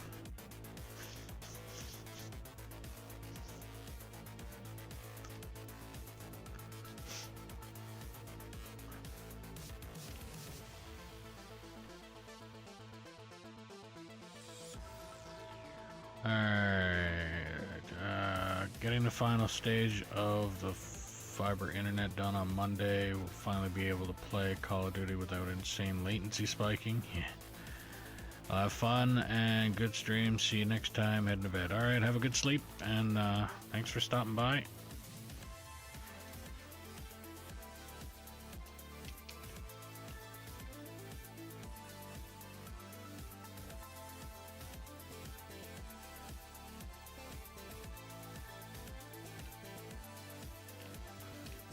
I'm gonna put this thing down here.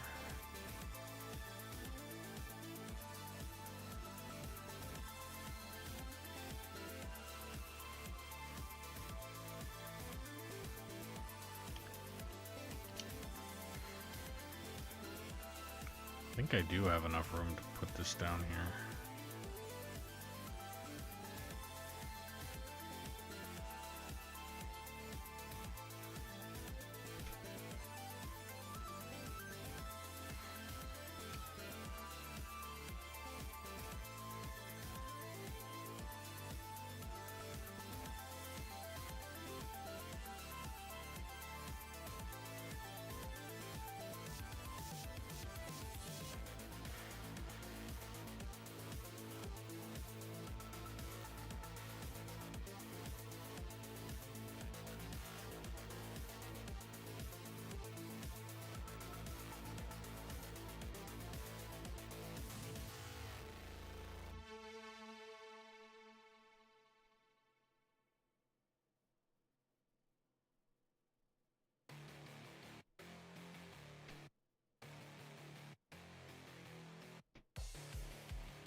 Okay, if I stay here.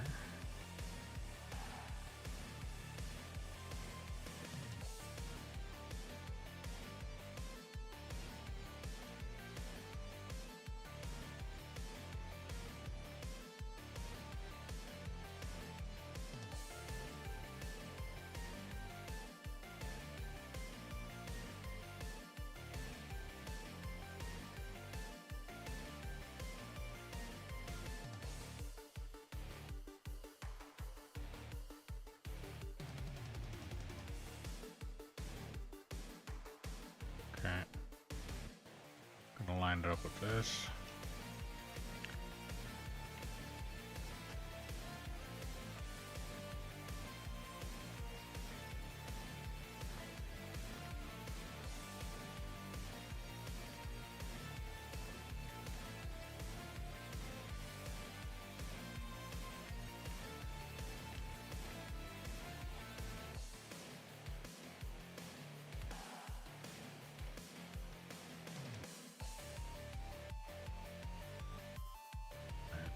Skip.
So if I continue with this, so I go here. Actually, I can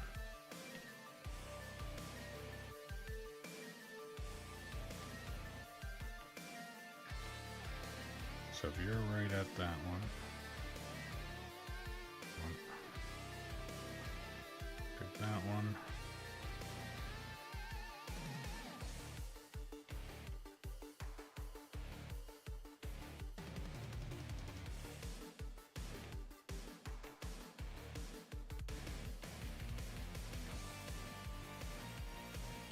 Now for the ones that were around just a little bit ago when I was using the other bagger, you already know what I'm doing here.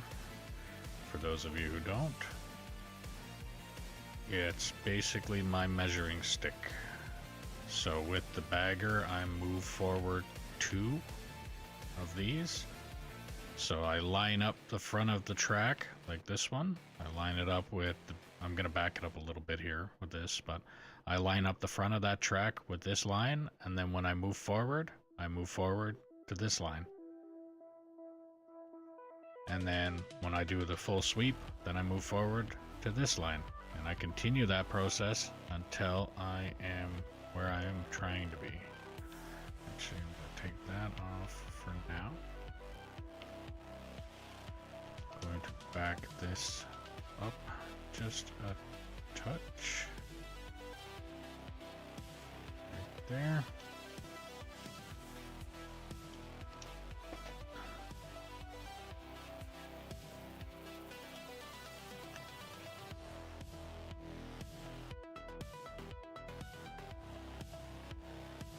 That up all the way.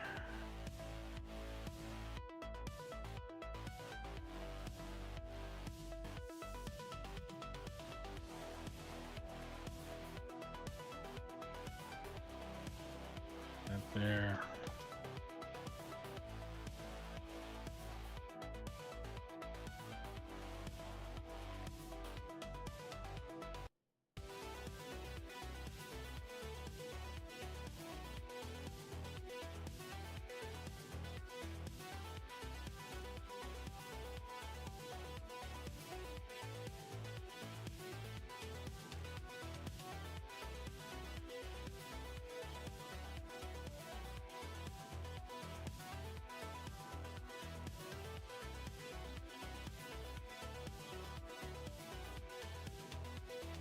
I think I'm just going to use this to clean up the best that I can with the area that I'm at. So the way I look at it, the bagger is able to do very smooth, especially since it's up on blocks. I'm able to make it very smooth. Did you ever get the Go XLR issue figured out? No, I never. I still using my old headset.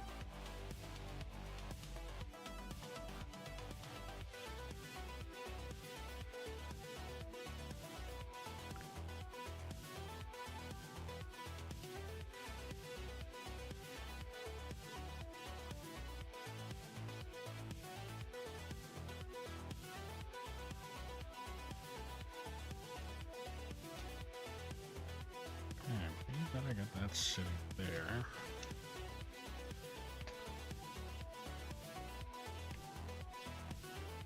I'm gonna need it to come back. How many blocks am I gonna need that to come back?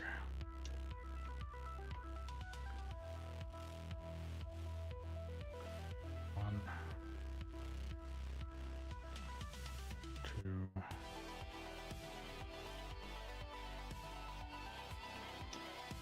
3 blocks, let's say. So if I come back, 1, 2, 3.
see if I can accomplish getting that truck to back up to this machine without sending it completely out of whack.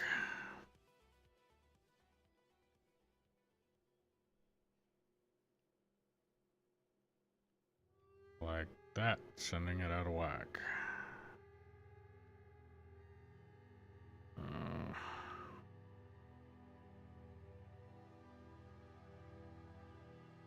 Okay. This way. And this way.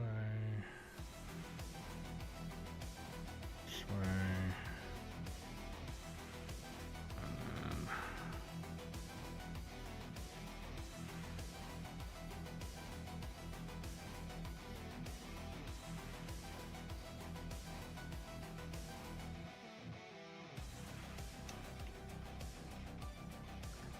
this is going to get complicated, I am sure.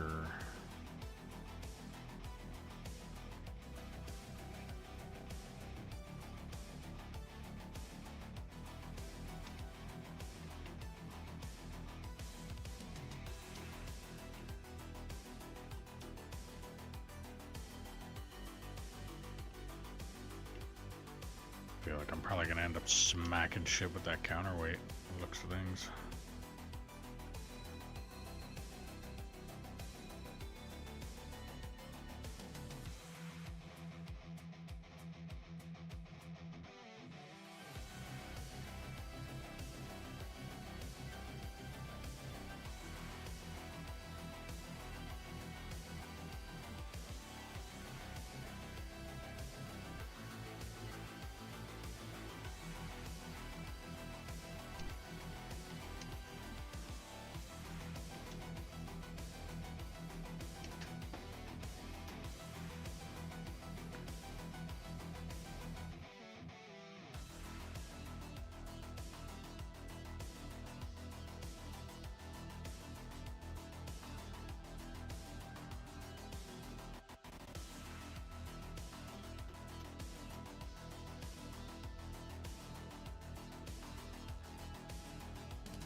Alright.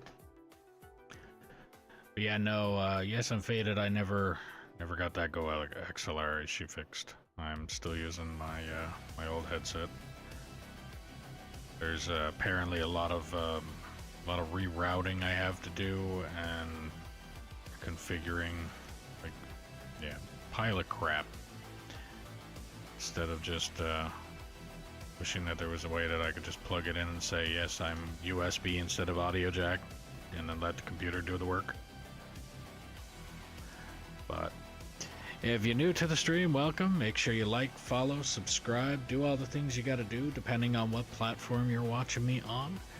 If you're on Twitch and you have Amazon Prime, you can link your account and get a free subscription to your favorite streamer or me. The advantage to that is you don't have to watch the ads. Added benefit. If you're watching on YouTube, clicking that thumbs up button helps push the channel out to more people. Be appreciated if you could do that. There's also a link for merch in the description below if you want to help out the channel a little bit more. Every little bit helps and every little bit is appreciated. If you want to play on the map that I'm currently playing on, all you have to do is drop a comment saying that you're interested, and I'll do what I can to get you the server info. All that I ask is that you be 18 plus, operate truck and or roller until deemed competent or prove you are not a troll, and then we can move you up from there. And do not feel obligated to stay on here for the entire duration of the stream. If you want to be on here for a half hour, be on here for a half hour. If you want to be on here until the end of the stream, you could be on here until the end of the stream. It is completely up to you on how long you're on here. If you're liking the stream, share it around and let me know where you're sharing it. And if there's something you're not liking about the stream, don't hesitate to put that in the comments as well, and I will take a look and see what I can do to try and fix it. Because if I am not told that it is broken, then I cannot fix it.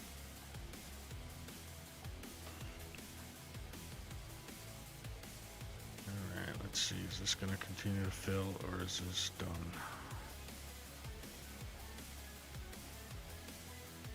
This is done. Alright, let's see. Just gonna move this over so that I have less to worry about when it comes to driving this truck around. It's like a bull in a china shop when it's right next to this machine, so I'm just gonna do this.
Yeah, so I'm going to use the small bagger to smooth out the bottom area there. And then once I got it nice and smooth, then I'm going to go with the excavator and the front end loader. Clean up that area because for some reason, somehow, I went and dug down too far into the corner. I don't know how I did it because, like I said, I went down when I first cut the corner, like cut the spot that the bagger is kind of sitting on now. When I first cut that, I was cutting that flat. Well, I mean, as flat as I could really get it.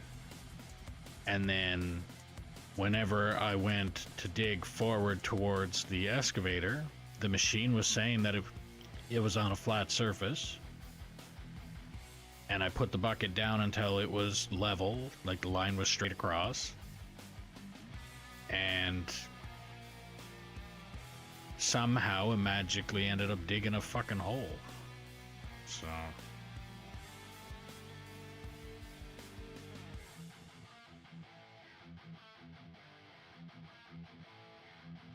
alright, let's park that there.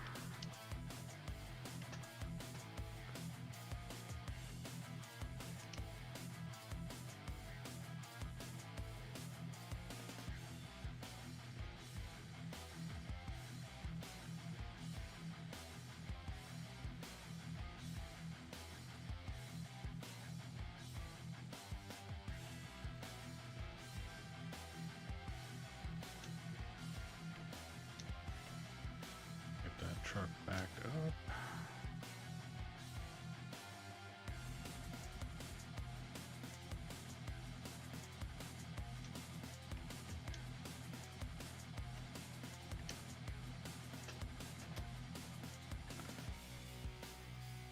finish the dig.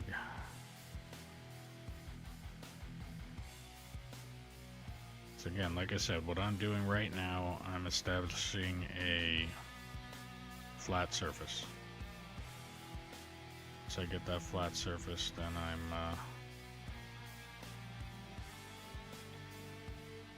and I should be good. Okay, so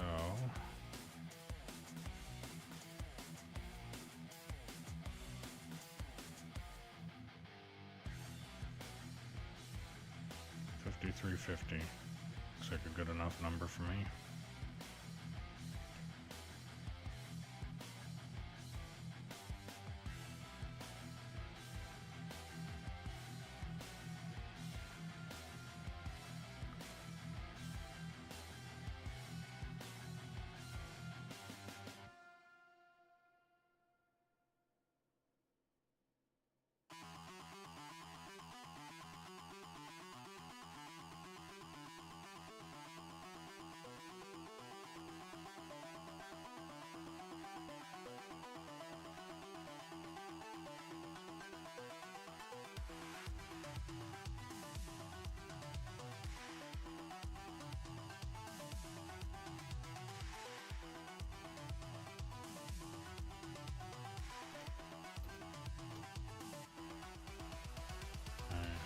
So right now I'm lined up with that.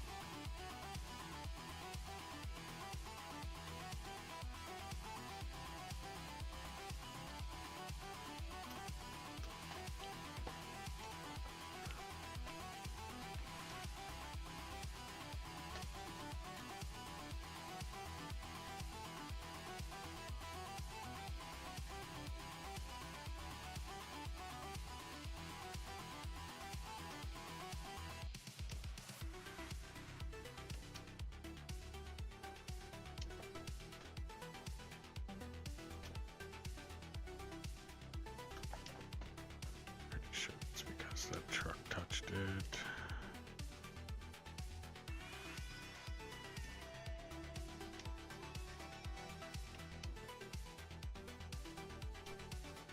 Yep. Okay.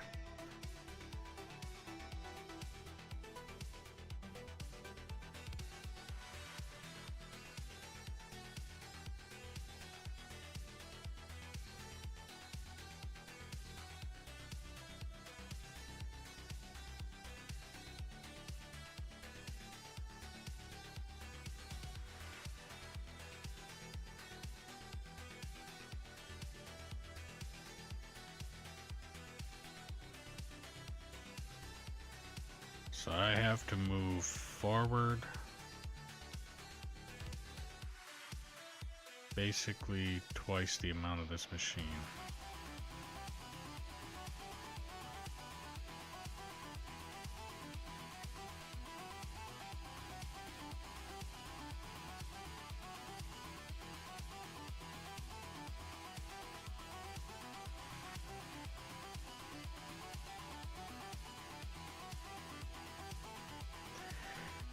Yeah, $53.50.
actually gonna have to do that again because I didn't judge the action. Yeah, just gonna back this up. So straighten out the machine because I'm sure I bumped it. Back up here.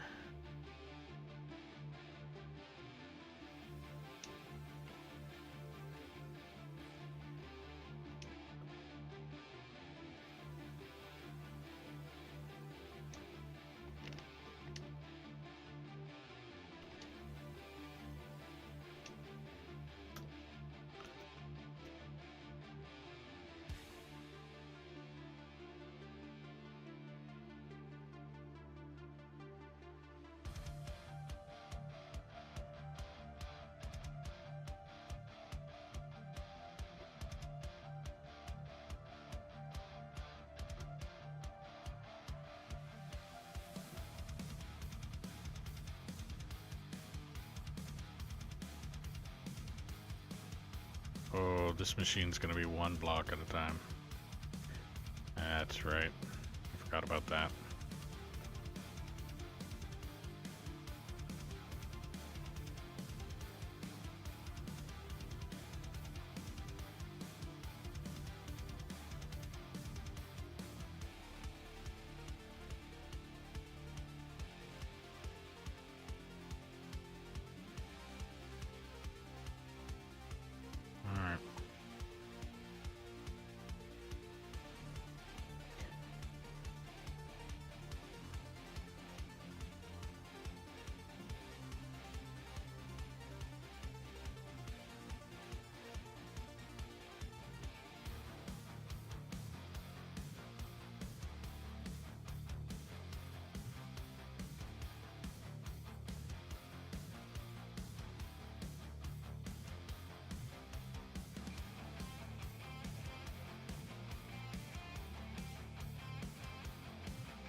Okay, well, at least since I did one swipe here, I can move forward one block, do another cut.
Yeah, so now that I move forward one block, I should be cleaning up.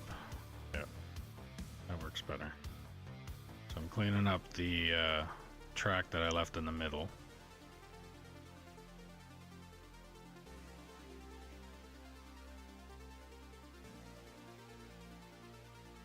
So every time I move forward a block, so I'll move forward 2 this time. Because I already got the one in front of this cut that I'm doing now. So I'll move forward 1 more, or 2 blocks. And then once I get to a certain point where I can turn the machine around and dig basically back up, but dig backwards.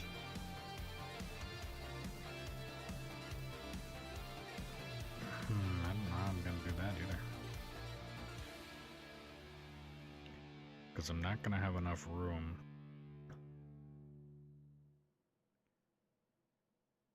to get a truck.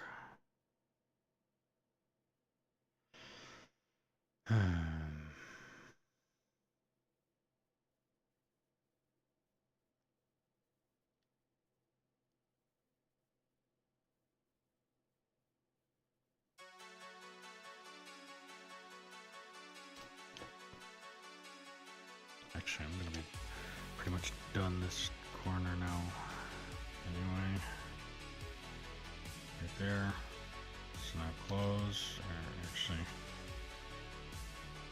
that way.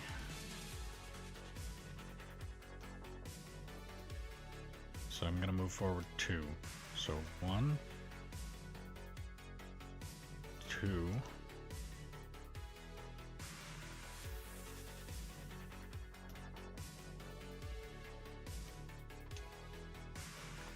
I'll get the truck backed up.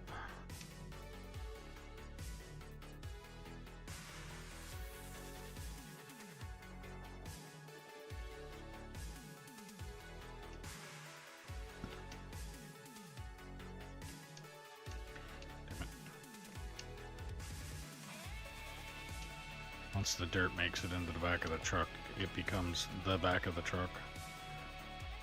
Okay, so I'll go that way for a second. I'll go this way. So now what I should be doing is cutting smooth area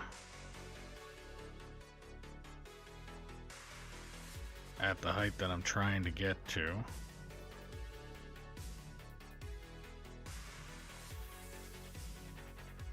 And it does feel like I have done a drop in that back corner.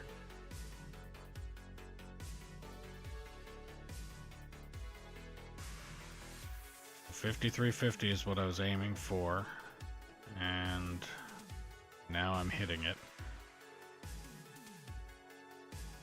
But it might also feel like it's a bit higher up here when I'm doing that, so I don't know what I'm doing. Not a clue. Just hoping that hoping that I can fill this truck.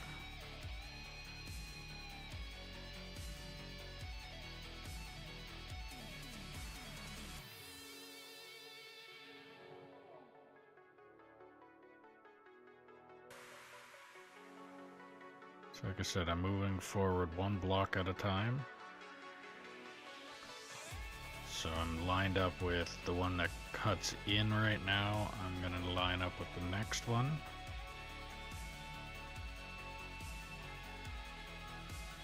And I'm gonna continue to cut forward, so towards the excavator, until I'm able to take this machine and do a 180.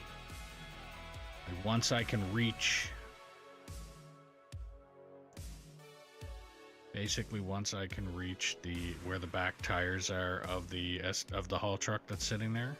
So once I can reach there with a cut this in, basically if I was to continue, when this bucket is lined up with cutting right next to where those tires are on the back of the truck,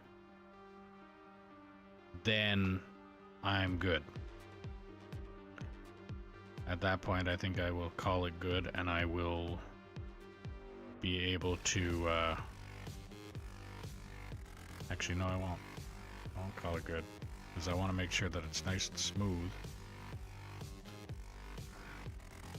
And it's not right now. So right now, I'm digging, so this...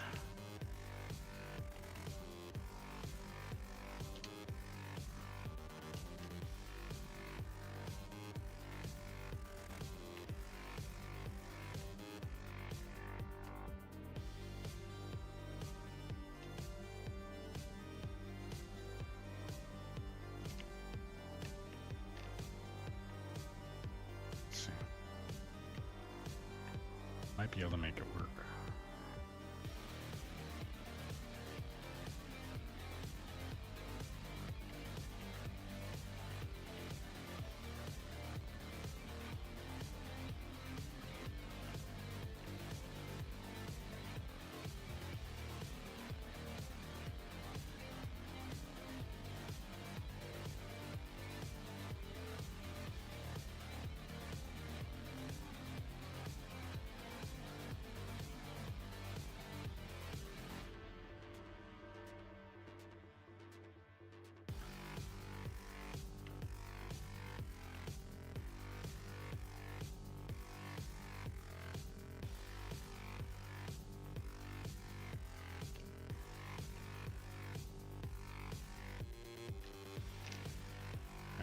So the bucket wheel digging this.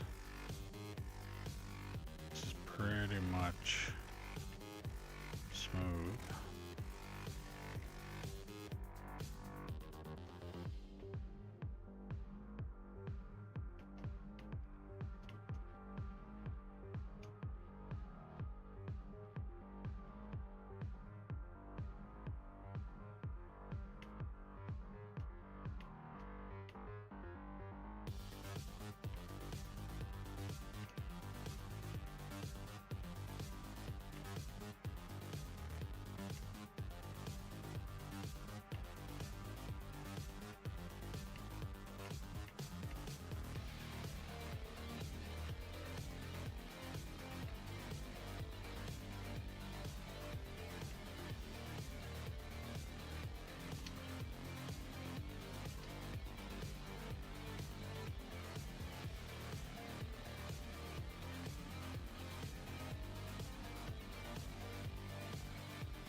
I ended up doing too bad, actually.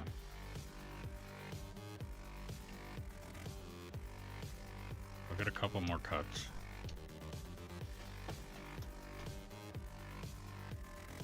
But that being all the way there, forward here.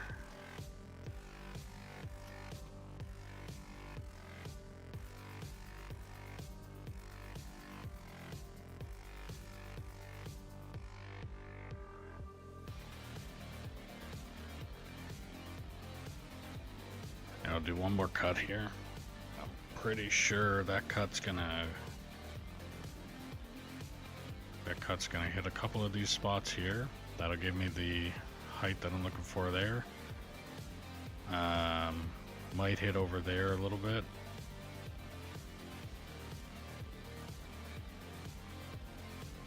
And after that I should be good. Yes, this bucket is cutting into this wall. I really don't care about that much. I'm using the bagger as the leveler, essentially. So it's going to cut a little bit here.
gonna do one more pass.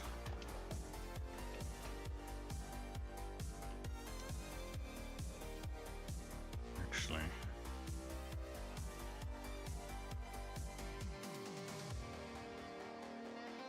maybe not, because I'm gonna end up having to remove my land marker that I have there, which isn't gonna work. No, I'm going to use the loader and excavator and everything else now.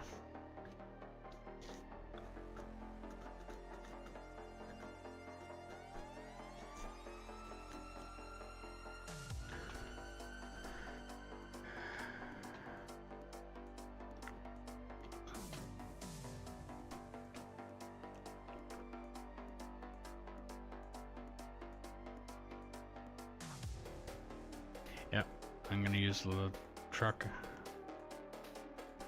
loader, excavator. That's the way I'm gonna do it now. I use the bagger to get me my little clear idea of the numbers that I need for a flat spot. Now I'm pretty sure that machine is not gonna tell me 5350 on the loader. It's gonna tell me something completely different, but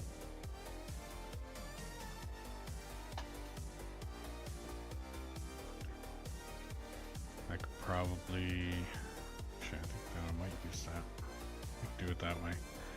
I might get that loader, line it up with the edge that I just did with the bagger, find out what my numbers are, and see if I can't try and keep the bucket at that level.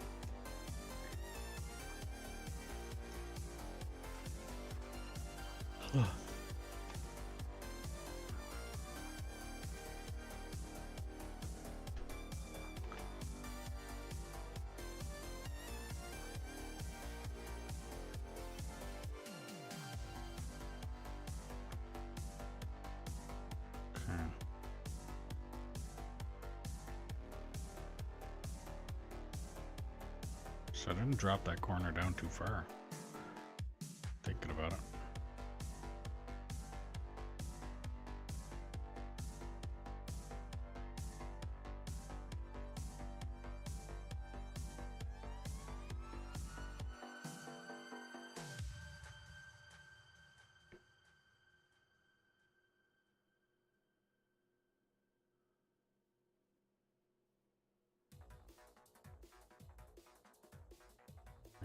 Park you there.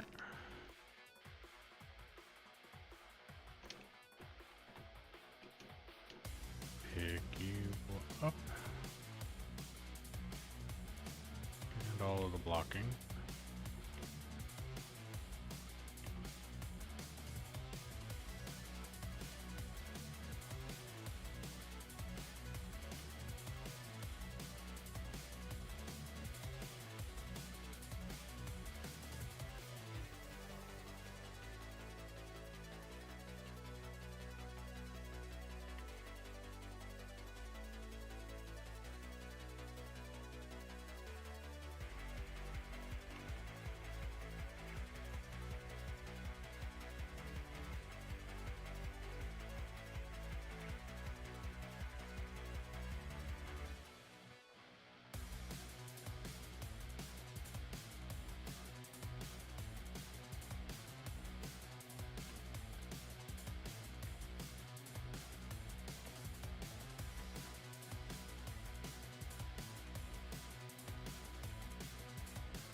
Auto-saving.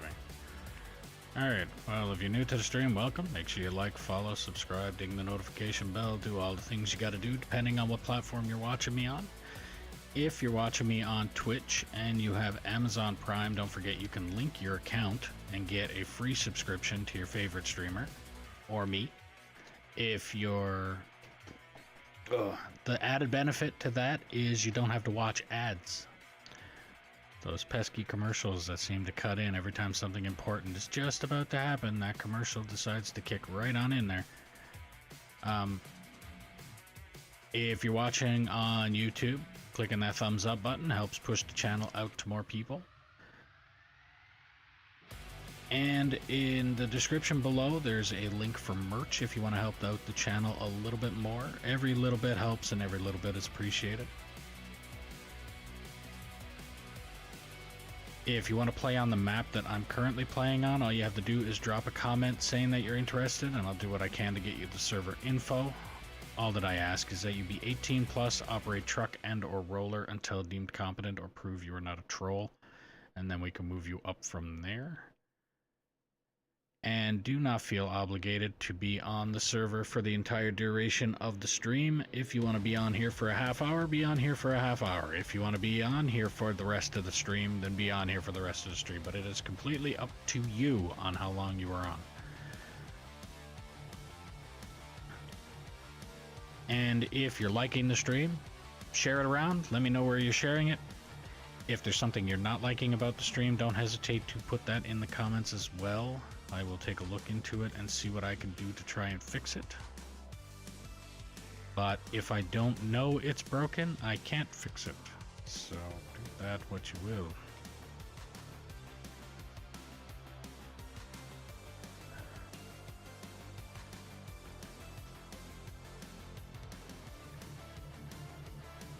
So yeah, anybody wants to join, don't hesitate. Just tell me that you're interested. You have to have the game downloaded and we'll go from there.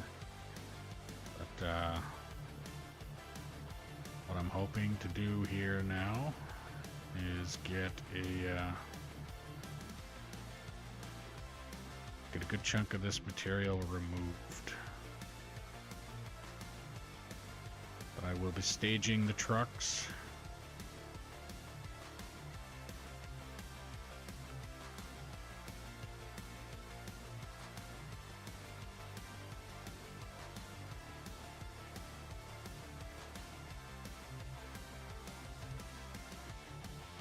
Staging at least 4 trucks backed onto this wall here that's just under the excavator. And I will keep on digging that way. No more digging up that way. I'm only going to be digging towards the wall. Towards that far wall on the opposite side of the excavator. That's the direction I'm digging in now.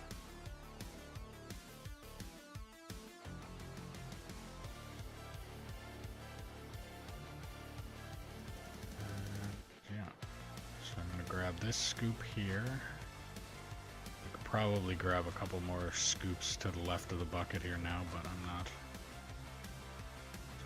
Bucket down all the way, up a little tiny bit, and then level off.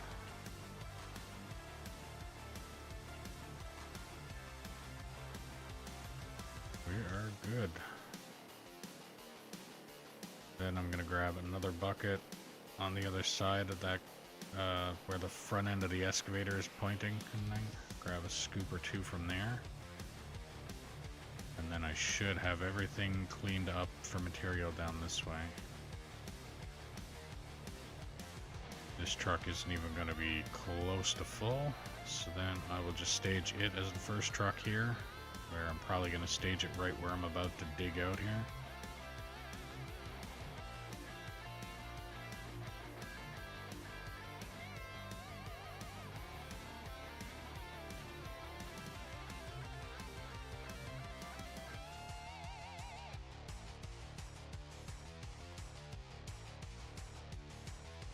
Yeah, grab this scoop and then I'll grab the one just to the left of it.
I know it's gonna bug me if I don't, so I'm gonna clean up that little tiny bit that's here.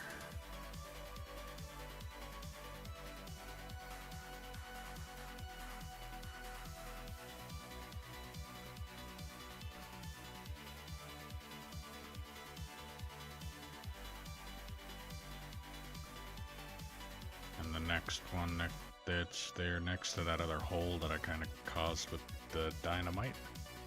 I'll get that little spot and then start staging trucks. But I think before I start staging trucks, I'm gonna quickly go find something to eat here. 'Cause I am fucking starved.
Actually, I can even go as far as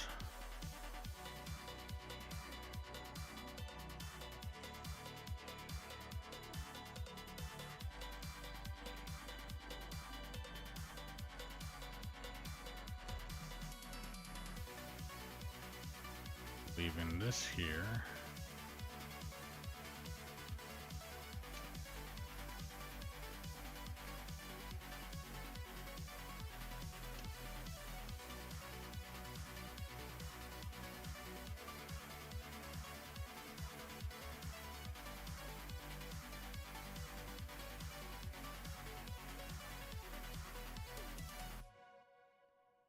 Stage 1, 2, 3, most likely be able to stage 4.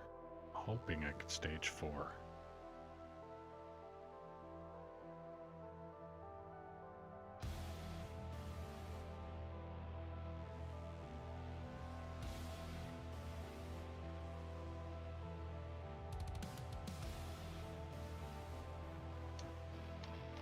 One. Here and grab another truck. 2, 3, and possibly Goldie there.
Might be cutting it close with the fourth one.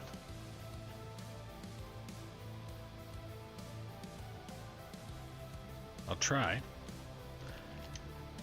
But according to what I've seen there, I think I'm gonna be If it does fit, it's going to be a very tight fit, and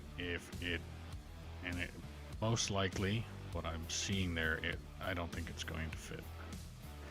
I don't think I'm getting a fourth truck down here.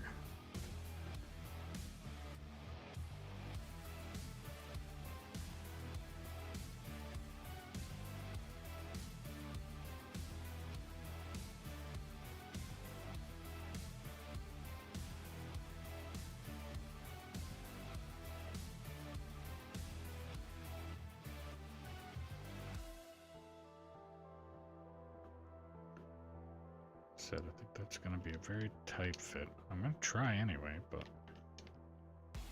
I'm thinking I'm going to have a hard time getting a fourth truck there.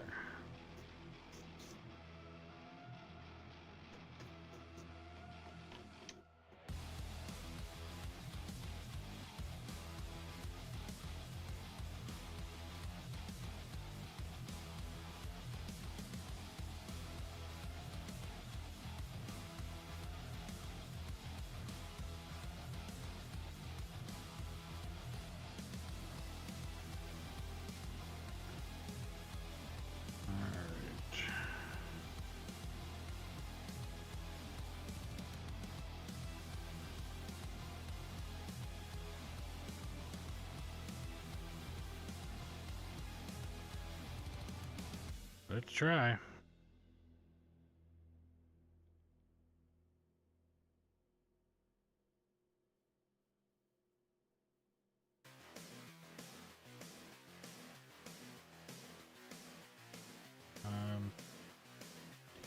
Looks like it's fitting like an O.J. Simpson glove.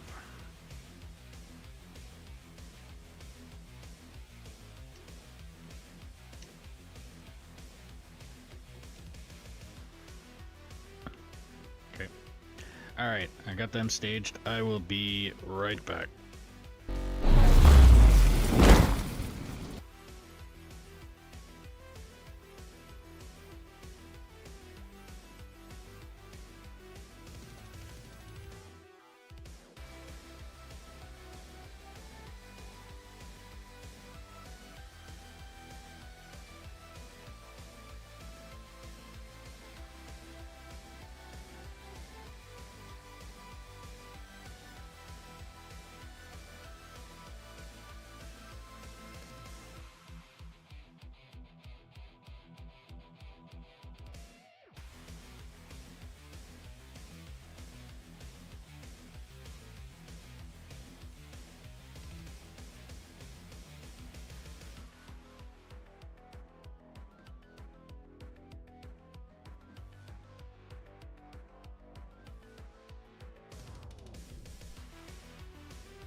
I'm back.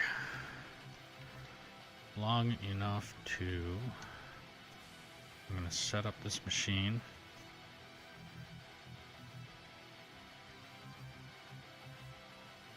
Make sure that it is lined up.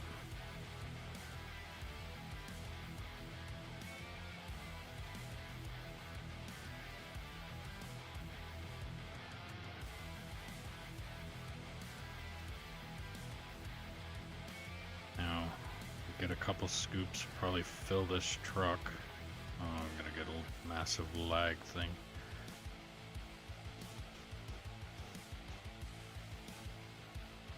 So yeah, I'll fill this truck.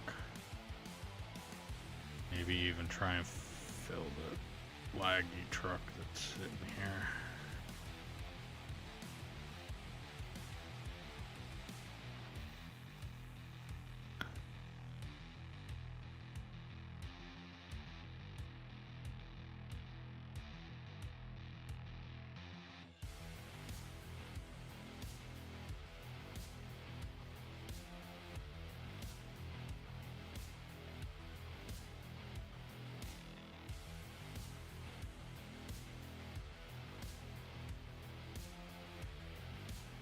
I got a feeling that I'm gonna fill this truck up, and the truck next to it again is gonna do the same thing.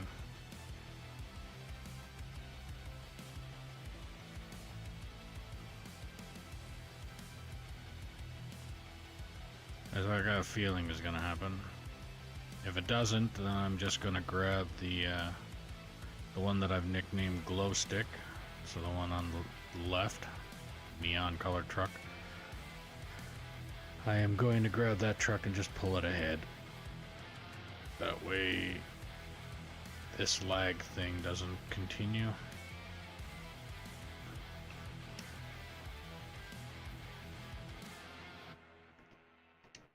Okay. Pull this ahead. There. So this truck is now full. This truck is now full. And I will back up.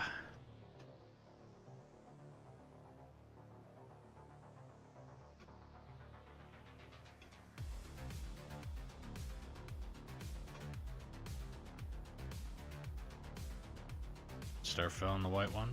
But I'm going to stuff my face first. So what I'm going to do,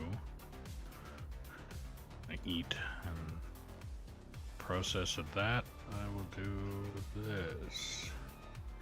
Give you guys something to look at, something to analyze. Basically the entire pit and what I'm planning on hopefully doing with it. So you can see my cursor. So pit number 1, or A,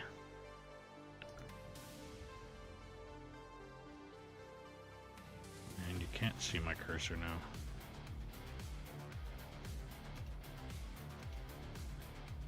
Okay, well, I guess. So pit A, pit B is basically where that coal streak is going through the middle. That's going to be where pit B kind of ends.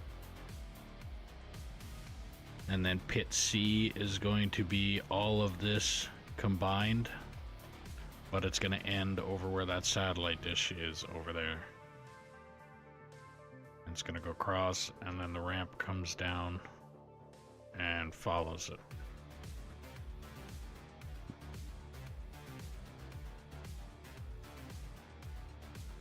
And once I get, like I said, once I'm done digging down here till I can't dig anymore, then I'm going to do that with pit B. And then same thing with pit B. Then I move on to pit C, but I'm going to combine all three of these pits into one when I get to C. And do essentially the same thing I did here. So once I've dug down to the height that the excavator can dig the reach, and then that little tiny bit more material, once I do that with this ramp, then I remove everything on top. Then I'll come back to that ramp again, basically dig the ramp down until I get to that same height and that little tiny bit, and then remove all the rest again until eventually what'll end up happening is the ramp will end up meeting the height of the depth of the deepest part of both of these pits. And then once that happens, everything will be essentially at the same height again. And then I just do a bigger scale version of what I got going on right here. So at that point, it'll be kind of what I got going on right here in front of the loader. It'll be remove all of that material on the top. Then that'll be staged. So like right now on this end, I have this road is going to go the same height like it is, same height all the way across here. But you see that it goes step, step, step. Well, I'm going to go that way all the way across over there. I'm going to go step, step. Actually, I might not be doing that.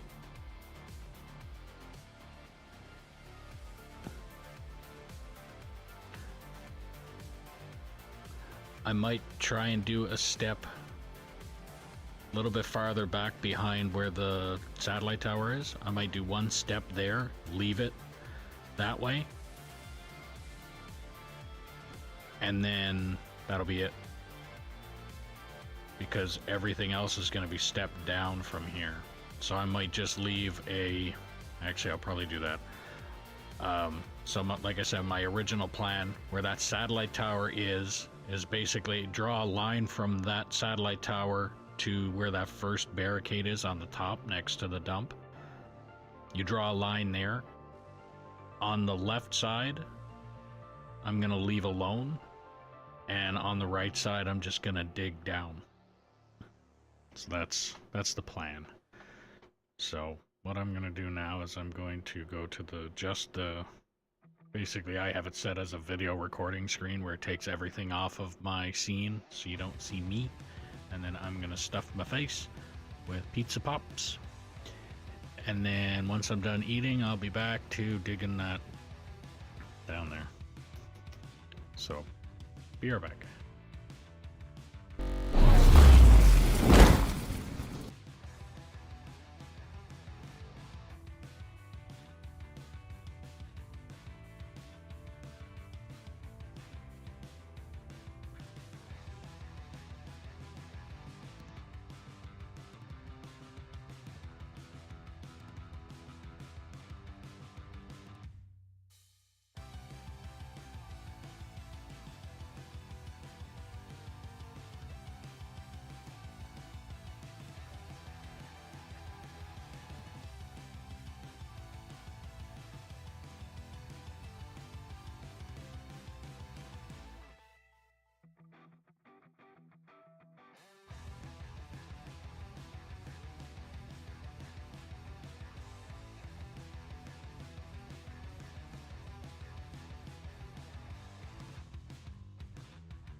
Alright, I'm back. Excuse me. Pizza Pops and jalapeno chips. Good combination, especially since the Pizza Pops are the generic no-name crap. Which is... bleh.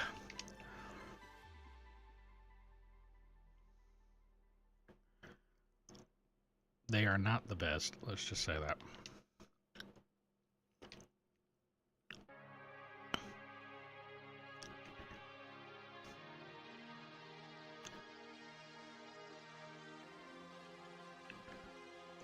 Alright, let's start filling this truck.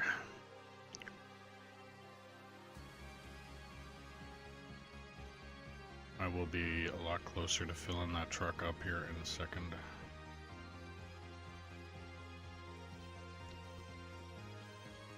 As soon as I gotta move back.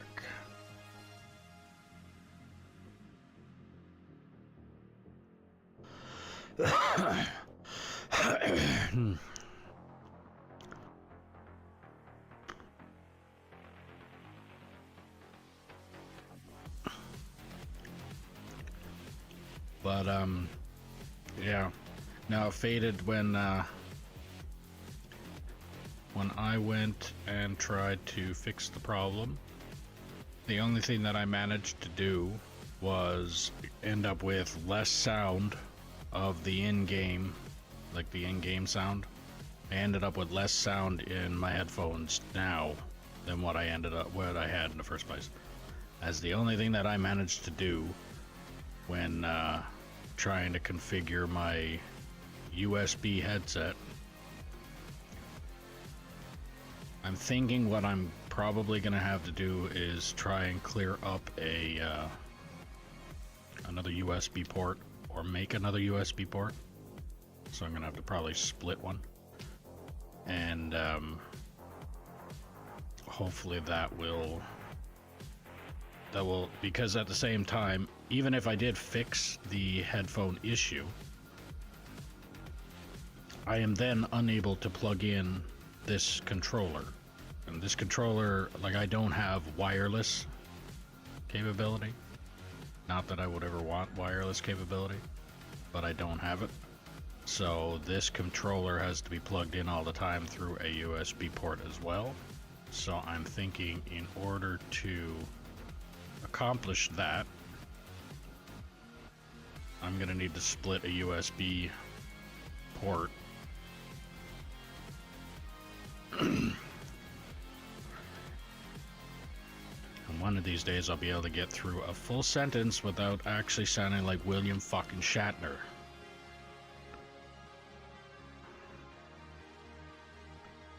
Instead of talking sentences, I'm talking fucking syllables.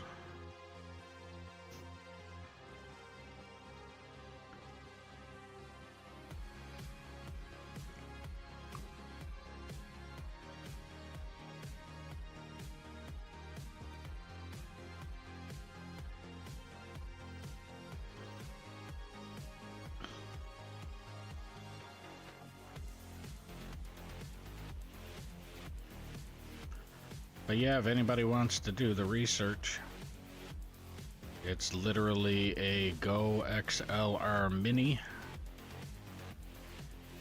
and the USB Razer Kraken headphones.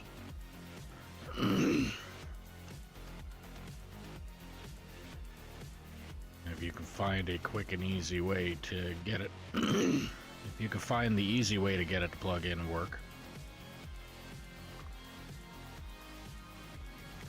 Because I even used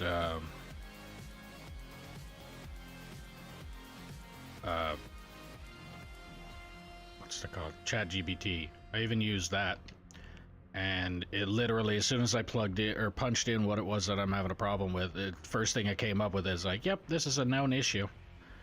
Try step 1 through fucking 9 or 10. See if that fixes it, and if that doesn't fix it, then it pretty much, Go XLR was kind of like, well, or not Go XLR, but ChatGPT was basically like, well, if this stuff doesn't fix it, too bad. Like, okay. So you got steps 1 through 9, and then 10 and 11 are basically like, well, here's your summary. And if that doesn't fix it, then you basically have to go through all of those steps again and keep trying the same exact steps until it works. It's almost like ChatGPT is like, this is how you fix it no matter what. Like, okay, well, no.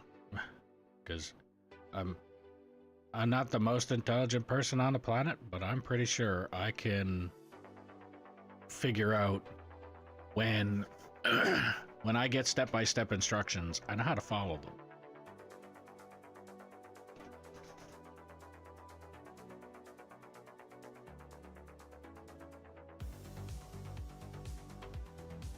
I'll be right back.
Wait to get the fuck out of here. All I gotta say. Too many inconsiderate fucks around here. Bunch of morons out in the fucking parking lot just yelling like it's basically the equivalent to like I'd say 2 or 3 football fields. And there's people that are trying to fucking pretty much yell out to each other from that distance, and the area that they're yelling out, it's a collection of fucking what we're looking at 6 apartment buildings. So the first thing you think of when you think of apartment buildings is a whole bunch of people living in a building that does not want to listen to you fucking yelling across the goddamn, like, area. Not to mention, also, night shift exists. So there's probably people here trying to fucking sleep.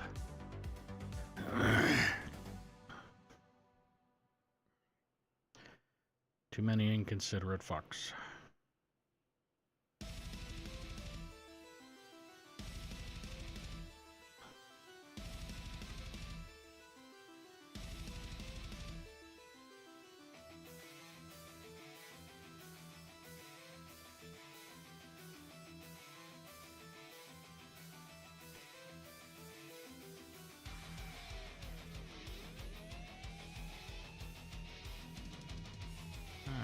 Truck is full.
Take a look at that.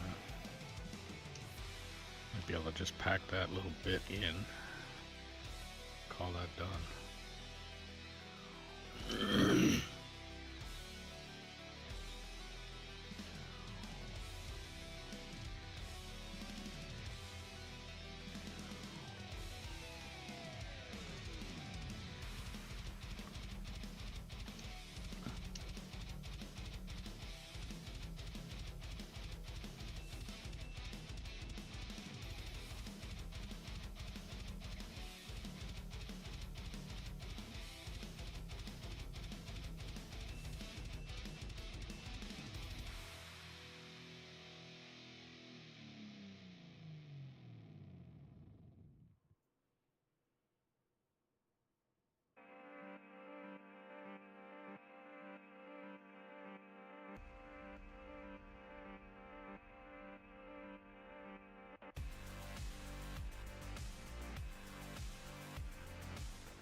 Dog's up on the chair.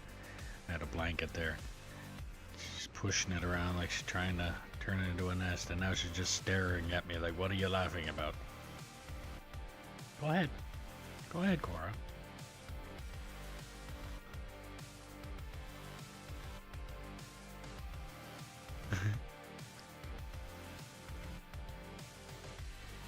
I was just looking at me like, well, you caught me in the middle of it. I don't want to do it now.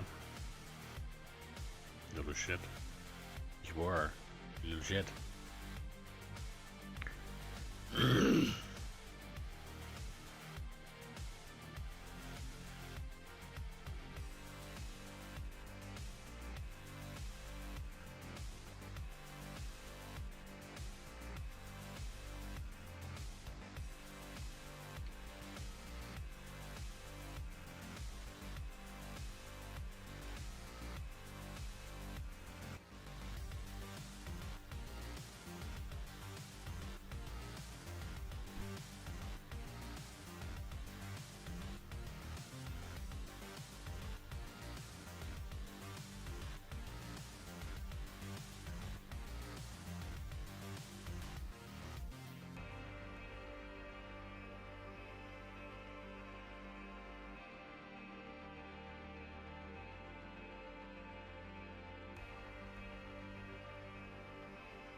Backing this up.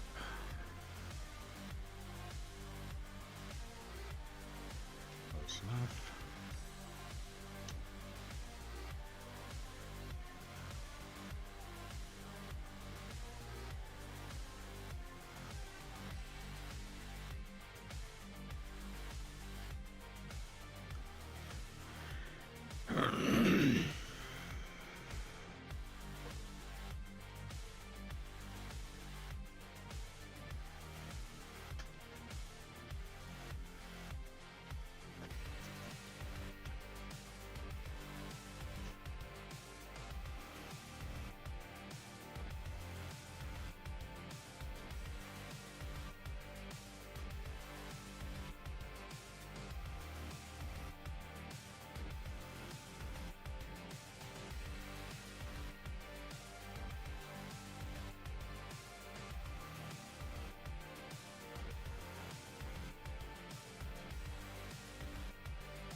myself thinking now.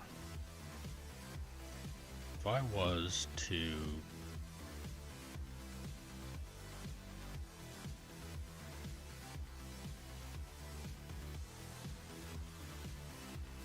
do the rat's hole like I was talking about right here, but instead of doing the ramp over there to go down into that pit, what if I just dug out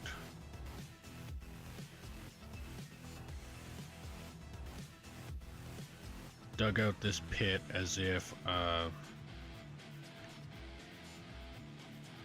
you basically make it where you come off of these two pillars, you drive across here to where this dump is, you come down this ramp, go down the left, go down that ramp, and then go into into pit B.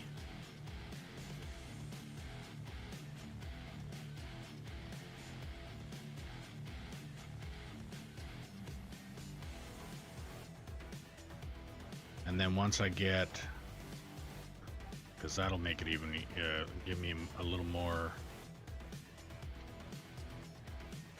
room to continue on down.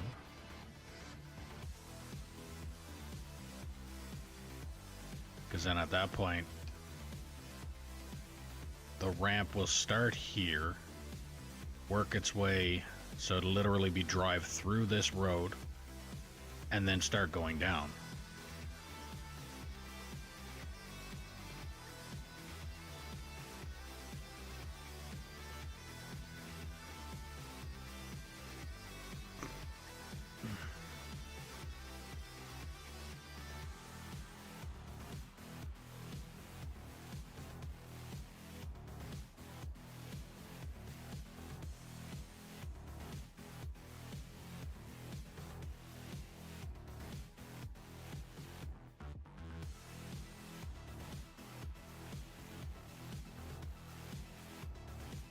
So it would basically be drive here. So pit B over there, you'd be driving down here and drive over. So drive through this and drive over there.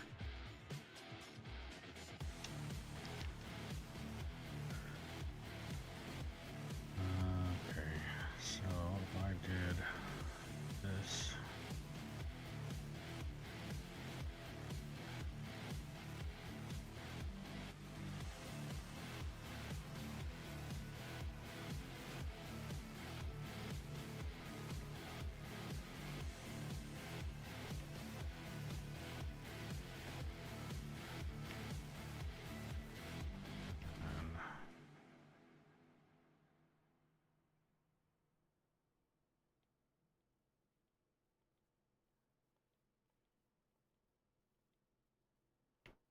So I need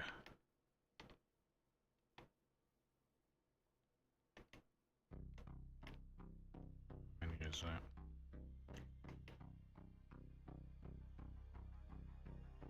2, 3, 4, 5, 6, 7.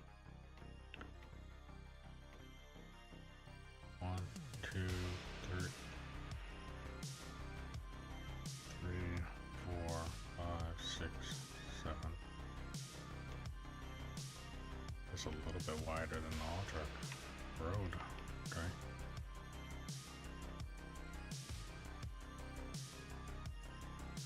Well, that's because it's starting over here too. So I cut off 2. Okay, let's say 3. No, be 2. Then I need to go the height of this truck.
So technically,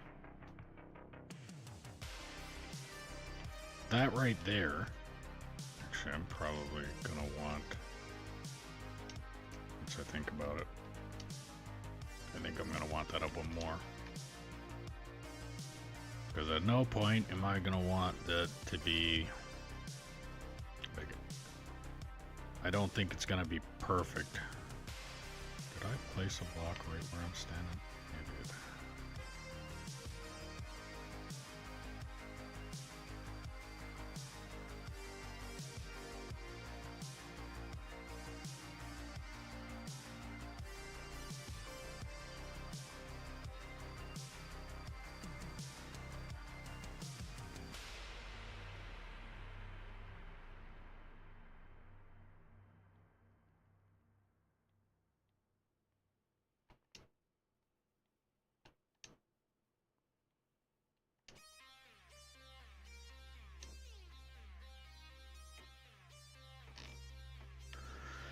So yeah, the idea would be to dig out this.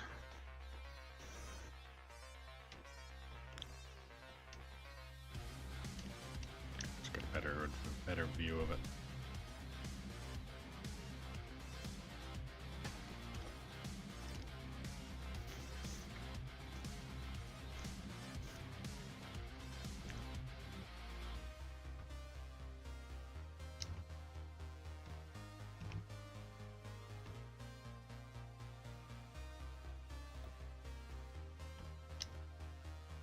Okay. So, dig this out. I'll end up digging this out until it's all down to that level.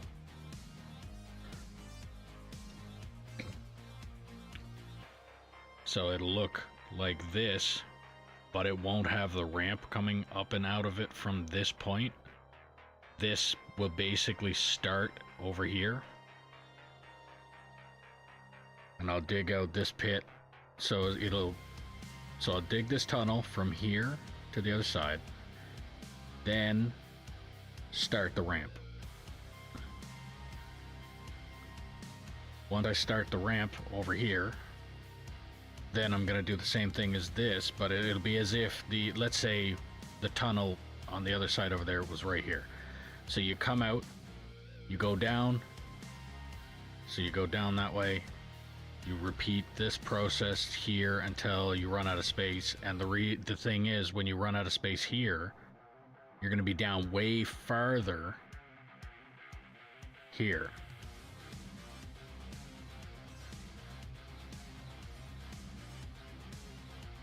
Actually, not really.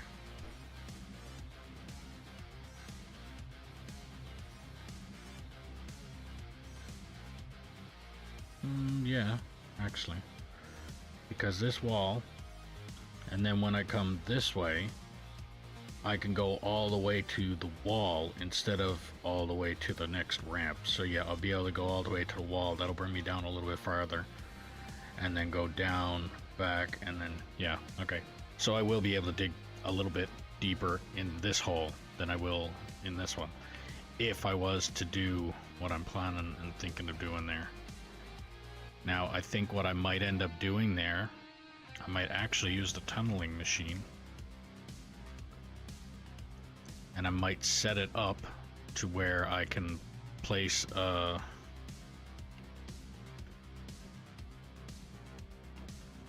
conveyor belt.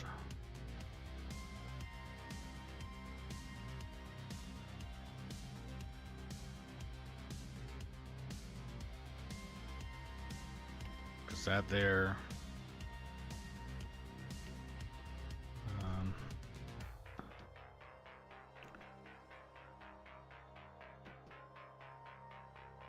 yeah, that'll work.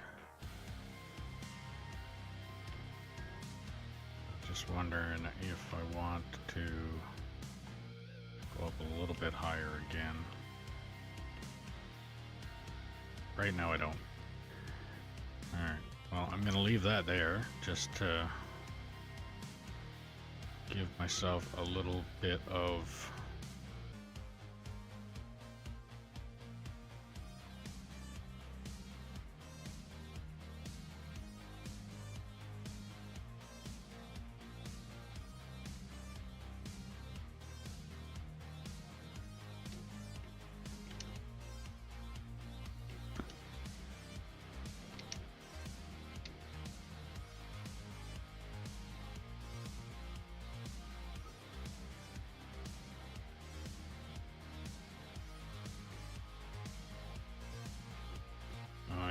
immediately start the fucking lag.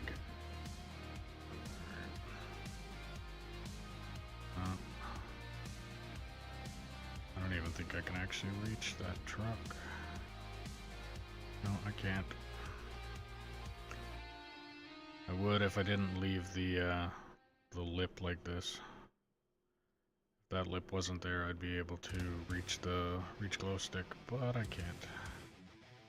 So the best thing that I can do is just let it semi-fill itself up with the material that is magically coming up out of this truck.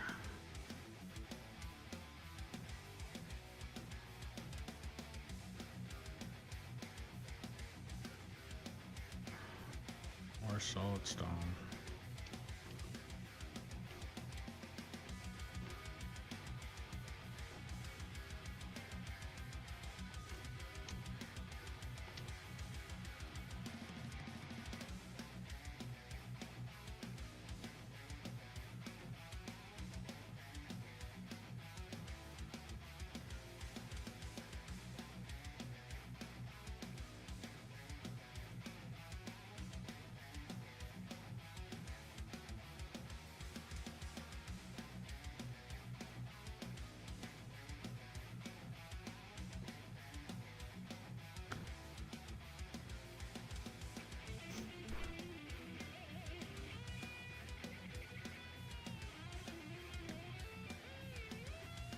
So sick of that fucking door slamming.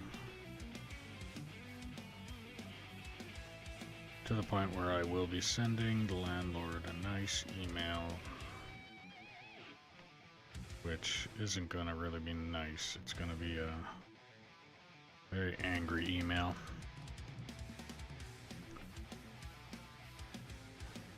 No patience for it anymore. None. Zero patience for incompetency. You're a fucking landlord, and you install. So basically, I'm sure what ended up happening here in this building. The fire chief did an inspection, came to the conclusion that during the inspection he found that the suite doors were not up to code. So he told the landlord that the doors need to be replaced and brought up to code. To which the landlord, being the cheap fucks that they are, went, okay, you specified that you needed the doors replaced. So we're going to replace the doors. Then we're going to wait a fucking month to replace the hardware. And we're not even going to install all of the parts for this door, I guess, because that costs too much, I guess, for them. Which is fucking stupid. So what they ended up doing was they replaced the suite door. Then a month later, they installed the fucking deadbolt, that little metal piece that the deadbolt slides into in the door frame. They replaced that, or installed that, a month later, and at the same time they also installed the one that the door handle latch part goes in. They installed that. That was a month after they installed the fucking suite door. Now, because of the fact that they replaced a wooden frame with a metal frame, these doors, anytime there's a little positive air, gust of air at all in the fucking hallway of this apartment building, every fucking door in the hallway slams or rattles or shakes or causes a whole lot of fucking noise. What cures that is the fucking seals that these doors are supposed to come with. But I guess because nobody else complained about it yet, or ever will, they don't think it needs to be done. At least that's what I'm thinking it is.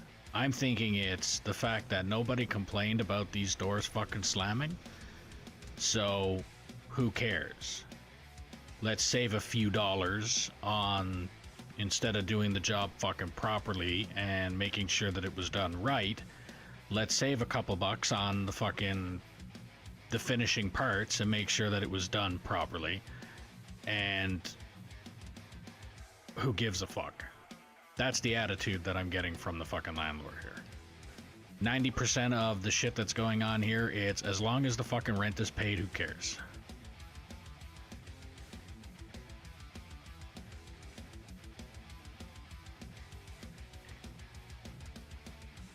Can't blame maintenance because, well, I can't blame what I would call the mechanics, but they're the carpenters or the guys that generally do the maintenance work. Can't blame them for it. They're told, here's a work order, go ahead, do it, and that's it for them. They've done their job. It's the ones who were told that the door needs to be replaced, and they went and said okay, and then they ordered the parts, and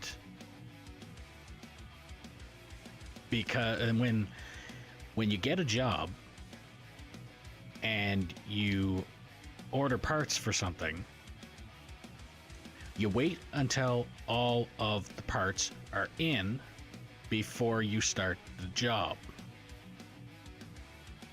Not the doors are in, we'll worry about the hardware, and then we'll worry about the seals, and then we'll worry about this, and we'll worry about that. No, what you're supposed to do is you order the doors, the hardware, and the other parts, and wait until all of them are in before you start the fucking job.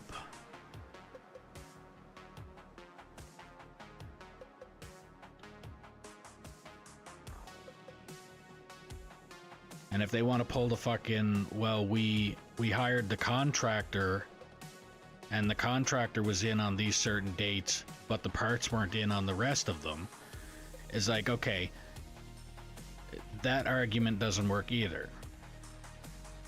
Because if you're ordered to get doors,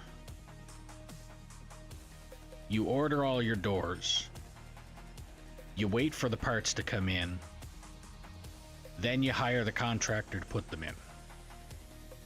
Not the other fucking way around.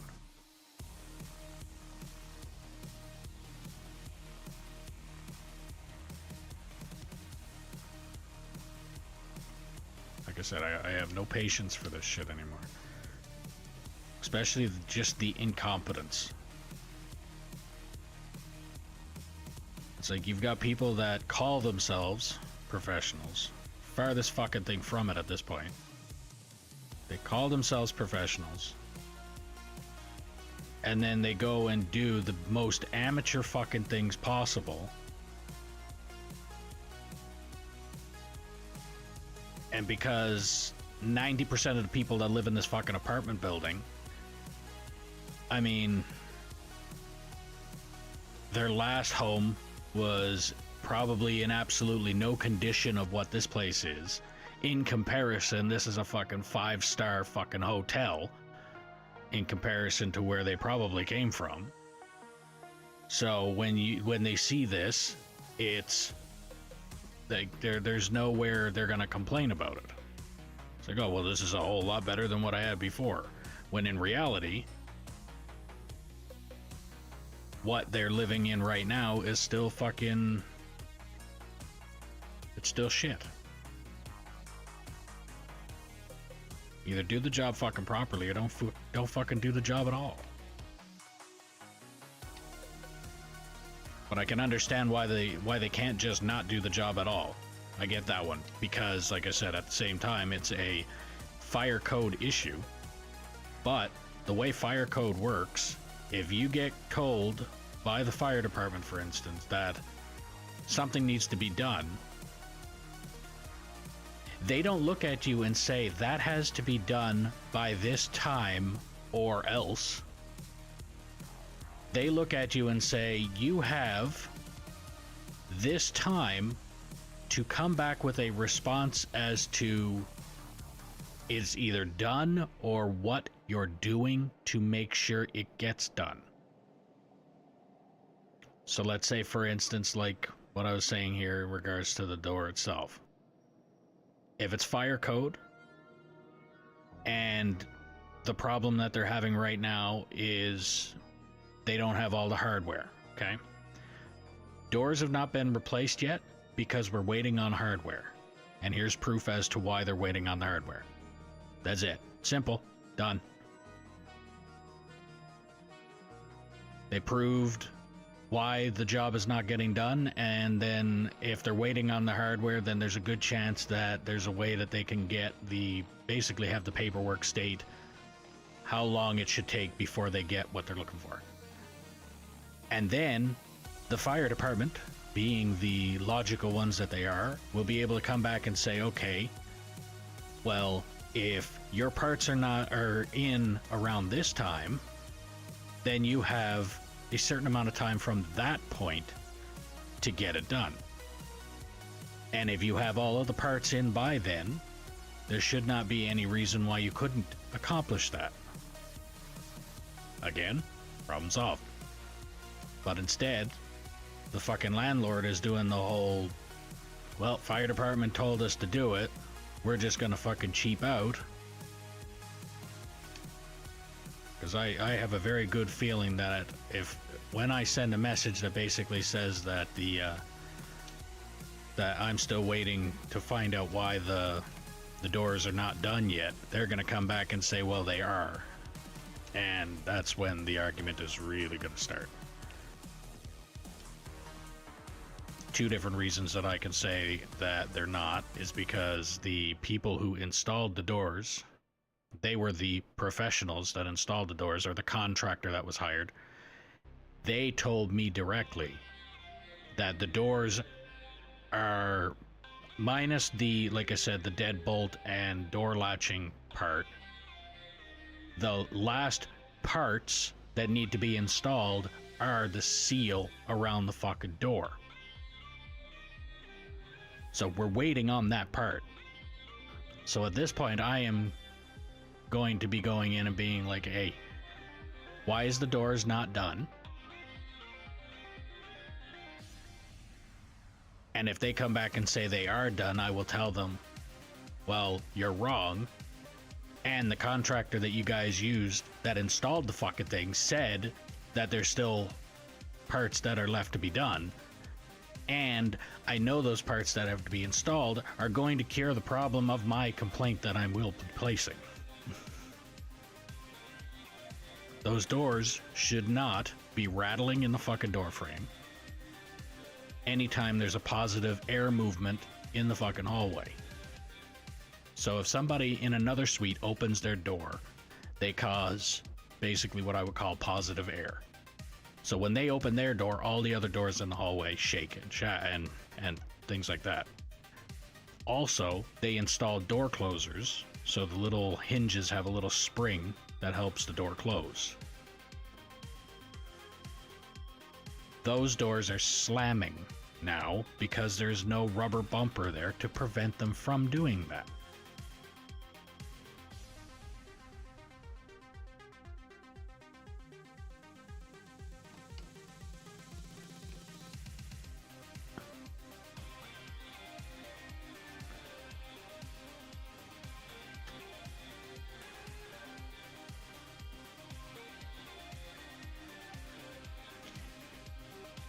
It's just a whole pile of bullshit here. And at the same time, I'm looking for any fucking reason that they want to give me on how they have broke my lease agreement so that I can get out of here that much fucking faster.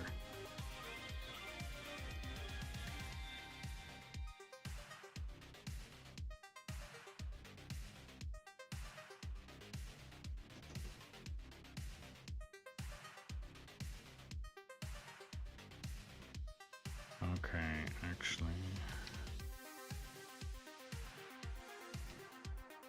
back this truck up. No, I won't. Finish coming down the ramp, I guess.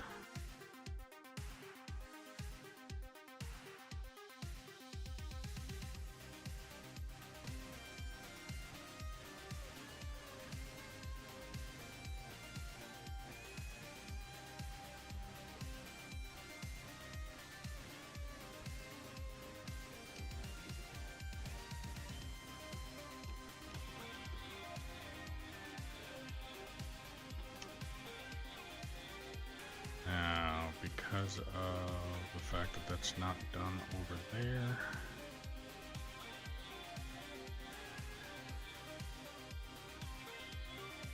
It's going to be even tighter fit, but I should be able to do it.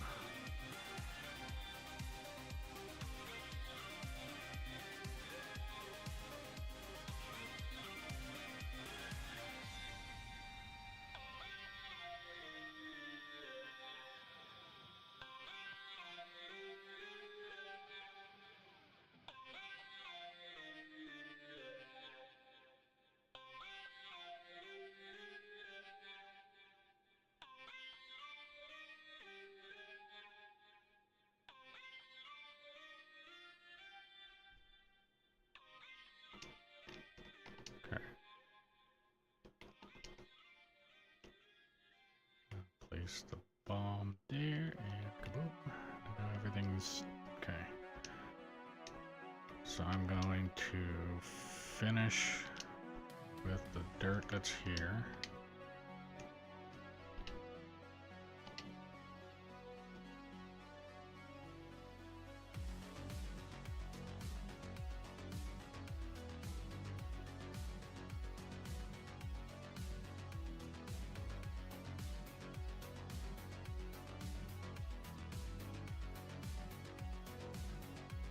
That's good.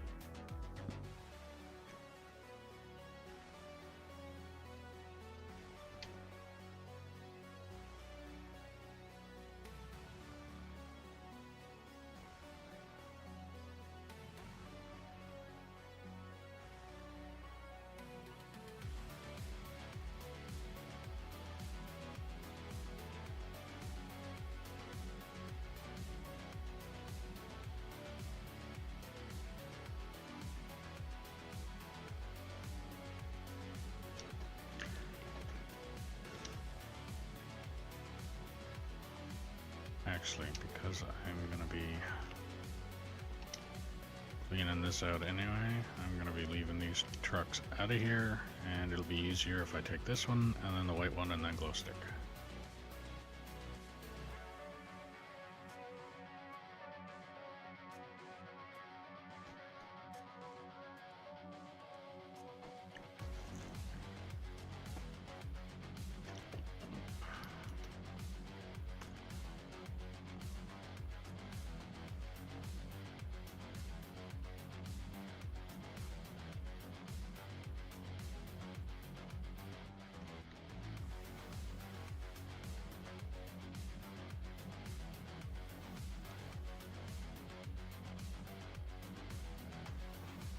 And I made the mistake of stopping on this hill.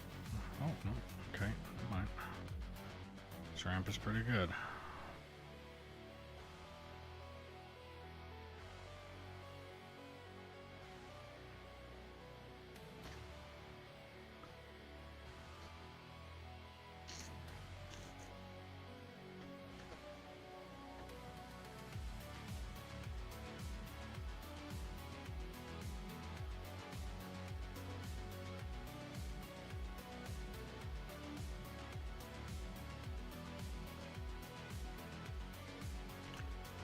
Auto saving. So if you're new to the stream, welcome. Make sure you like, follow, subscribe, ding the notification bell, do all the things you gotta do depending on what platform you're watching me on. If you're on Twitch and you have Amazon Prime, don't forget you can link your account and get a free subscription to your favorite streamer or me. Added benefit to that is you do not have to watch ads. And if you're on YouTube, clicking that thumbs up button helps push the channel out to more people. Appreciate it if you could do that. There's also a link for merch in the description below if you want to help out the channel a little bit more. Every little bit helps and every little bit is appreciated. And if you want to play on the map that I'm currently playing on, all you have to do is drop a comment saying that you're interested, and I'll do what I can to get you the server info. All that I ask is that you be 18 plus, operate truck and or roller until deemed competent or prove you are not a troll. And then we can move you up from there. Don't feel obligated to stay on for the entire duration of the stream. If you want to be on here for a half hour, you be on here for a half hour. If you want to be on here till the end of the stream, then then you can be on here until the end of the stream. It's completely up to you. And if you're liking the stream, share it around and let me know where you've shared it. And if there's something you're not liking about the stream, don't hesitate to put that in the comments as well, and I'll take a look and see what I can do to fix it. Because if I'm not told anything about it being broken, I can't fix it. So I need the commentary.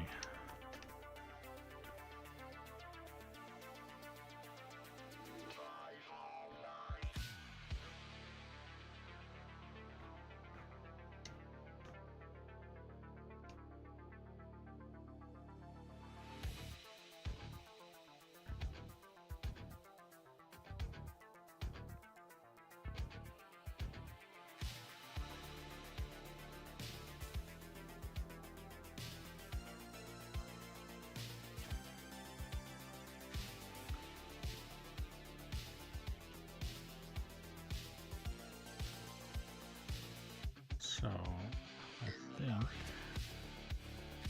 I'm going to park all of the trucks except for one down there. Or all of the trucks except for one up here, next to the rest of the fleet here. And then loader, clean up the what's left.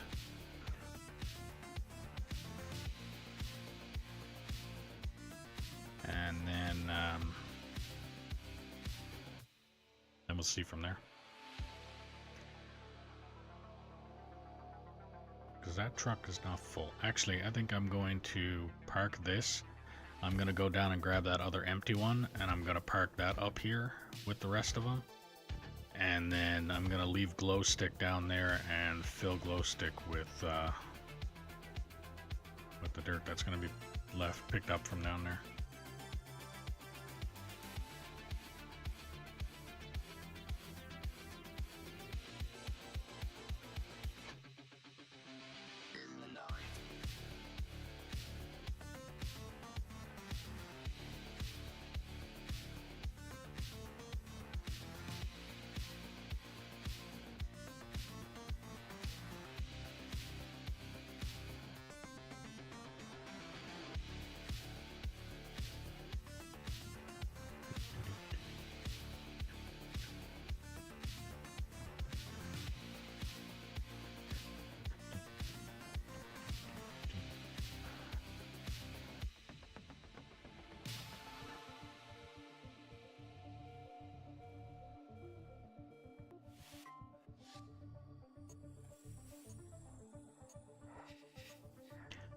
So yeah, for now I am parking everything up here until I can by the time I can no longer park everything up here, I should have enough cleared up down there to be able to park everything down there.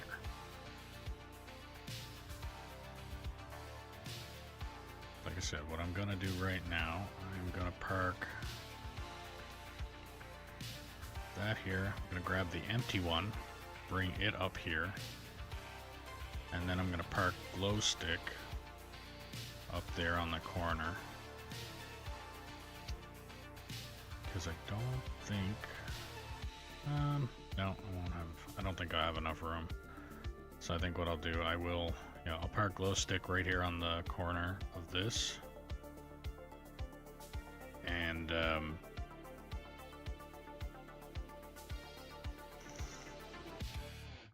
clean that up. And then see what I'm doing for time at that point.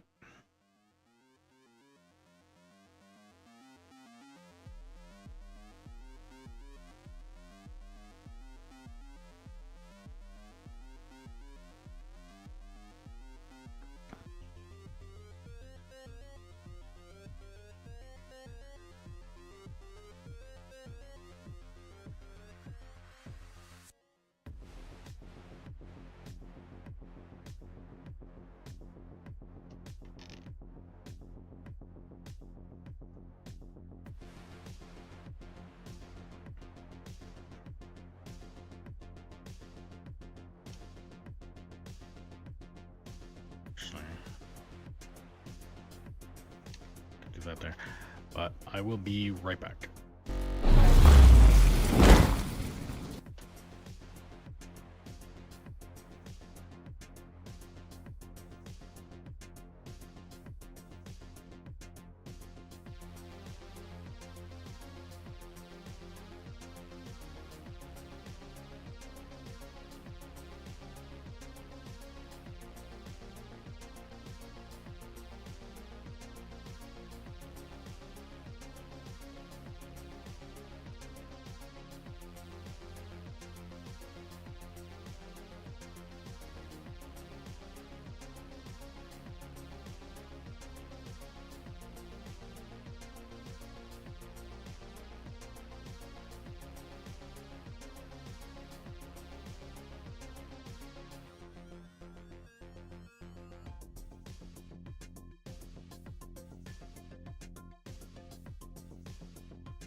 button.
course auto-saving. Alright, if you're new to the stream, welcome. Make sure you like, follow, subscribe, ding the notification bell, do all the things you gotta do depending on what platform you're watching me on. If you're on Twitch and you have Amazon Prime, don't forget you can link your account and get a free subscription to your favorite streamer, or me. The advantage of that is you don't have to watch those pesky commercials or ads. If you're on YouTube watching, don't forget to click that thumbs up button. It helps push out the channel to more people. Be appreciated if you could do that.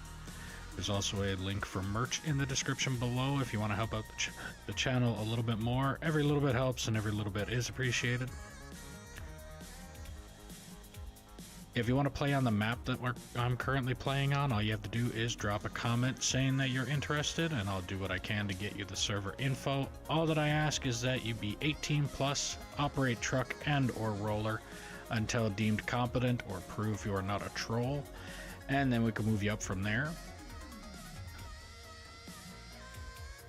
And do not feel obligated to play on the map for the entire duration of the stream.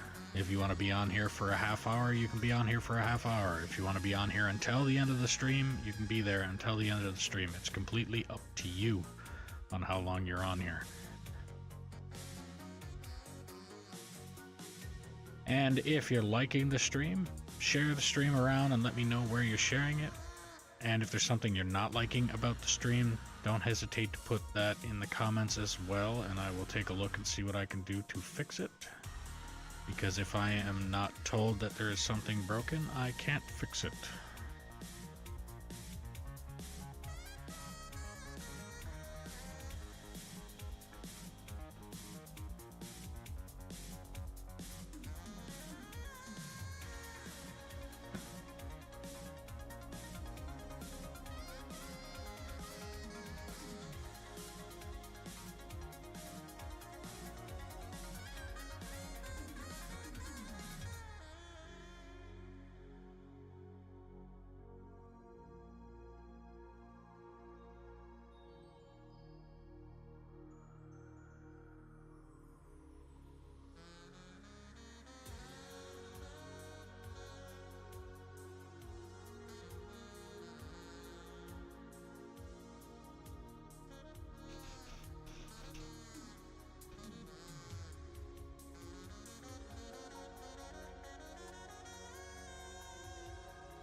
Okay.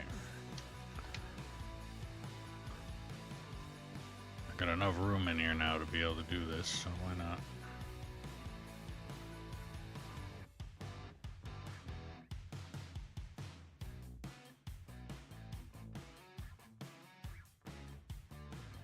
So if anybody wants to operate the trucks, don't hesitate to say so in the comments. I could use a truck driver right now at least.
I think doing it this way is going to make this quicker.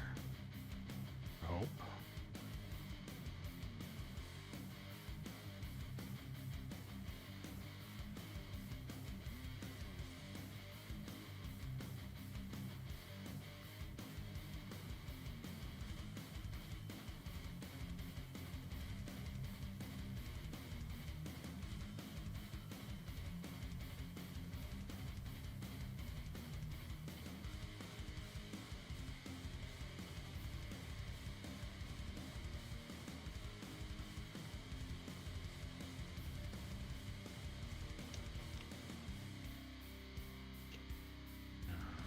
Follow up the solid stone.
There's also something else for the longest time I wasn't paying attention to. When you do this, you scoop. See when it comes to full, close to full. I wasn't paying attention to that. I was basically doing one sweep, like one scoop all the way. So for instance like this, one scoop all the way, and then good. In this case it isn't a full bucket, but with the other ones it would be like over full.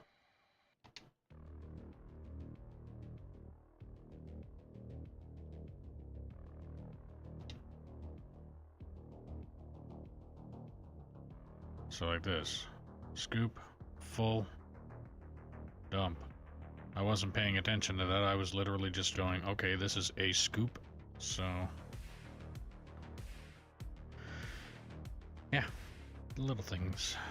Because now I'm sure I'm picking up more material. I'm filling the trucks faster because at the same time I'm also putting all of the material in there, or more material in the back than what I was before. I was throwing most of it, or deleting, in this case, most of the material that was going in the back.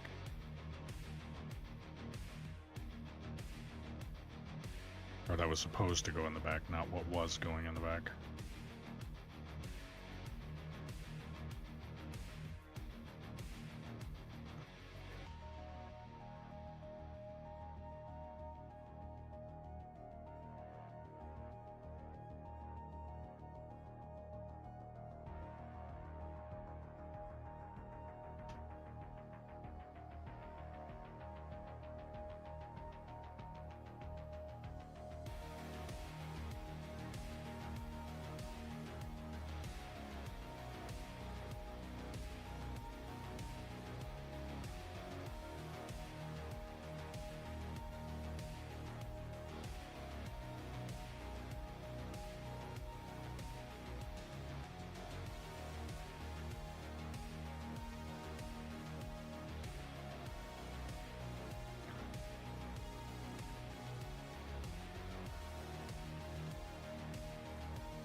explosives.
Push this truck ahead.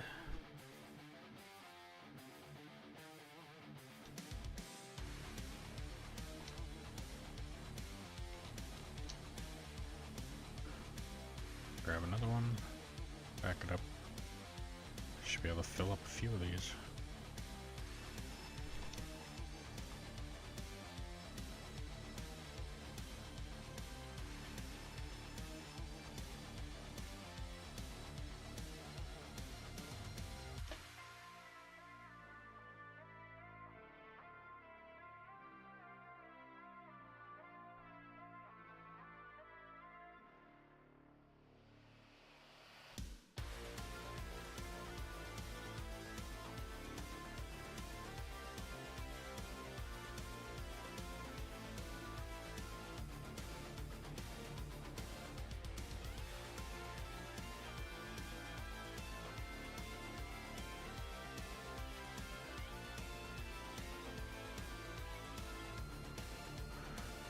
I will back this truck right up because the middle here seems pretty clear. I mean, it's a little lumpy, but shouldn't have any problem. There we go, and perfect.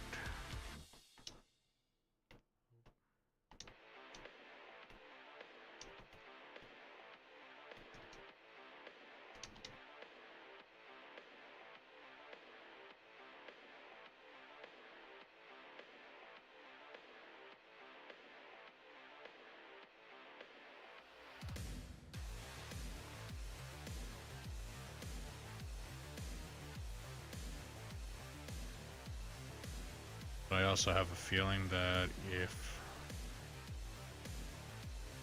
I get overfilled with this truck, it's gonna spill. But I think the way I have it set up right now, if it does spill, it should spill right on the area that I'm going to clean out anyway.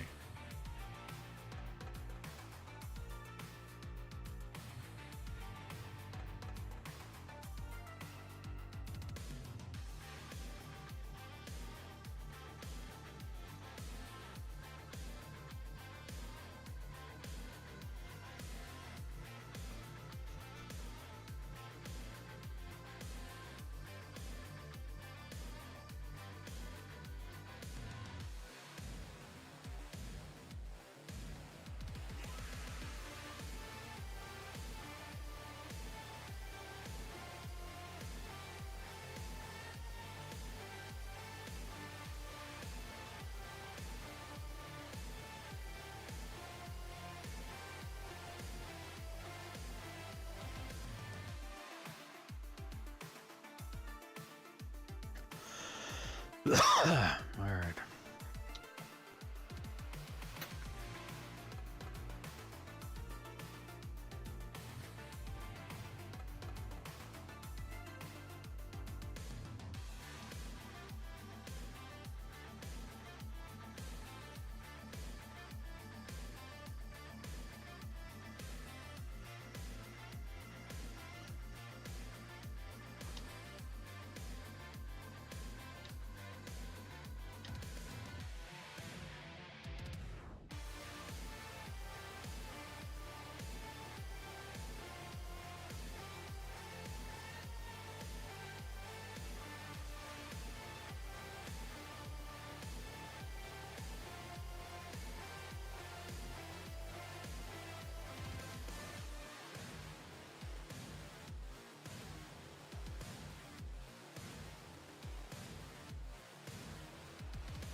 Truck is full.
Okay, can't do that.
One more.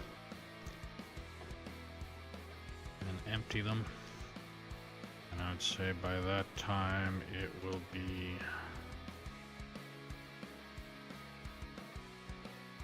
Now fill this one.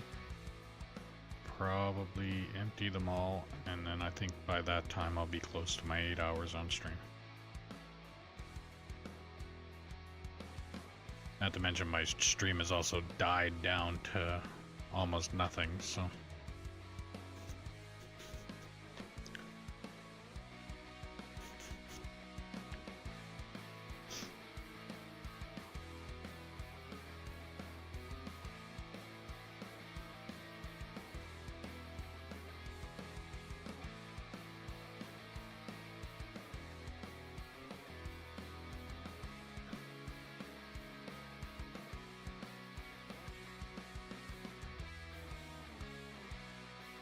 Auto saving. Alright. Well, if you're new to the stream, welcome. Make sure you like, follow, subscribe, ding the notification bell, do all the things you gotta do depending on what platform you're watching me on.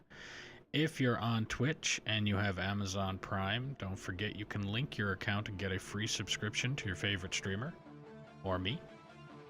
If you're on YouTube, click that thumbs up button. It helps push the channel out to more people. And if you look in the description below, there's a link for merch where you can, if you want to help out the channel a little bit more. Every little bit helps and every little bit is appreciated. If you want to play on the map that I'm currently playing on, all you have to do is drop a comment saying that you're interested, and I'll do what I can to get you the server info. All that I ask is that you are 18 plus, operate truck and or roller until deemed competent or prove you are not a troll, and then we can move you up from there. Do not feel obligated to be on the server for the entire duration of the stream. If you want to be on here for a half hour, be on here for a half hour. If you want to be on here for the full stream, be on here for the full stream. It is completely up to you. And if you're enjoying the stream, share it around and let me know where you're sharing it. And if you're not liking the stream or there's something you're not liking about the stream, please don't hesitate to put that in the comments. Give me a chance to take a look and see what I can do to try and fix it. Because if I don't know it's broken, or nobody tells me it's broken, I can't fix it.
Let's just go dump all of them.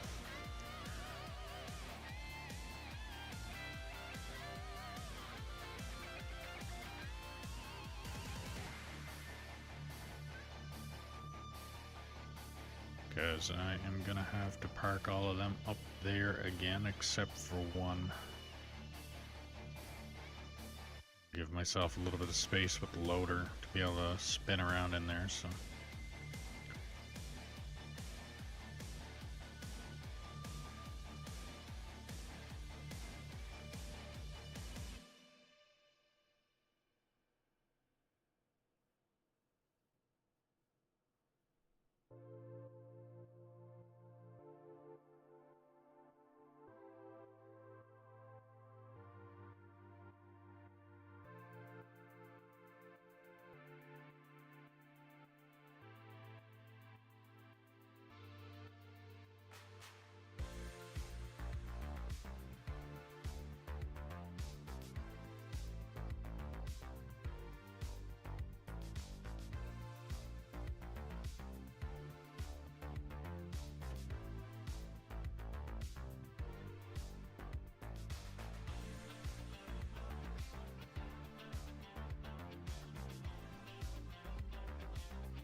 Taking the fire truck.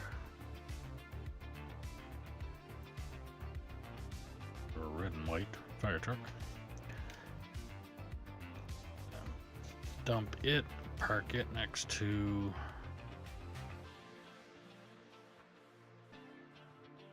I don't even know what to call that one.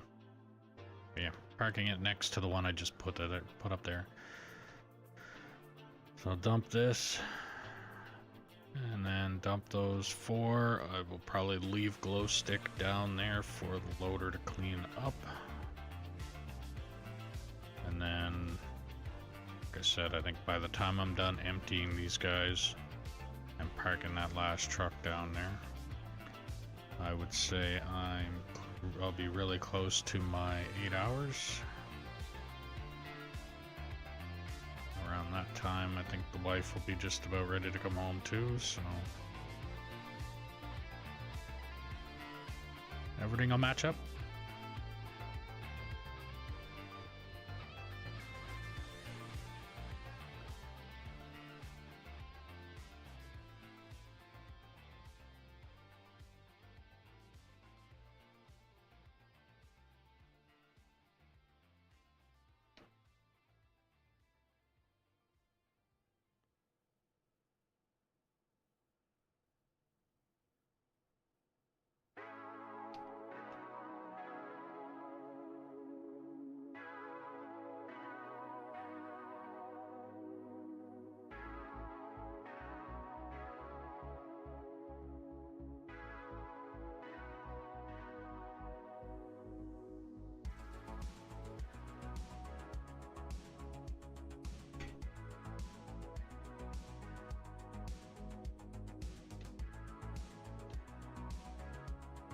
Oh, that's a thought. Okay. I wonder why I got a B button down there to. It's push B in order to put the truck in park. Oh, wrong way. Wrong way.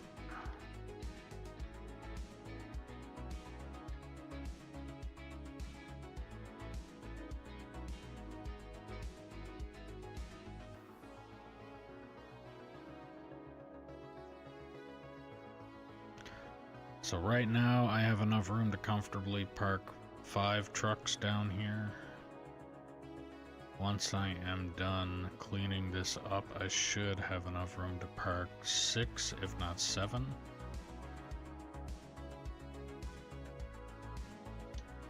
And then I think after, when I get a couple more down, that's when I'll be able to get the rest of these trucks staged down here.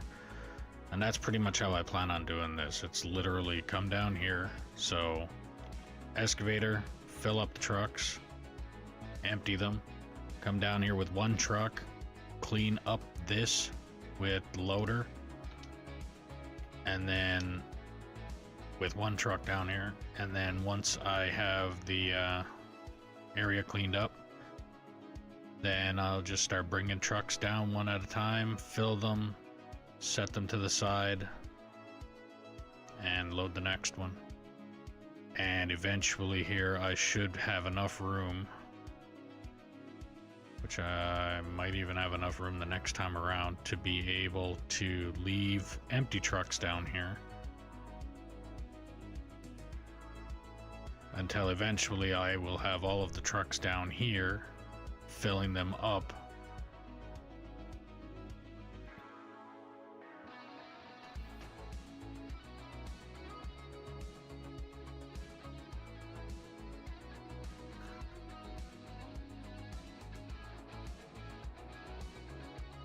Yep, that's how it's gonna work.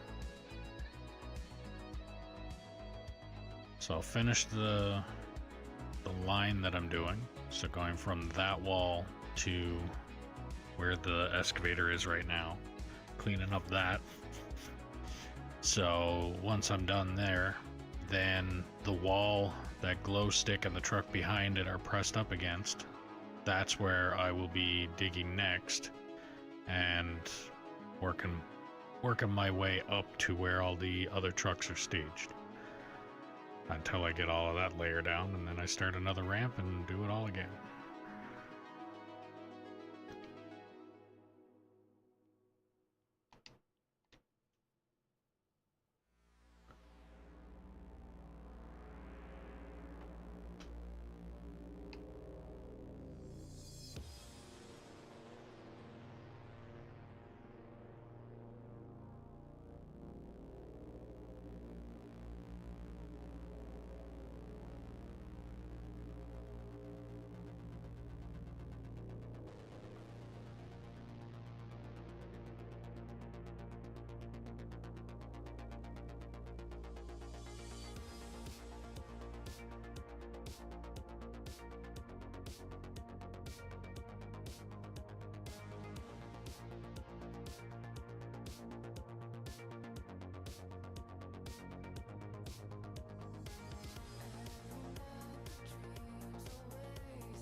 just because.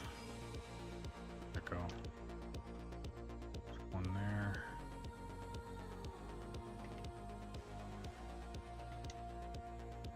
And one there.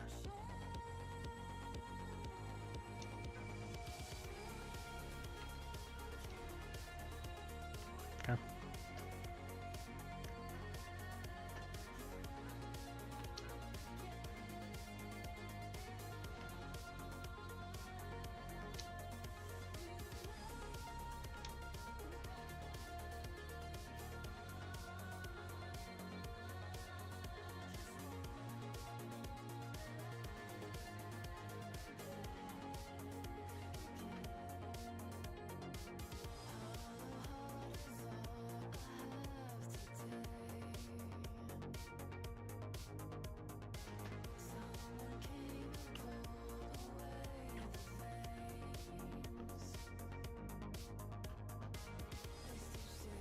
Oh, there's still.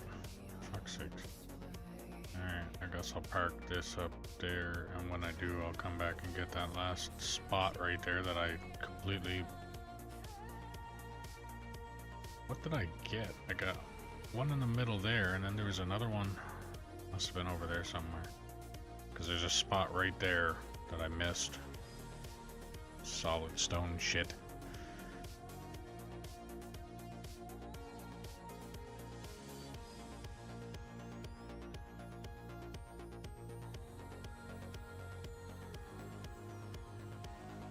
But yeah, so actually I'm gonna have to get that too. There's a spot right there.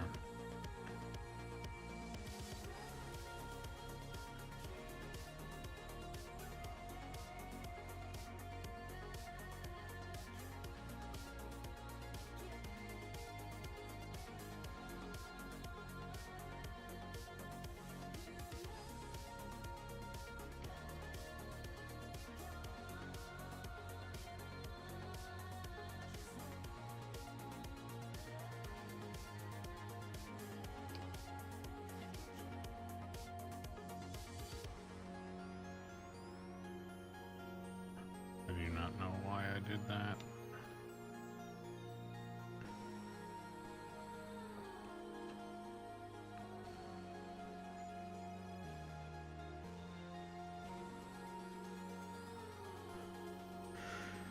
Alright, I'll get that spot of solid stone, and there's another one over to the left of the excavator. I will get that one as well.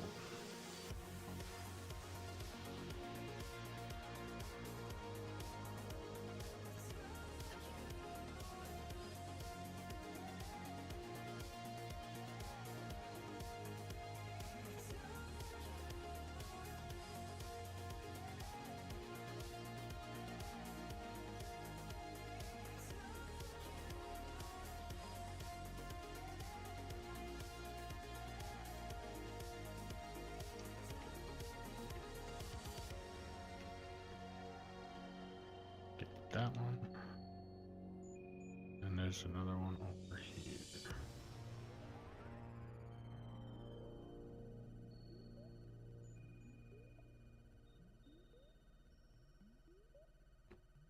There.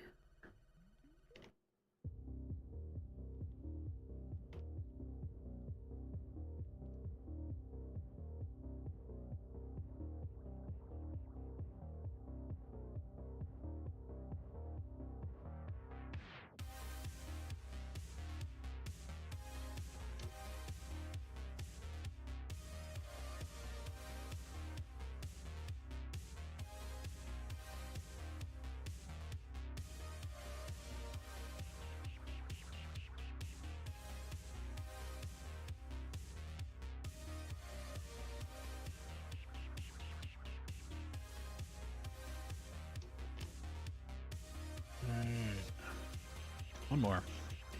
Well, two more, but the second one is coming back down here. So one more up top. Empty this one.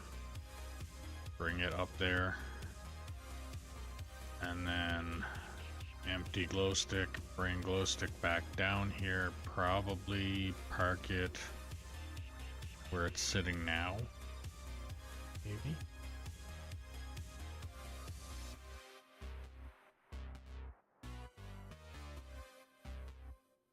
Soon here I'll be able to just park it nose up against the wall and be able to side load both sides without having to move it.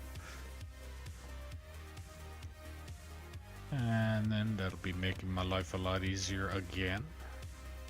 And then once I get into that rotation, it won't take much. Well, I mean, I'll have all these trucks down here then, so what I can end up doing is just setting them up setting all of them up ready to be side loaded anyway with the loader or ready for the excavator.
this down there.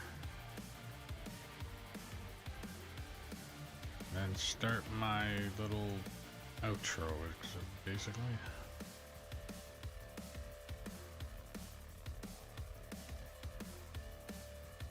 So I think I'm going to give myself enough room.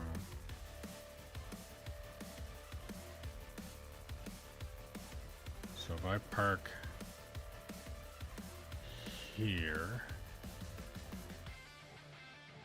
should have enough room to sideload this either way. And if not, I can always load it from the back then. But I should be able to sideload it this way and sideload it over here. And I think I'll just come in there, get that couple scoops that are in that area, start over there and work my way this way to fill that up.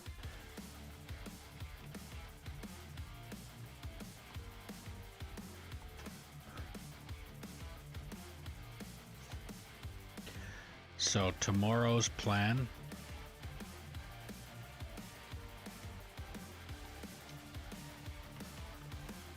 because today was basically,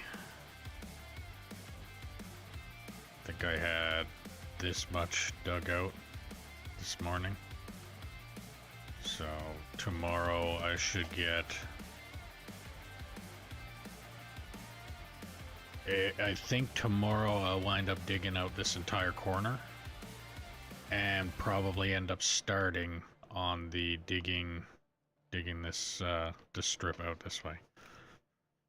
And what I might wind up doing is try and line it up so that it's a little bit more square, because right now, as we can tell from looking at it this way,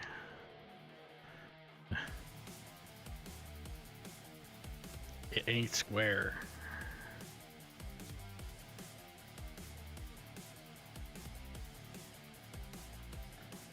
So what I could probably, actually, yeah, I think I'll do that anyway. I'm probably going to finish the corner the way it was and then pull back some material where behind the excavator, start at that end, do a straight line, like make it level with the wall, then move over, do another straight line, make it level with the wall, and go from there.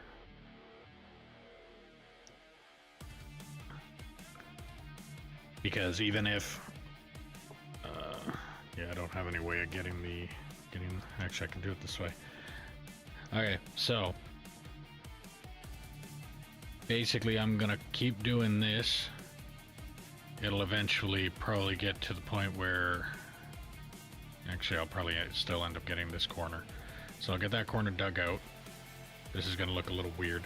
So what I'm probably gonna do, if let's say it was gonna continue on this path, which it won't, but if it did, then I would just dig out this way, then dig out this way, then dig out this way, and then clean it up, and then do a straight line, straight line, straight line, until eventually it'll be cutting from here going this way. Like, it's not straight, like I said, right now. So once I get that straight that way, then what I'll be doing is taking the excavator, starting this way, doing what I'm doing here, only I'll be cutting back this way, and then move over, do it again, then clean up the two width worth of material, and rinse and repeat that process.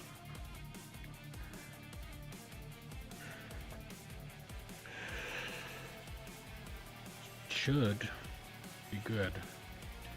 So tomorrow, like I said, my plan is to get this corner right here cleaned out, get that done, and possibly get started on this here. I should, because like I said, I think I started with somewhere around here dug out already today, and I've managed to get this all dug out.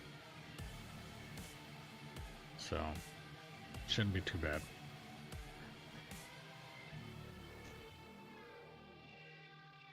May amazed at how much I have accomplished here. And it's not just me that accomplished it either, by the way. I'd say I probably got a good 10 people that helped on this map, helped dig this out. I think what I might end up doing one day though, where this plant, where this plant here is, I might take that and build it somewhere else. I don't know where I'd build it. I might build it somewhere else, and then I might just get the maybe get the bagger up here or something, clean away. Because what I would like to do, so you see how this here and then it comes up, I will call this a shelf, and then down this shelf or step. I would like this to happen here. So go this way, here, and then this way back, and then another up, and then back and up. I just don't know how far back I want it to go, because as you can see,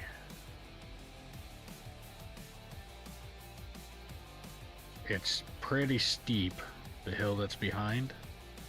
So it would be kind of difficult to be able to get this to step back to the point where the last step would be like this, and then it'd be tree line that just goes a little bit on a slant. What it'll end up being, I'm probably gonna end up having to do it all the way up to the friggin' mountain.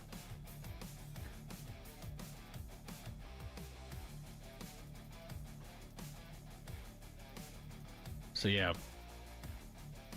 for those who didn't know, so where I'm digging now, this little corner, this is pit A. This section here is going to be pit B, and this over here is going to be C, where when I get to C, A, B, and C are going to combine, and this is going to become pit 1. Over here is going to become pit 2, and once this is dug out to the same depth, and I don't mean like leveled this depth to that depth, I mean I'm unable to dig any farther down here, I'm gonna do the same thing here. Once I can't dig down any farther here somewhere, then I'm gonna go and make a pit over here, and I don't know if I'm gonna leave that as a pit and then go to this, or if I'm gonna take this pit and combine it into this pit and then move over to this one. But another thing that I am planning on doing here, this, what I'm going to call a rat's hole. So this pit here is going to get dug out all the way up to this wall until I get down to that level. I think I'm going to remove everything, and I'm just going to leave it as an empty void square until I get to that level. And then I'm going to have this ramp. So this ramp is going to be squared right here anyway. So right there to there, there to there. That's squared. Then there's going to be a ramp that comes from here that goes this way. What I'm probably going to do is I'm going to go straight through here. So this is the haul road. So that pillar to that pillar wide. That's that haul road. This pillar to this block right here, because I was planning on doing a ramp going down this way, but if I don't, then that's where that haul road's going to go, from here to either here or all the way to the end of the wall. I'm going to dig all of this down until I hit the level of this rat's hole. Once I hit the level of this rat's hole, then I'm gonna go so straight across, and then once I get to this side, I'll do another little square like this one on this side of this haul road, and then I'm gonna start a ramp going straight down that way until I get to that corner, and then do the same thing as what I'm doing here. So this ramp, and then ramp, so ramp down and then down and then down, down, down until I run out of space. Once I run out of space there, Then, like I said, this ramp is going to go all the way to that corner. So this satellite tower right here is my most northern distance. That's my land marker telling me how far north I'm going to go with this pit. So this is basically going to be the back wall.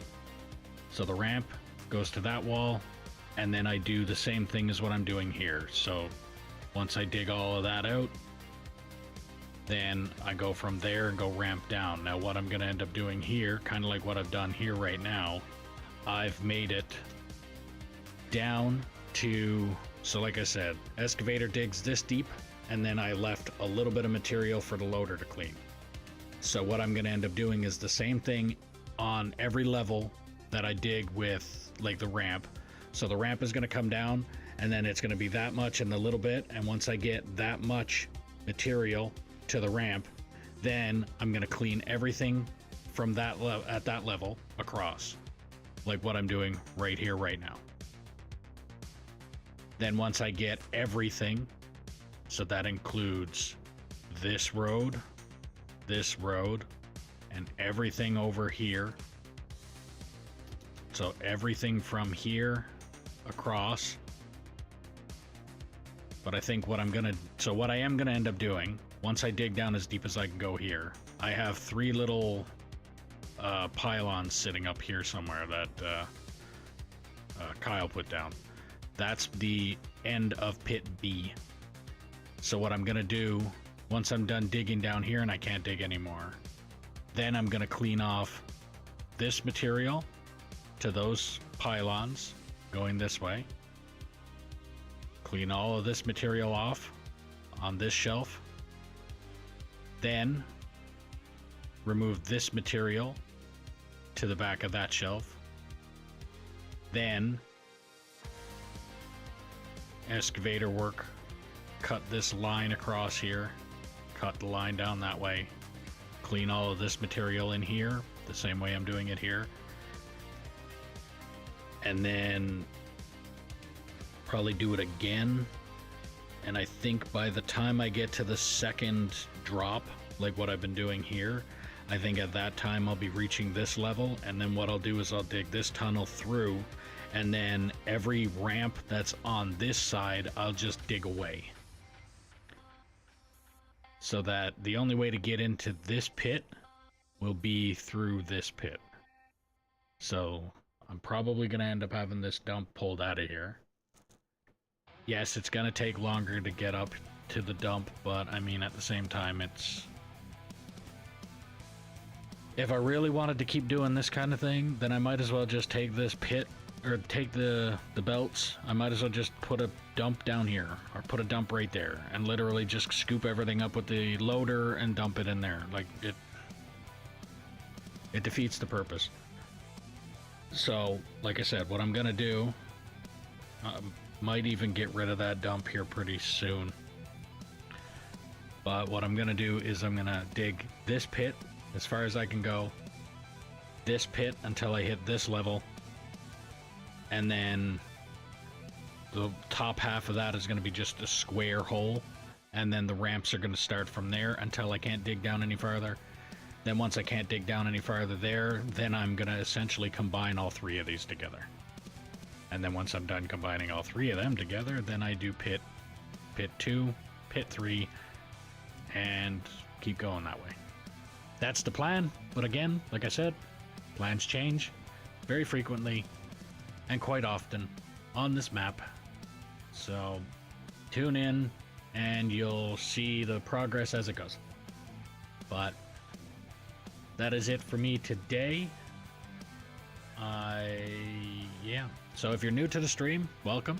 Make sure you like, follow, subscribe, ding the notification bell, do all the things you got to do depending on what platform you're watching me on. If you're on Twitch and you have Amazon Prime, you can link your account and get a free subscription to your favorite streamer or me.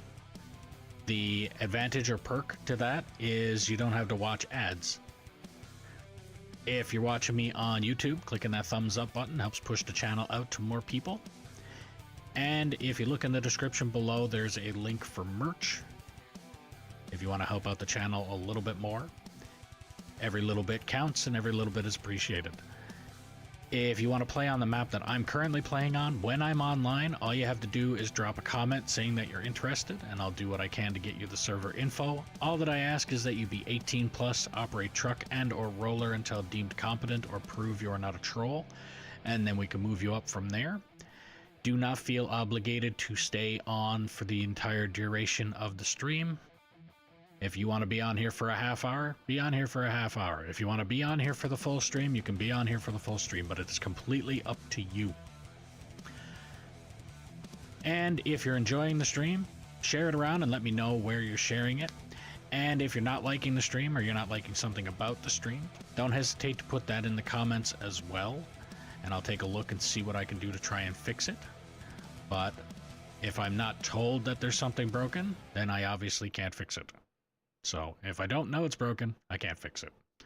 So I will be on again tomorrow at 11 a.m. Mountain Time to dig what I said I was going to dig and see how far I can get into it. And hopefully I will have at least 1 or 2 people on here to help me out, make that process go a little bit quicker. So until then, 11 o'clock Mountain Time tomorrow. Until then, have a good one.